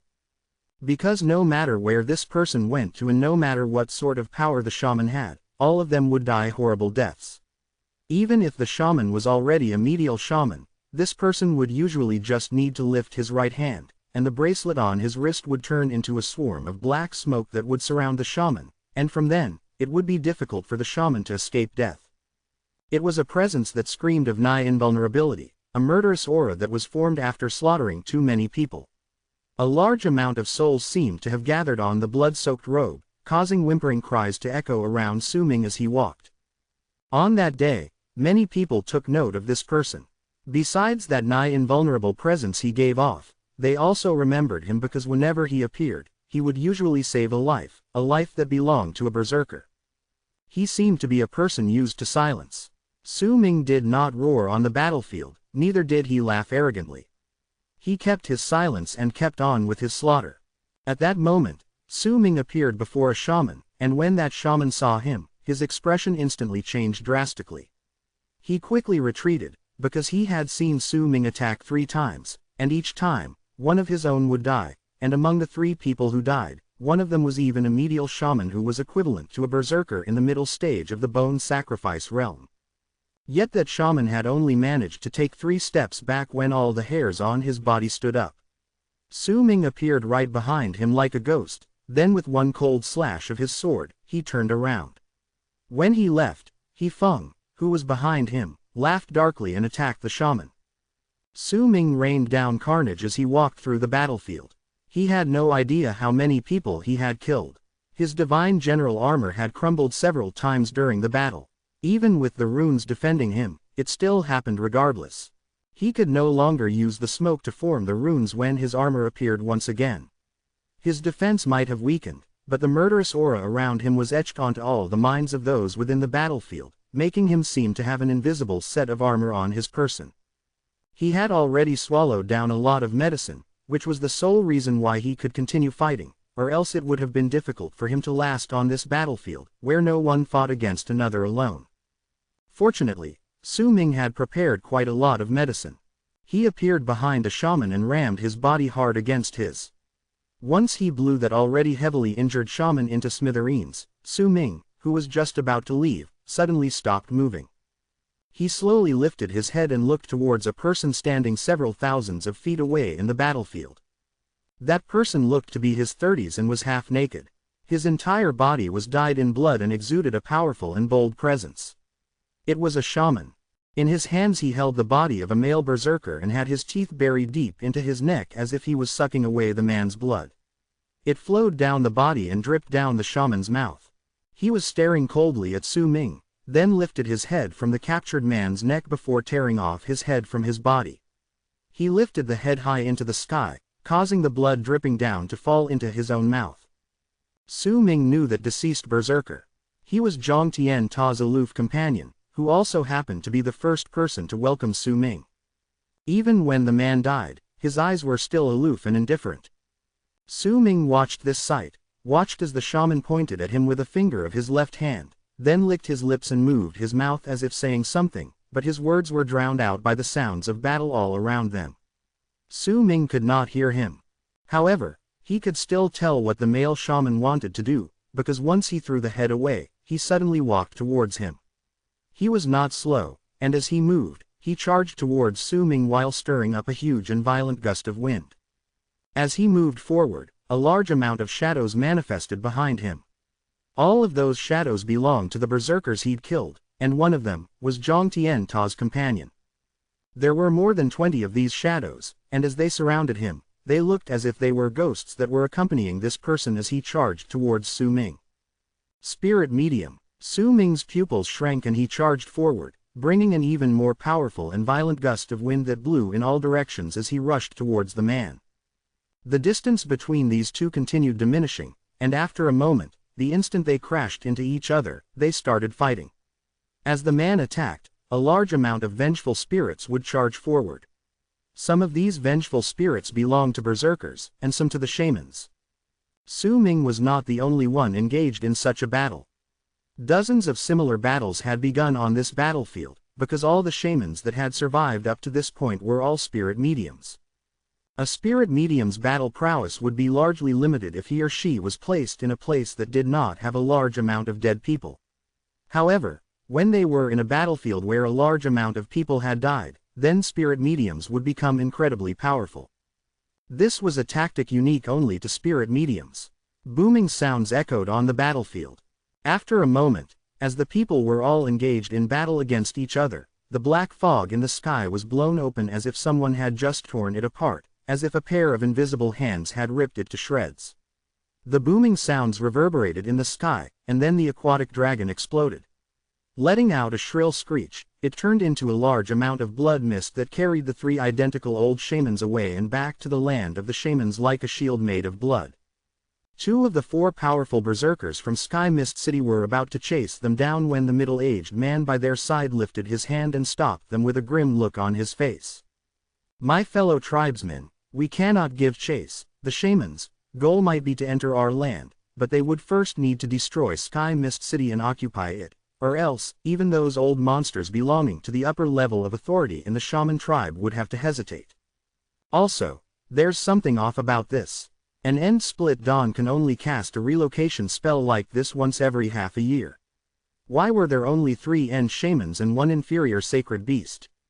From our plans and calculations along with some of the information we obtained, there is only 1 pair of End-Split Dawns in the shaman tribe. They only had a single chance like this. They should have sent much more firepower. We of Sky Mist City made detailed preparations for this, but now, the prey isn't here and we can't use it, the middle-aged man frowned. Are you saying that they're intentionally baiting us to pursue them? One of the 4 old monsters in the Berserker Soul Realm, who was a hunchbacked old man, asked in raspy voice. About that, the middle-aged man was about to speak when his expression suddenly changed drastically. The other 3 old men beside him also experienced changes in their expressions, because at that moment, on the gigantic battlefield outside Sky Mist City, as the sounds of battle were so great they seemed to have filled heaven and earth, in 5 different locations in the sky, the same crack that had appeared right in the sky above Sky Mist City just materialized. But that was not all.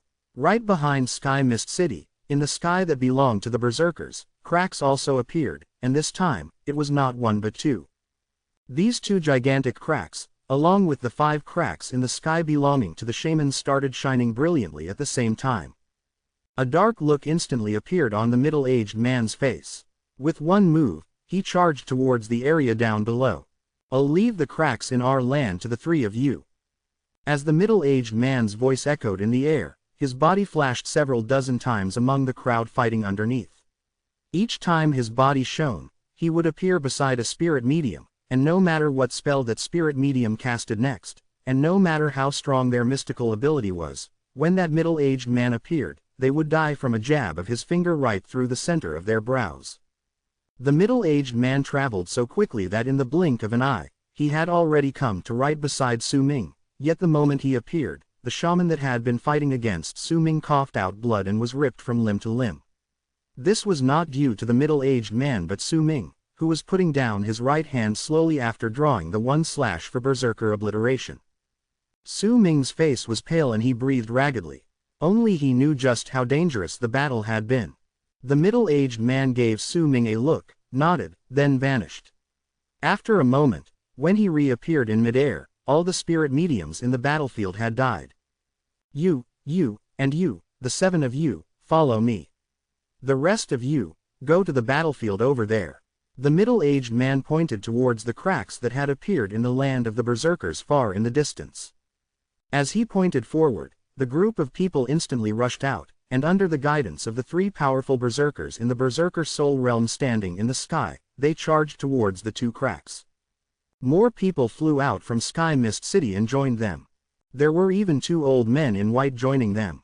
As they moved forward, the air underneath their feet trembled, and the statue of the god of berserkers manifested in the form of an illusion behind them. These 2 people were also berserkers in the initial stage of the Berserker Soul Realm. The 2 of them flew into the sky and exchanged greetings with the previous 3 berserkers in the form of wrapping their fists in their palms before all of them walked towards the cracks grimly.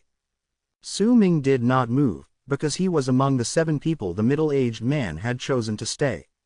The middle-aged man's gaze swept through the 7 of them like lightning before stopping at Su Ming. The 7 of you had the best performance in the battle just now. I've seen all of the others before, but you're rather unfamiliar. What is your name and from which tribe or clan did you come from?